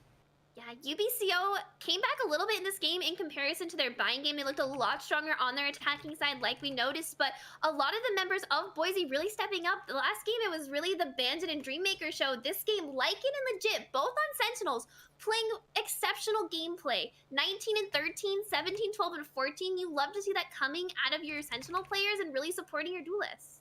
Yeah, absolutely. That was super awesome to see. The 21 and 16 is going to be great as well. And it's just a phenomenal turnaround. Honestly, a lot of eliminations coming through in that game as a whole. Nobody falling under 10, the lowest being Kurt with 11. So a very good turnaround. Unfortunately, folks, we do not have anything else lined up for you here tonight. At least Alice and myself. There's another game. I should rephrase that. There's another game coming up right after this one, but Alice and I will be calling it a night.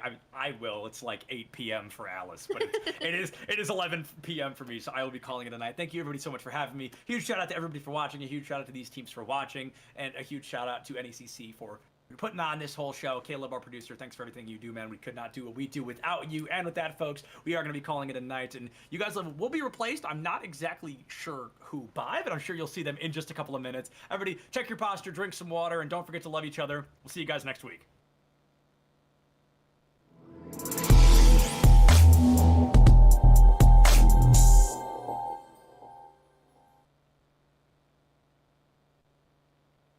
Hey man, I just can't find a comfortable headset. I mean, I've tried everything.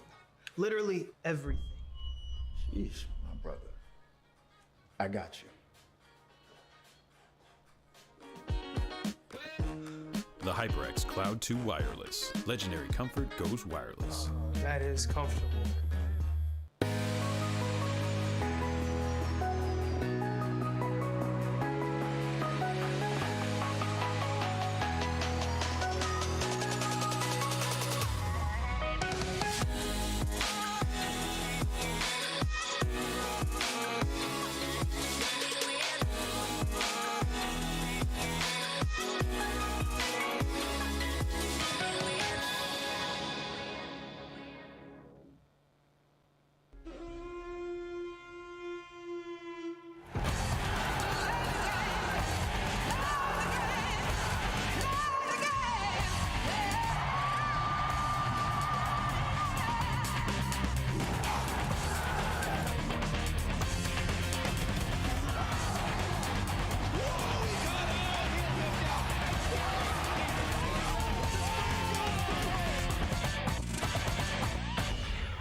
Hey man, I just can't find a comfortable headset. I mean, I've tried everything. Literally everything. Jeez, my brother. I got you. The HyperX Cloud 2 Wireless. Legendary comfort goes wireless. That is comfortable.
And welcome back to everyone at home watching right now. We thank you so much for sticking with us through this very long day. Massive game number 1 and then a somewhat close series 2. And now coming in here in the Challengers division, we are coming in with what could possibly be a very hot series. My name is Orbital, once again joined by Vincent, who is coming on for his second series of the day. Vincent, how you feeling? Oh, I am refreshed, ready to go here for the second series, at least my second series, third series on the day.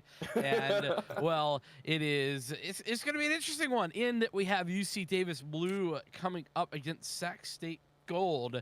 And, you know, a some teams have storied histories, we'll just say. I mean, everyone's storied at this point, week 7, right? But UC Davis, they are pretty much topping the leaderboards for the Challengers division here. I would say somewhat uncontested is maybe a fair statement to think about. I'm pulling it back up. I had it up before, but I had to restart. So well, so they are currently, if they win tonight's series, they will be tied with CSU Dominguez Hills Gold, as they will be another 6-1 team, as well as Southern New Hampshire University. So that would be three teams tied for first place if they win tonight's series. On the other side, though, we do have Sacramento State Gold. I'm very sorry. This team is currently sitting at 3-3 as we buckle down into the last 3 weeks of play. They have got to tie it down because, again, if they lose this match, they'll be put at 3-4, which will put them in between the, I believe, the lower set of brackets, which might be a possible elimination of the playoffs. So, again, every game counts, every match counts, and for Sac State Gold, it means just a little bit more if they are able to pull out this series. Yeah, I mean, even if they lose this series and still win the map, actually, they'll maintain their position in 5th spot because of the map differential. But that's only if they lose in 2-1 fashion. They have to pick up a map here at the very least to stay in that contention race. And like you said, very much is a huge deal for both of these sides. Obviously, UC Davis wanting to be in contention for the very top of this division. And, of course, Sac State, they got to get in there onto the playoffs. So, yeah, I think we have a grudge match of sorts in that it is a whole lot of stuff on the line, a whole lot of potential tears and, well, wondrous victory available. Yeah. It's going to be a fun time, I think. Now, of course, the maps are coming out, and so we will see Ascent first with Split second. And if we go to a third map, it will be Bind. So we are already loaded in, heading on to Ascent with UC Davis on the attacking side first and Sac State Gold running out on the defense. And taking a look at the agents selected, it feels pretty meta right now. We do see the Sova, the Jet, Omen mirrors, as well as the Phoenix mirrors. So a lot of people working with pretty much, I think this is actually a straight up mirror match between the agents selected. Yeah, it looks like it. And a pretty standard, very meta comp, like you said. Really nothing here that I would say is odd. That said, I've seen some teams elect to move away from the Killjoy onto a Cypher. But I really think that's more about preference. I think at the peak of either character, I want to say Killjoy is a little bit better on this map just because of the lockdown placement potential, right? Even though, like I said, I think at the highest level we are seeing some Cypher get pulled out just because, you know, some people are kind of cracked at Cypher. And also, you can flank a little bit easier with Cypher as well. You don't have to be so nailed down to a certain position like you do with the Killjoy. But nonetheless, enough about that as we move into round number 1 here. UC Davis Blue, Sac State Gold. Of course, the immediate setup, the ever classic A push on this first set. A main is always a fun one to stack up and see about 15, or it's actually a little bit higher number. 10 people decide that they are rushing it. So immediately Nanoswarm down, and Mitchell just annihilates the frontal push. That'll immediately set it into a 2-1 position as the rest of UC Davis push in and try and get the plant down.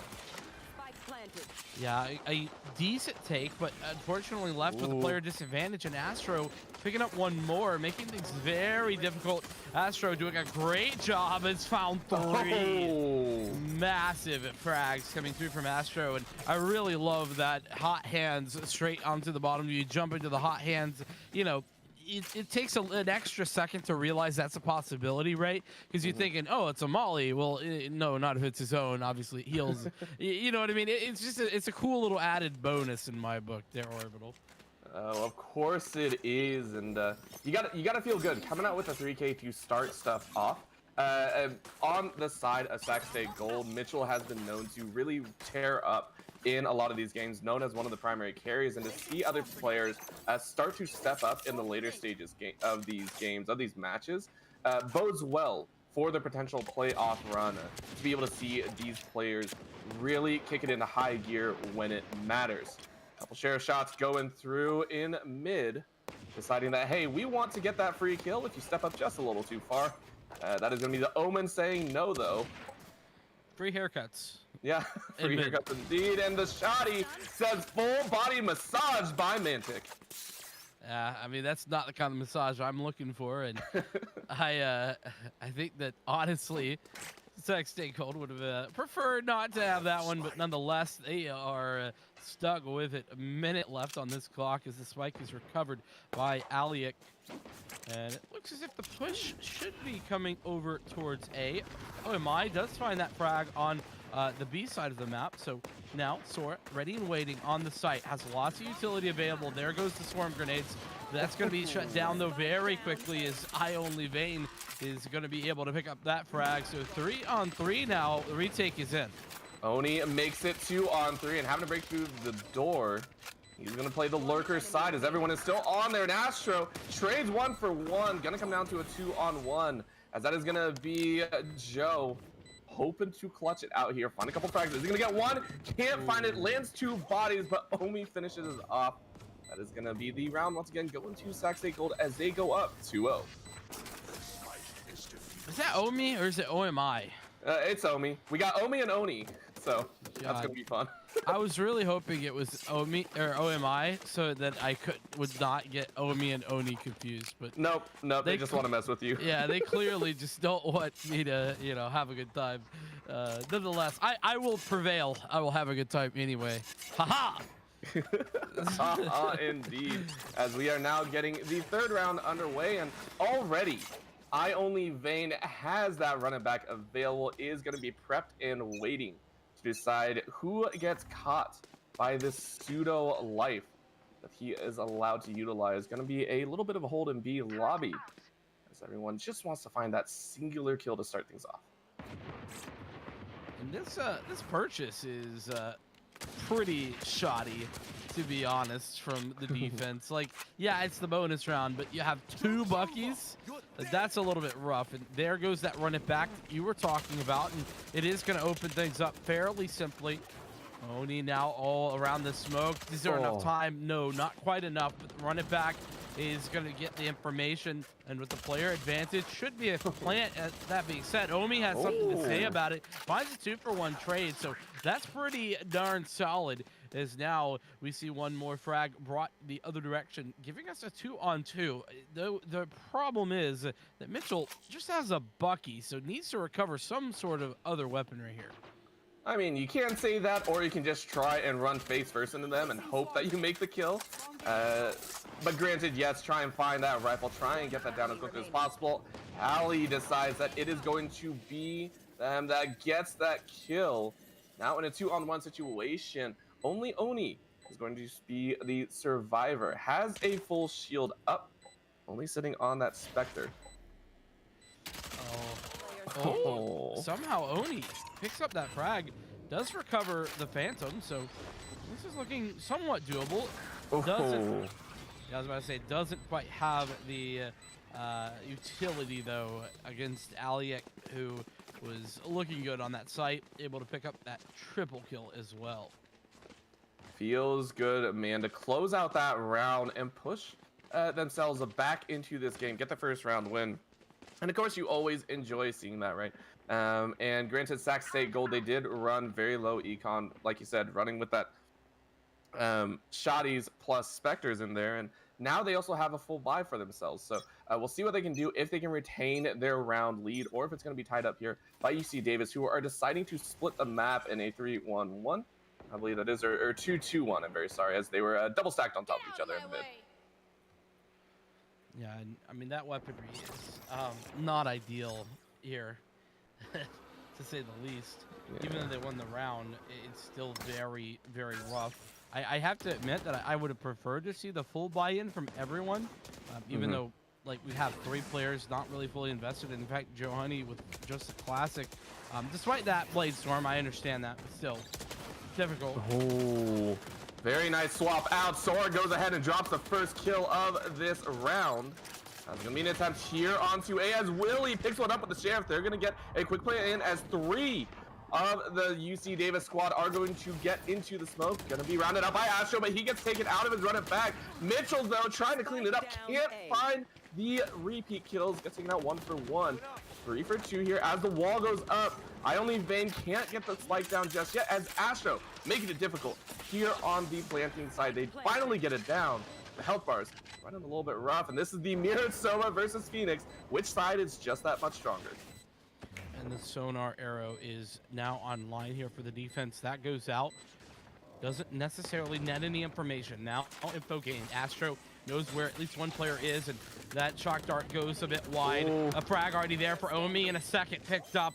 Beautiful stuff there, and the 2v2 for Omi, who closes that round out. And well, the only positive thing here for the UC Davis side of things is that they kind of saved, so they should still have money here.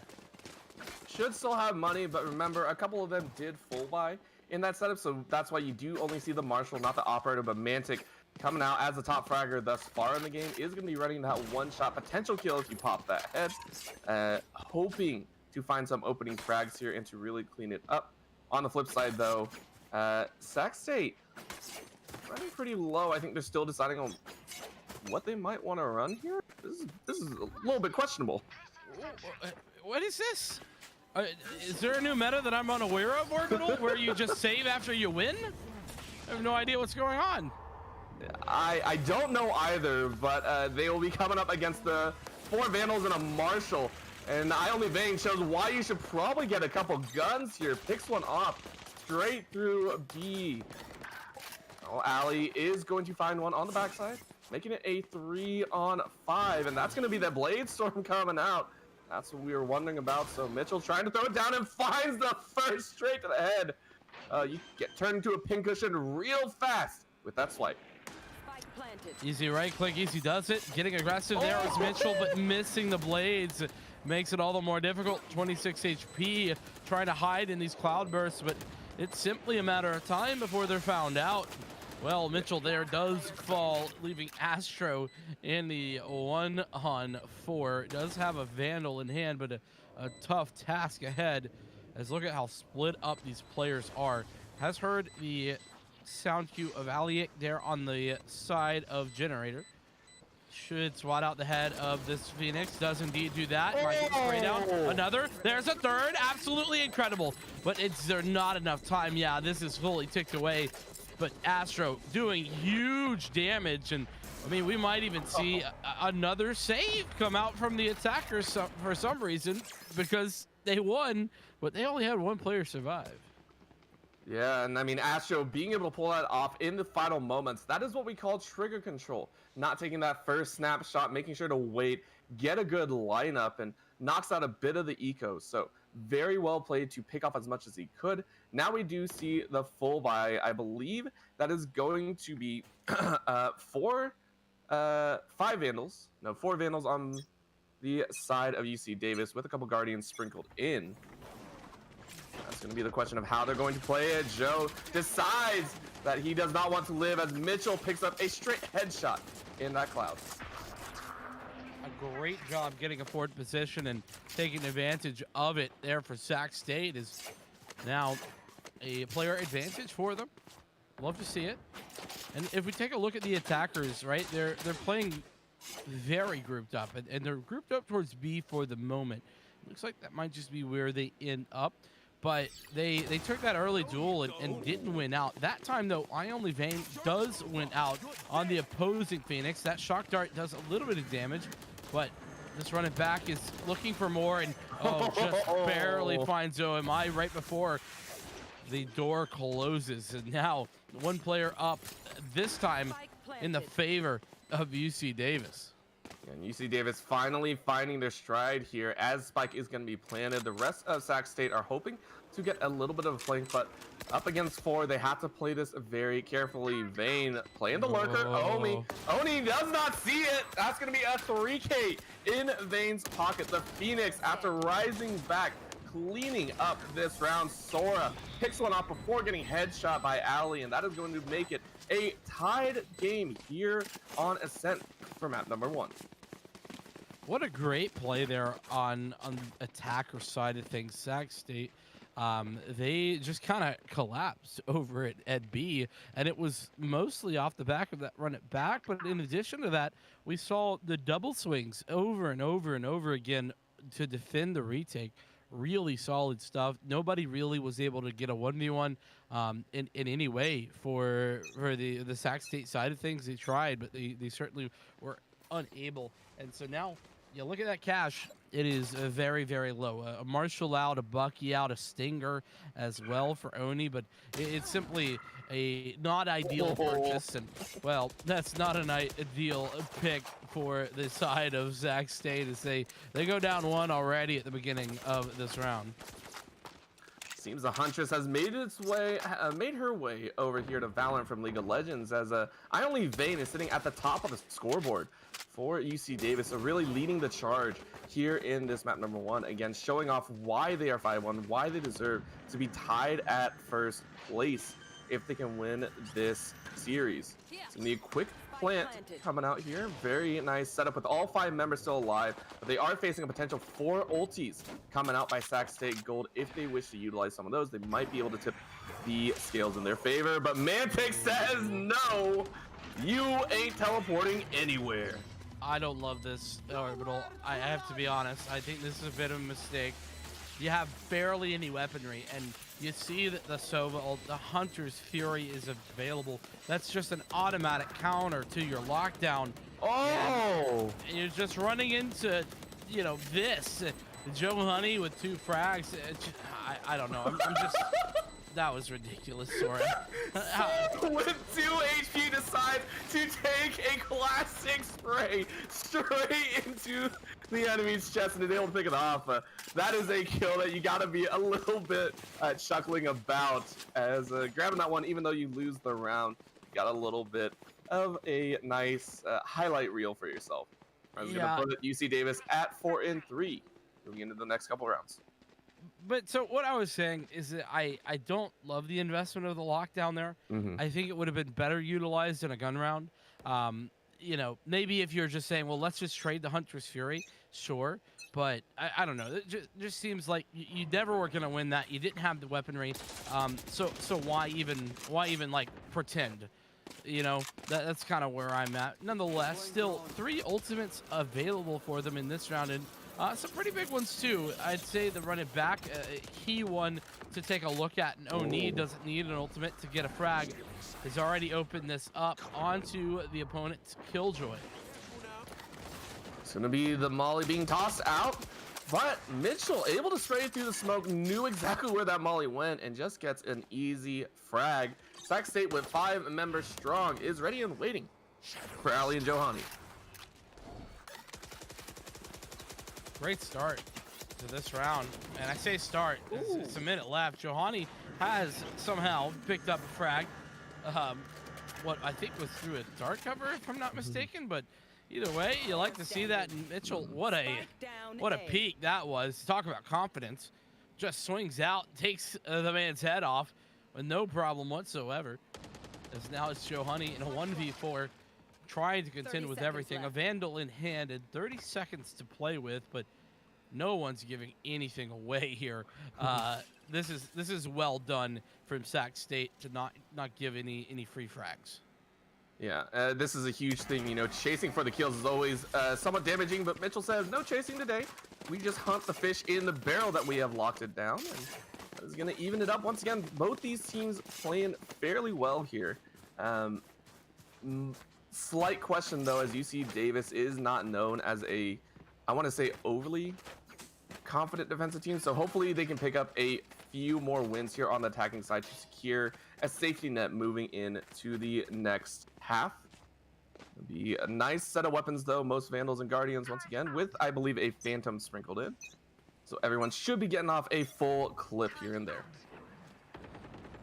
Should be doing just fine. And those 4 ultimates that you were talking about, still ready and waiting here on the defense. Bladestorm, of course, running back.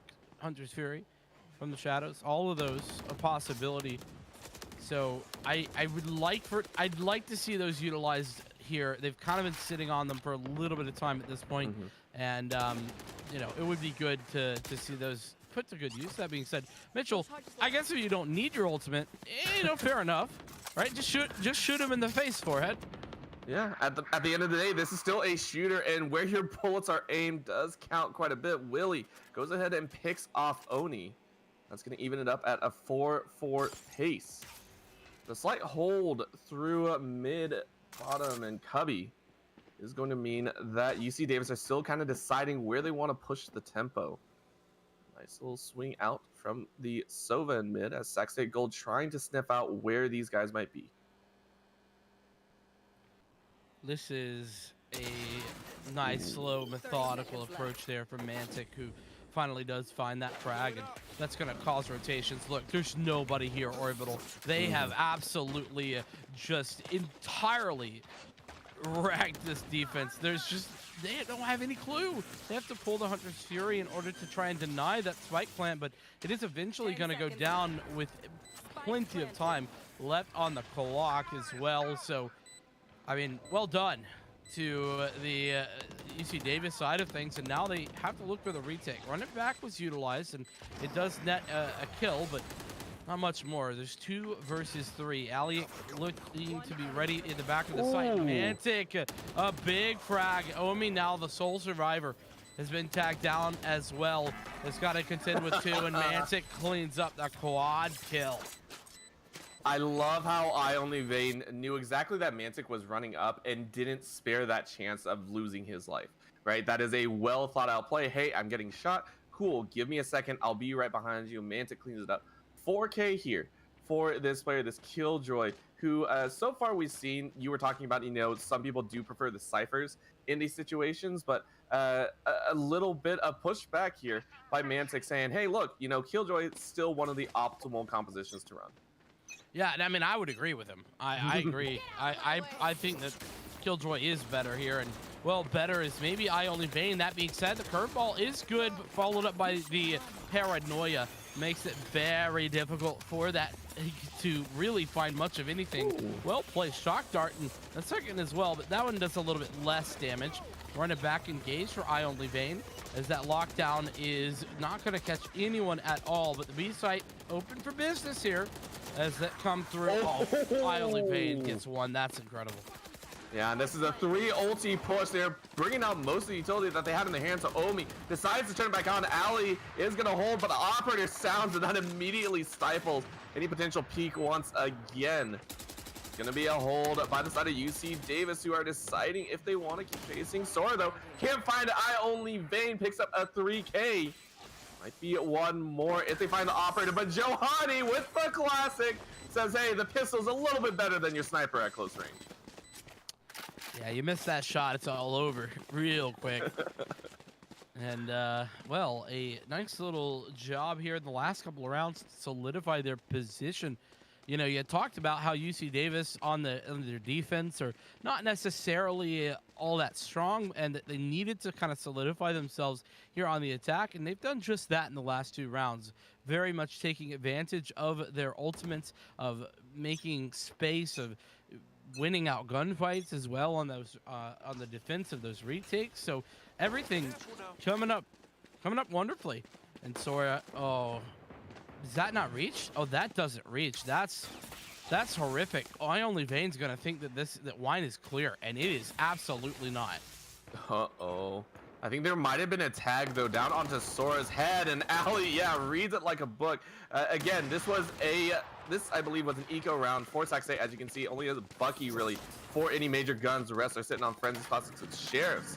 Sora losing his life. Not going to be the worst thing in the world. Question, though, coming out here is the take has been made. Now the retake is going to be fairly difficult. Rest of the squad sitting around still in B, which question for you, when you see most people rushing A and you lose that site, probably should start rotating. Yeah, you know, a good idea, certainly. I mean, listen, I'm no, you know, absolute Valorant, you know, expert, but you know, that certainly seems reasonable. And a nice little paranoia. That blinds up 3 players and does only net 1 kill, but the follow-up is even better. And I only Vayne with the triple. Johanny gets in on the action and a flawless victory there in the, well, honestly, that round, like, number 1, it confirms the half victory for you if you're UC Davis, and that's important because of what we were talking about on their defense. And then secondarily to that, you kind of get those easy rounds, the flawless victories that really make your confidence go a little wild. Yeah, and I think what speaks to confidence even more, not only getting a kill with the operator, but getting a kill with the enemy's operator. Johanny actually picked that up in a couple rounds before, and now Mitchell says, give it right back. Mantic had bought one for himself as well, and that is going to be a simple and very clean kill. Mitchell coming out saying, hey, listen, we are not going down without a fight. We will get as close as we can to winning the rounds in this half. They win this one, they'll set it at 7-5 to end it all, but that is the location revealed for a good chunk of UC Davis as Johanny goes ahead and flips it out. Multiple kills coming down straight through mid corridor into A, and now going a little bit silent, hoping to catch that lurker on the backside. Yeah, but ultimately still a 3-on-3, so not too shabby either way you look at it. That being said, Hunter's Fury available, and this is the last round of the half from the Shadows as well. So be on the lookout for a information play from the Shadows, or potentially a bait over towards B, or something odd, something spicy to try and pull rotations.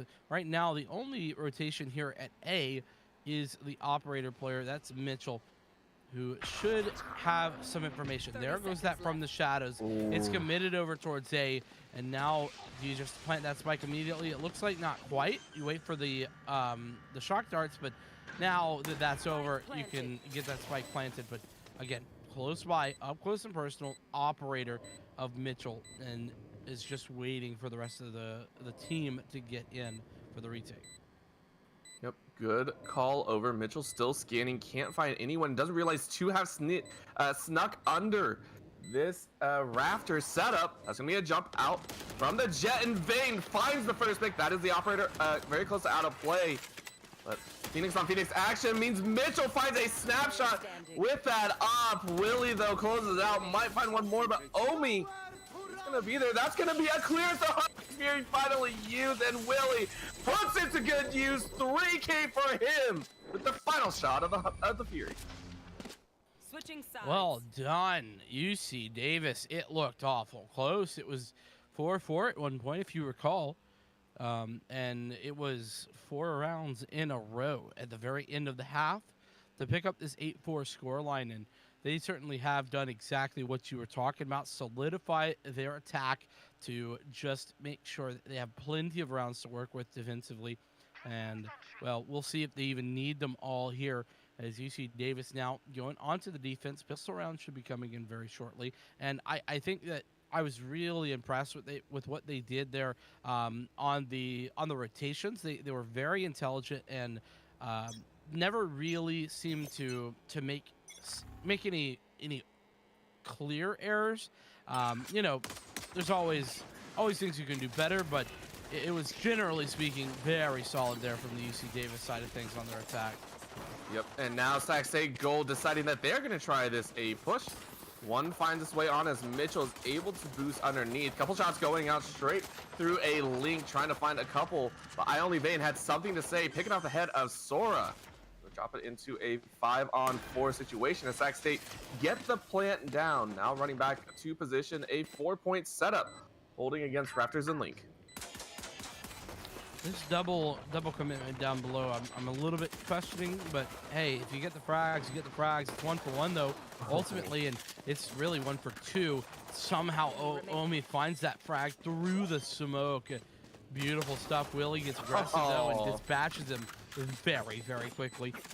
That is going to be UC Davis picking up a second pistol, and man, this is starting to look rough there. I mean, you know, you win pistol round if you're Sac State, and yeah, that's pretty reasonable. But now losing the pistol round and potentially this round too. I mean, that's double digits for UC Davis.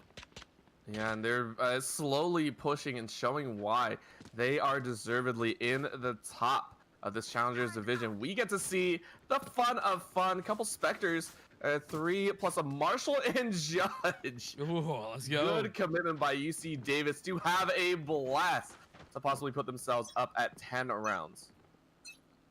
I'm a Judge fan. I think we all are. I mean, we all are until we get like judged in the face in our ranked games, and then we're just molding. I mean, we all know. But I mean, either way, this is fun.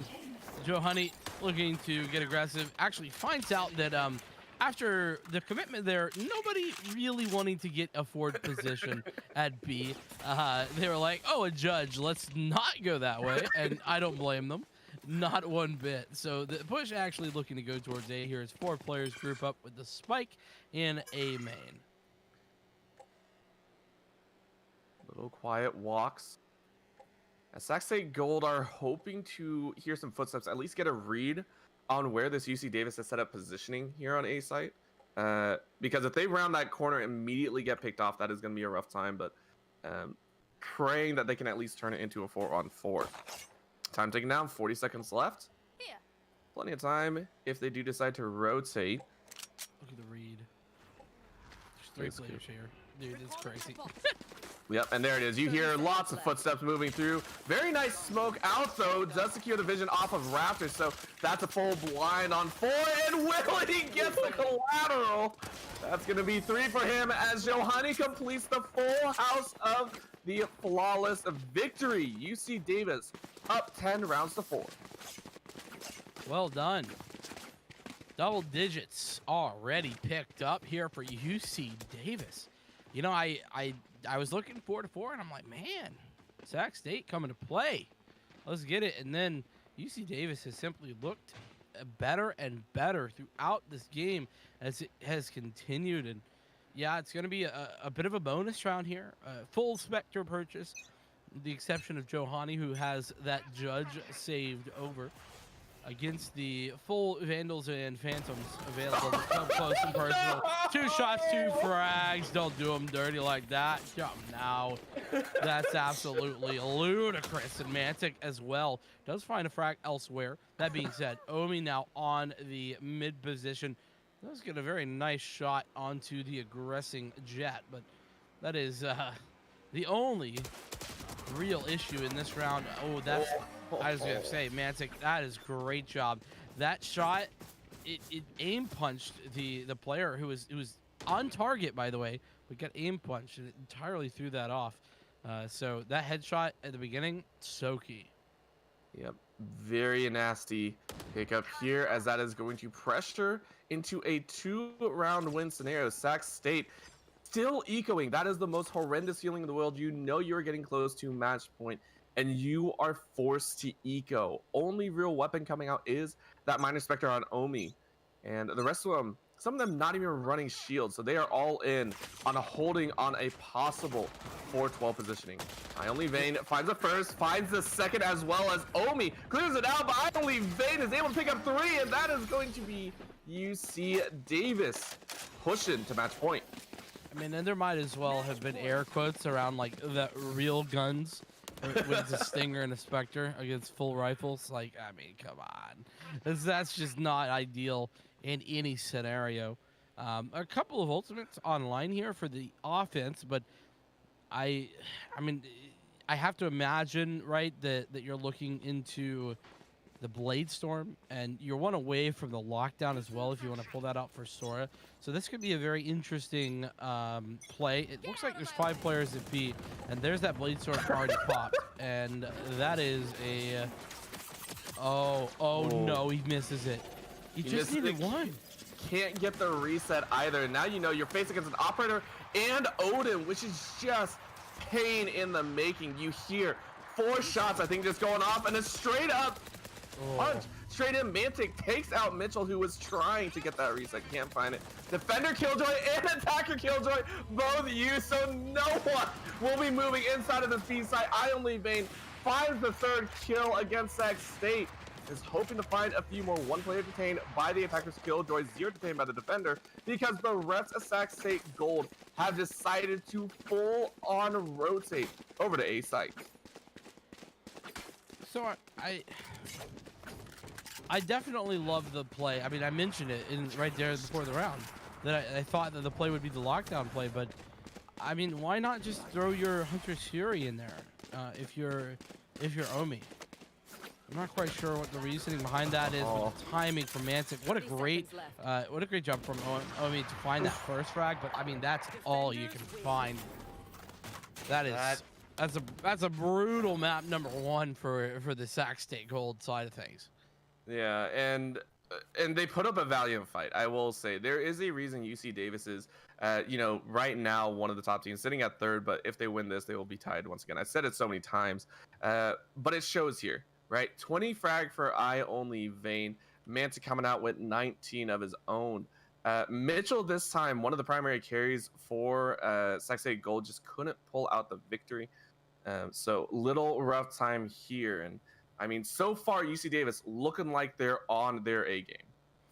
And I mean, look at the first bloods. I think that's a really telling statistic right here. 8 between both Mantic and Vayne. Elsewhere, nobody has more than 1. The exception is Mitchell, who certainly had some of those trend-setting rounds. But that's at 4, and nobody else really on the side of Sac State was being the opener, being the kind of the crowbar, if you will, to open these rounds. And that certainly was a problem for them. And in addition, by the way, I really needed to see something a bit better on their attack. It wasn't bad, just a little uninspired. Like almost as if, yeah, we've seen this play before, but we haven't necessarily gone into a server and pracked it.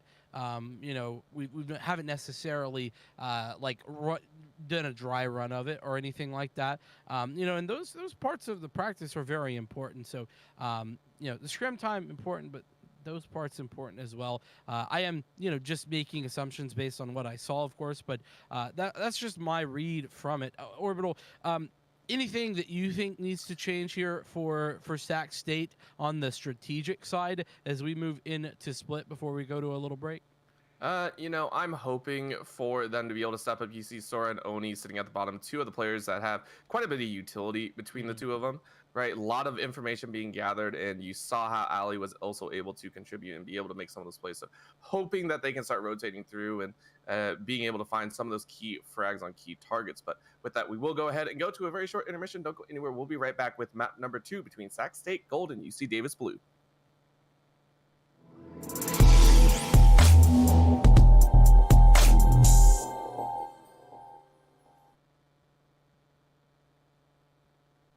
Hey man, I just can't find a comfortable headset. I mean, I've tried everything. Literally everything. Jeez, my brother. I got you. The HyperX Cloud 2 Wireless. Legendary comfort goes wireless. That is comfortable.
And welcome back to everyone still up very late with us here. We are excited because, again, we are here with not Ascent or Bind, but we got Split. We're going to have a little bit of fun, a little bit different here in this map. But UC Davis coming out with the victory in map number 1. Sac State Gold, we were talking about it a little bit, seemed a little bit disjointed and fragmented in terms of their calls. Hopefully they can clean it up here, as I believe Split was actually the map they decided on themselves. So hoping that they have that ability to make the clean calls and be able to close out this map and push it to a map number 3. We'll see if they can do just that. I mean, I feel blessed. We had Split earlier today, and again, another Split. Absolutely wonderful. But yeah, I think that the thing about Split, right, is that the utility and your default, particularly on the defense, is so very important. You need to be looking for advantages on your defense. You need to be having good setups in pretty much every situation, and that is very difficult to do. There's a reason why we don't tend to see Split all that often. It's because it's a hard map to play. I mean, it really is. It's not very simple in that on Ascent, right? Like, even if it's hard to do the things on Ascent like correctly, it's fairly simple to understand conceptually. A Split is less so, and so I'm certainly going to be on the lookout for which of these two teams has those concepts down better and which is able to bring it over the edge, because this character selection might be interesting.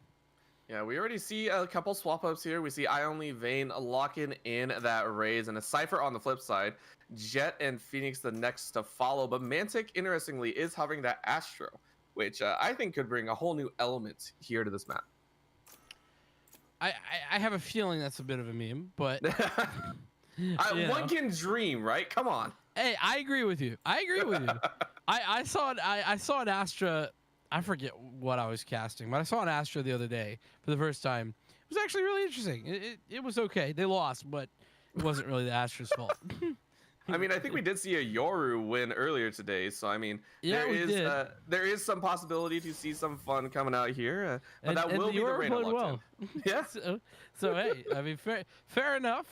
All that said, Omi on the Sage is something that's different from other maps, but not all that odd here on Split. You tend to see the Sage happen quite often. It's so key over there in the mid area, particularly, and in the long corridors at A and B. It can be very effective at shutting down a push all on their own. So not at all surprised to see that. Same thing with Raze. Those paint shells are very effective here. We've seen paint shells be able to zone out completely off of a key hold, right? And that is going to be the big question coming in here as we do. Once again, we have Sac State coming out on the attacker side this time first, so UC Davis will be defending, be able to rack up those wins if they can. Couple minor weapons coming out here, just a couple ghosts for a little bit of fun, and some frenzies blessing this Split map. Oh, Mantic is committed. Okay, no longer committed. I was going to give Mantic so much credit for buying a Sheriff in round 1, but he sold it and gone over to a Frenzy, which, I mean, that's fine, but not as fun. Willie, nice little frag to open things up there in mid, and an aggressive push by Mantic. With that said, Frenzy is going to net another frag for the defense, already up 2. Already up 2 to start things off, and ready to find a third as Sac State Gold's still trying to find their opening. Kind of pinched here into the bottom mid. Only in, and that's the wall, I believe, taken down as Mantic comes around with a frenzy. Couple shots going on from Omi, but can't find it as Mantic with the frenzy just guns out. Omi, and the follow-up from Mantic picks up a new gun, might be able to find a fourth. That's a very nice blind, runs around the corner, gets dropped. Omi decides that he's still playing, but Ali decides to finish it off. No one's dancing here, as that is a very sweet round for UC Davis. I don't know why, but I felt the want to break out into song there, and I don't know why. I resisted the urge though. Gotta break out into that musical feel, right? That's yeah, just I don't how know. you want to do it. You were talking about the dancing, and I was like, yeah, I get into this. I don't know, There's man. just a lot more hopping than I'm used to, and they're just people hopping up and down. It was great. I mean, you're not wrong. And listen, it's late. You know, things. I just, my mind was going wherever. But right now, the minds of the Sac State side appear to be straight towards B. And, well, they're going to get a wall out, which is going to maybe give them an opportunity to get in here. Those paint shells that we were talking about stall out the push for a little bit of time. And lining them up and knocking them down like bowling pins is Mantic, and uses that dismiss to get in a forward position, but doesn't even care. And, well, Mantic's bowling a strike right now. So, funny story right there. You saw Mantic run straight through. I believe that Paranoia picked up one of the Devourers, and you hear shots behind. That's because he literally ran by all the rest of the enemies and let his team clean up. He was just looking around like, where'd everyone go? I'm sorry. So, picks up 2 3Ks back to back. Already has the Empress up and available, which means Sac State are going to just have that much more of a difficult time, because literally they are saying Mantic can hold B all on his own with that ultimate. 6 frags, 2 rounds. That's all you got to say. That's all there is to it. That being said, Willie, the double kill with the Bucky. Absolutely brilliant stuff. And that does leave 2 players left alive here for the attackers. And a bit of a difficult spot. 2 players as well committed fairly aggressively in this angle. I'm a little confused at why they're still so committed, but I guess they heard the sound cue. Either way, it's going to work out beautifully. Yep, and they hear it again. That's going to be a little bit of a blind going out. Finds one. Astro might find 2. Oni helps him out. This is now a 2-on-1 situation, but I mean, that last one is Mantic. You got to be scared. You got to be a little bit on your toes as Mantic going up and down the ropes to quickly get in position for this A-site fight. I popped the Empress here. This is an Empress pop if I've ever seen one. You got both the Leers, both your Dismiss and Devour. Come on.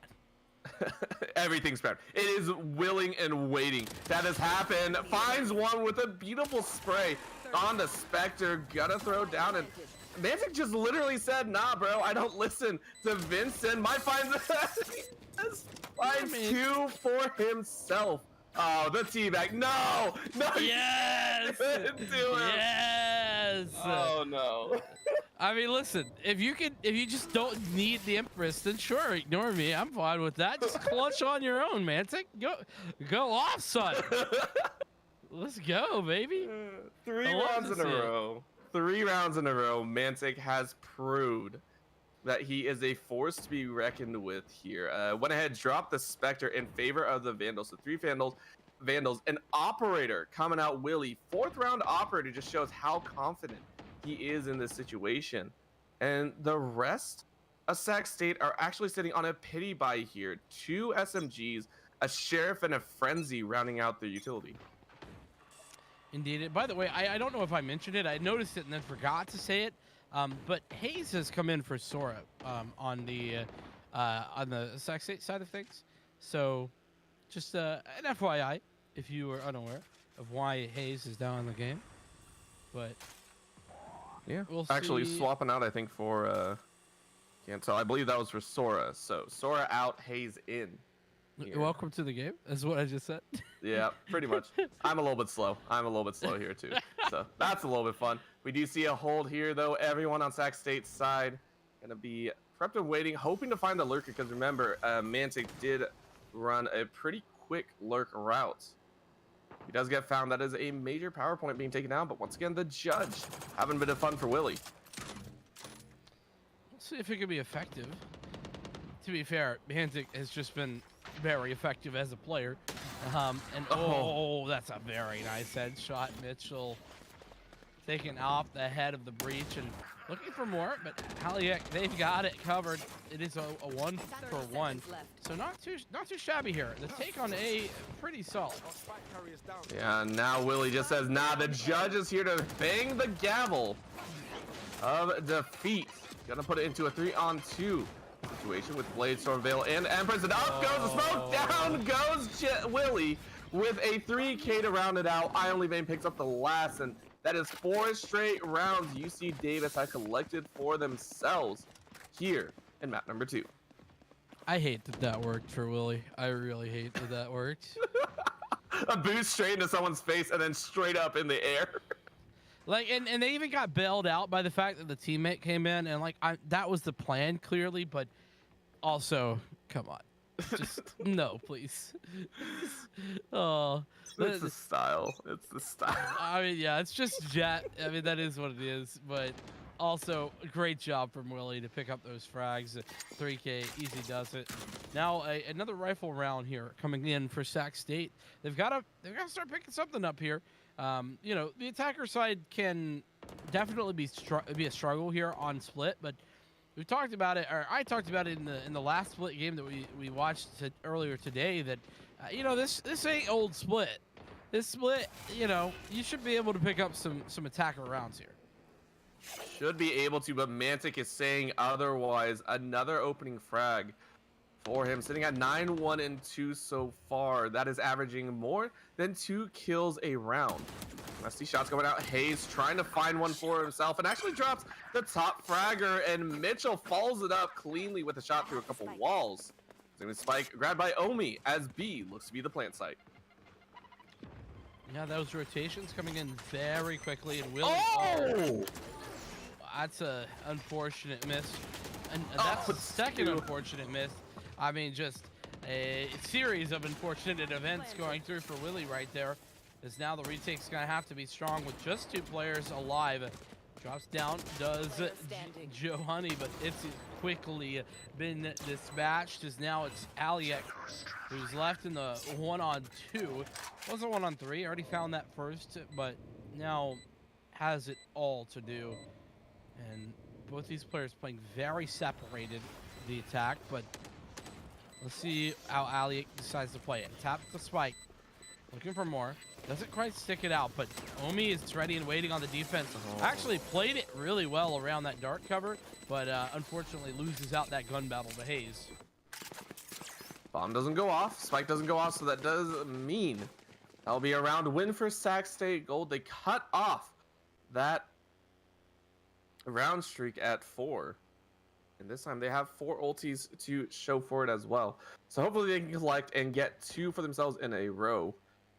Big one to watch for is that showstopper, of course. Mitchell, known as the carry for Sac State Gold. If he can get a good showstopper off, that can be the one shot that kind of turns the tides of battle.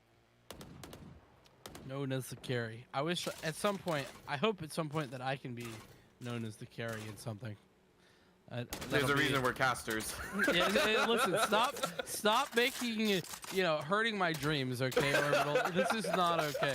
Let my dreams be dreams, all right, mate? All right, sounds good to me, but the dreams as Sac State Gold are here, hoping to get a 4th win for themselves here in the regular season. They are dropped into Paranoia. I Only Vane picking up Oni, looking around here in heaven.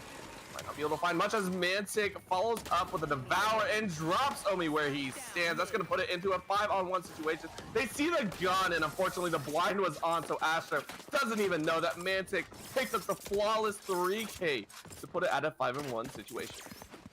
All right, so I hate to do it to him, Sac State, but Mantic has as many kills as the entirety of Sac State does. Yeah, do the math. Yeah, you're there. Yeah. I mean, and I don't even mean that as a negative for Sac State. What I do mean to say is that Mantic is absolutely cracked out of his gourd right now. I mean, what a player has just been playing incredibly today, and this map too is just stepping up massively. Yeah, there's a point where it's either forced errors by the enemy team kind of putting you into poor positioning, or it's unforced errors where you yourselves are putting yourself in a poor positioning, not in the right opening movements. But that's gonna be a bounce out from Mitchell, trying to jump forward, sprays through the Paranoia right there, actually finds Aliek in a couple shots, but doesn't take them down, so might be seen through. Oh, Aliek gets caught trying to prop up an ability, and that's going to give a 2-0 advantage so far, as UC Davis might have to scramble for this round. With that Lear, though, it could be good. The Empress was popped by Mantic, but quickly dispatched into paint shells, doing even more damage. Mitchell being the carry that we wanted to see, leaving simply Willie left on his own. And well, that Thrifty coming through. And Orbital, I think you said there was 2 options, right? Forced errors, unforced errors. I think you missed one. And that is just Mantic going ham. Like, you know, that's option 3. That does exist. That does, but this time it was Mitchell on the other side, picking up 4 in that round and immediately signaling a potential recharge. Because again, you want to be able to pick up these rounds. UC Davis, known as a, you know, a little bit of a defensive squad, like we stated, and if they're already up 5 rounds, you at least want to bring it and try and get it close to tying right before it goes into half. But this time you're faced up against an operator, Willie, holding down B on his own. Ali Eck gonna find one on Mitchell. So top fragger out. Rest of the squad has to step up. Indeed, they do. And I mean, the other thing to note, by the way, is that you know, Omi on the Sage. Sage is very good defensively, not as ideal on the attack. So something to be aware of. Nonetheless, that wall does go down. A little bit of a miss on the cage by Hayes, but spike planting, or should be being planted here in just a moment, from the shadows for that rotation. Gets the information in mid, but Astro is ready and waiting to take care of that. So a 4-on-3 retake. This is looking not too shabby here for the defense. Yeah, and keep in mind, they do have a couple ultimates available for themselves. That's going to be a throw up by Johani. Trying to find out where it is, and that's going to be the pop.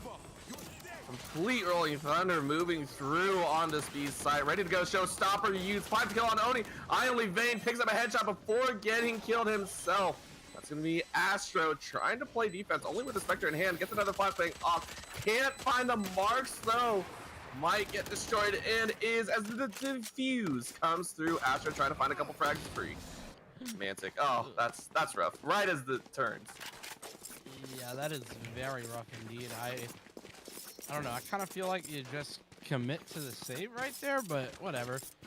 Lots of money still left because of that that round where, you know, you got the Thrifty. Mitchell got a 4K. You know, that definitely leaves your economy very healthy, and so plenty of cash to rebuy into this round for Sac State Gold. That being said, money ain't the real problem here. It's rounds, Orbital. 6-2. The current score line is not too ideal here for these attackers. Not great. You don't want to see them reach double digits in the first half. That would be very painful to try and fight your way back. Out goes Hayes, trying to get a little bit of information. Omi already having to throw down that resurrection, keep Mitchell in this game. Well, and Mitchell has that showstopper, right? So, like, you could see why you want to keep them in the game. And well, Hayes is no longer in the game, taken out by Mantic in brutal fashion. I like how Hayes is just like, yeah, there's a little danger where I died, by the way, just a hair. You see that pop up and a little slow run straight through mid mall, and a big firefight comes out and a couple shots. Oni goes ahead and gets rid of that operator, so that's going to be a big part of the equipment battle being dropped. That's going to put it into a 3-on-3 with vandals all around. Oh, timing. That's brutal. Hallie, what a great find. Leaves just one player left alive here, and that leader's good enough. Mantic is just absolutely incredible, this map. What else can you say about him? Not much. 16-3-3. The man has been there and done just that. Proving, I mean, this could be, although with how fast it's going, I don't think he's going to drop a 30K, but still has the potential to reach that 22-23, you know, kill game and put a mark on his back, I feel, right? Put a huge target on his back in the upcoming matches. Remember, this is a squad that everyone is going to be watching move into playoffs and deciding if they are the bigger threat of the 3 big dogs. That's true. And to be fair, I mean, if you're not giving 22-23 here when you're 16 in round 7, or rather round 10 now, I feel like that's probably a big drop off. So I would expect to see Mantic there or better as they move forward.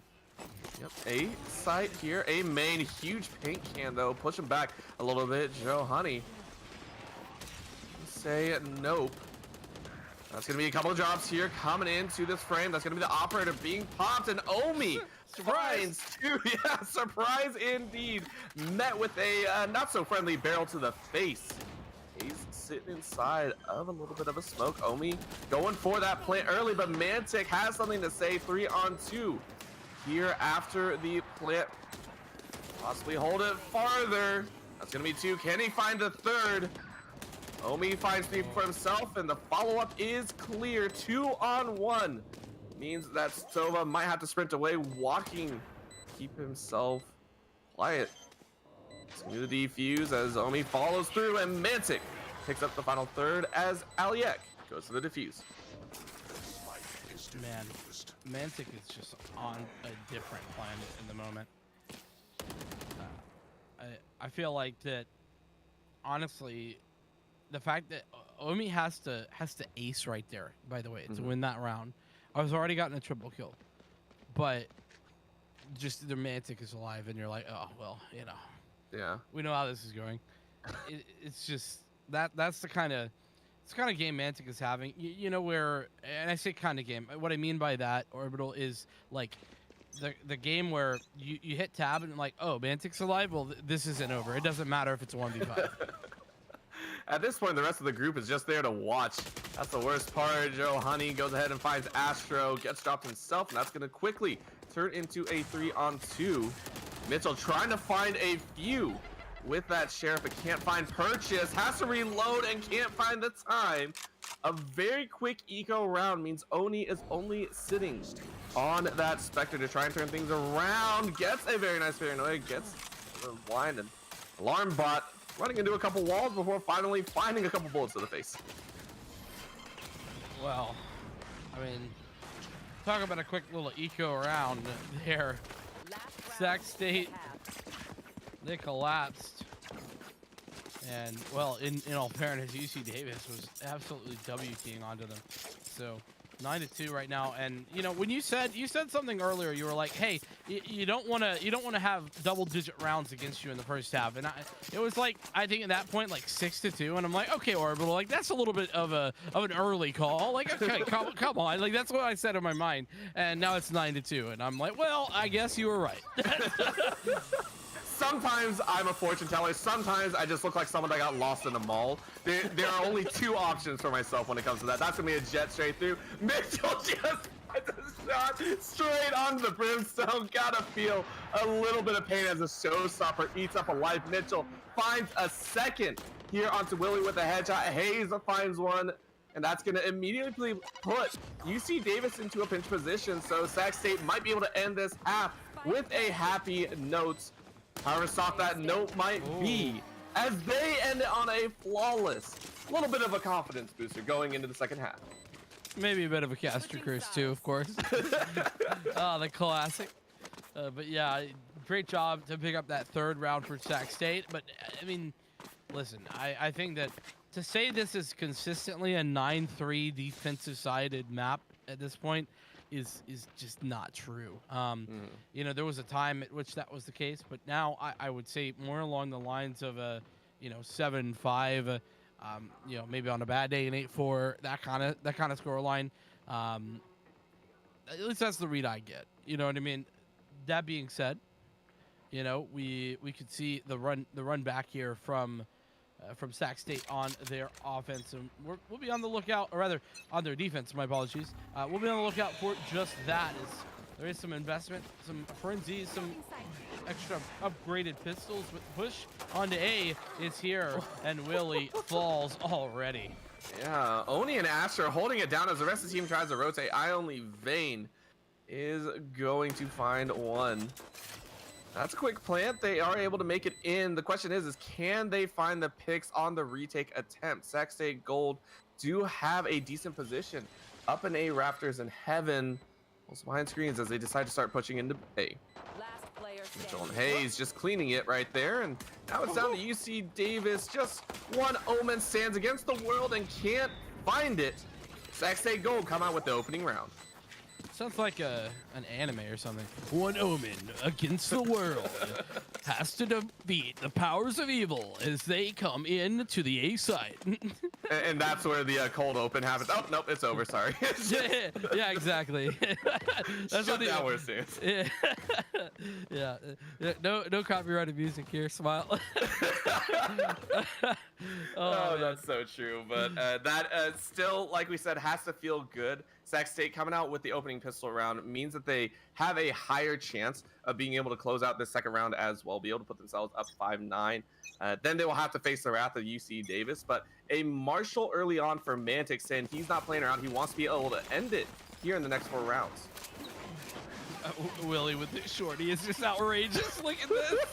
Look at this. Just cloud bursting across the map, hoping to get somebody close at range. And Willie unfortunately doesn't get that, but is going to find some opponents here in just a little bit. But Astro says, no, thank you. I'll see you later. That Marshall trying to take some pop shots, but it's not very effective. A 3-on-4 now as Mitchell finds Mantic as well.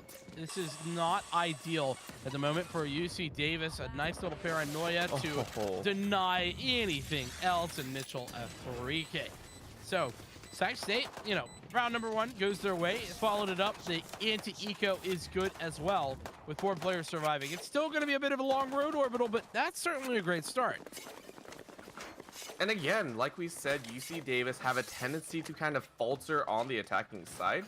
Not to say that they are poor in these standards, but this might be something that other teams can find and kind of pick at that weakness, right? The more rounds that they give over, the more other teams will notice that and might have a little bit of a read. Now we do see the Vandals coming out. We do see a Bulldog for Omi here.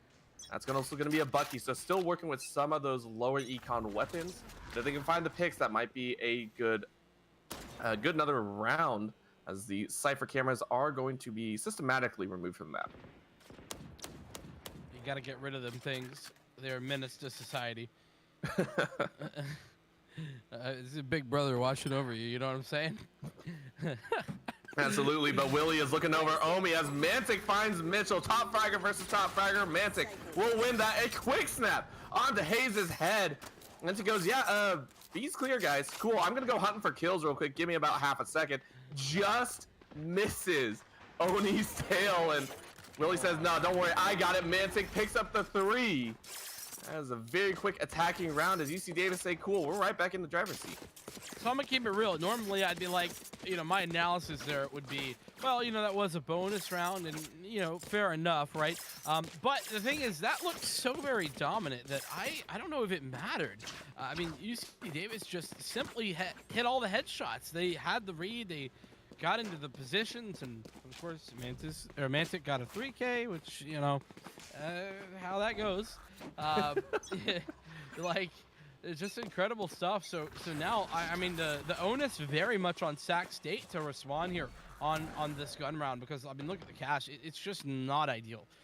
If Sac State lose this one, they're in a real tough spot. And when you're playing and realizing that if Mantic gets a little bit of a lead, he will push 100%. You gotta rip back that temple. You gotta rip back that conductor's wand and say, hey, look, I am in control. We are in control. We are on the defense if we can, right? That is find a way to do it. But if they can, that will be a huge jump for them. Quite a low rotate by UC Davis, though, straight into a heaven, and they will find a couple marks. Mantic picking up 2 as Omi picks up 1. Rest of the squad of Sac State Gold are going to have to walk straight into a firefight by the Lurker Astro. Finding Alec Eck on that site. Mantic picks up 3. Joe Honey looking to close it out. Gonna follow through. A 4K for Mantic. Might be able to get the ace. Can't. No! The reload stops the ace. Oh, Mantic's just like, come on. The guns can't keep up with my talents here. Clips have to be a little bit larger. Yeah, and well, a valiant effort, but you gotta look at the bullets. That's the key. And Hayes is stuck in this 1v2. Does know that one player is sitting at map, but it's not been very successful at spamming. I Only Vane catches them out with ease there on their drop down. So with that, 11-5 and the cash, it's abysmal. There's just no way around it. I mean, well, to be fair, it's not the worst, but it's also not good. You know what I mean? Definitely not ideal. And beyond that, I think that we have to take a long, hard look. And I mean, Mantic at 27 kills, like, I don't know. There's very few times in a game like Valorant where you will find me saying, like, okay, well, this player is simply putting the team on their back, you know, being the difference, and that's the reason that a team loses. But I feel like Mantic might be making that case in this game. Yeah, rest of the team though stepping up here on this B side take. Ali Eck finds 2. Mitchell found 1 with the showstopper, but that's it. That's only 1. 2 on 3. Here's UC Davis have still yet to plant that spike.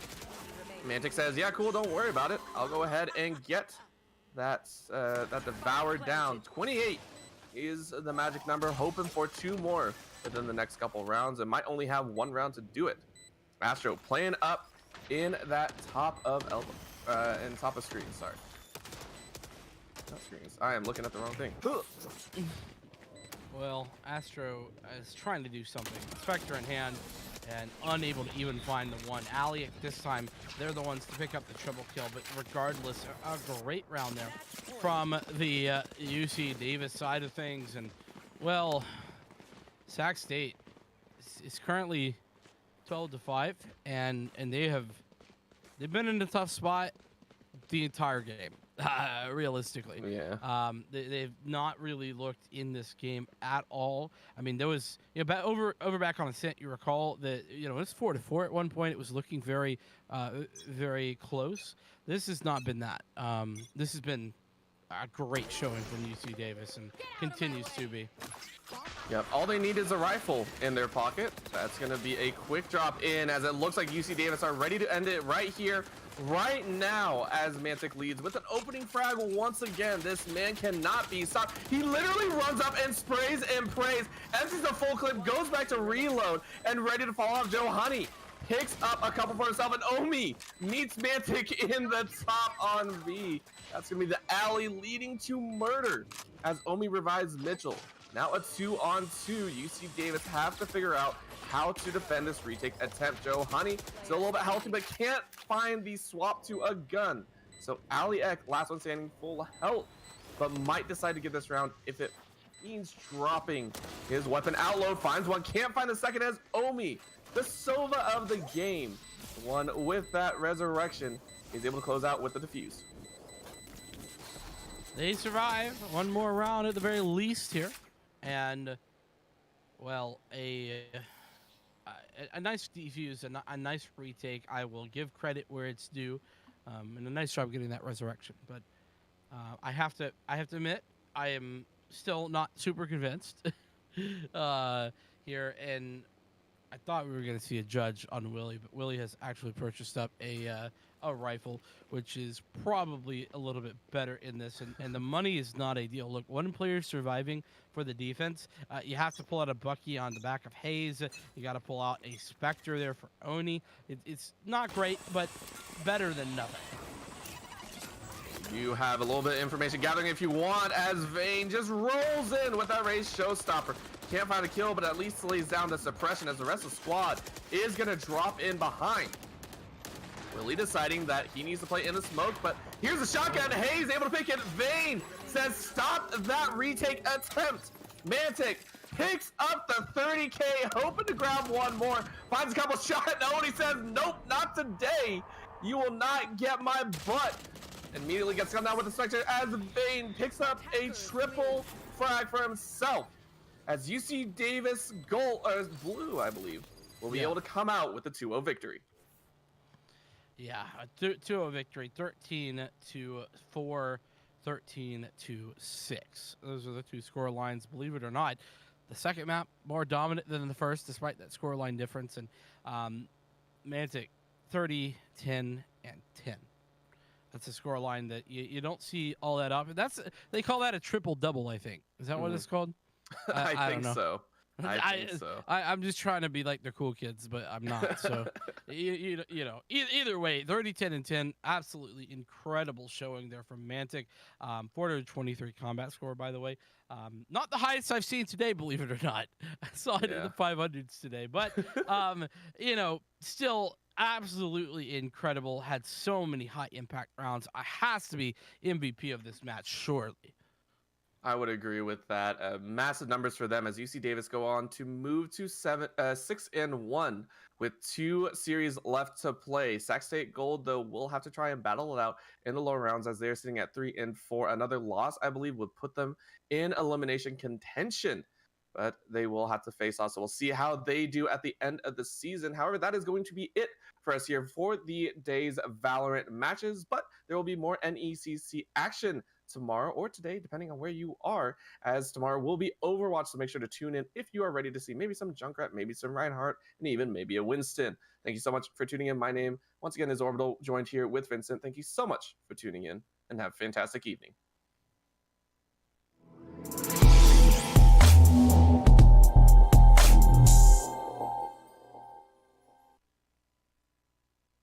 Hey man, I just can't find a comfortable headset. I mean, I've tried everything. Literally everything. Jeez, my brother. I got you. The HyperX Cloud 2 Wireless. Legendary comfort goes wireless. That is comfortable.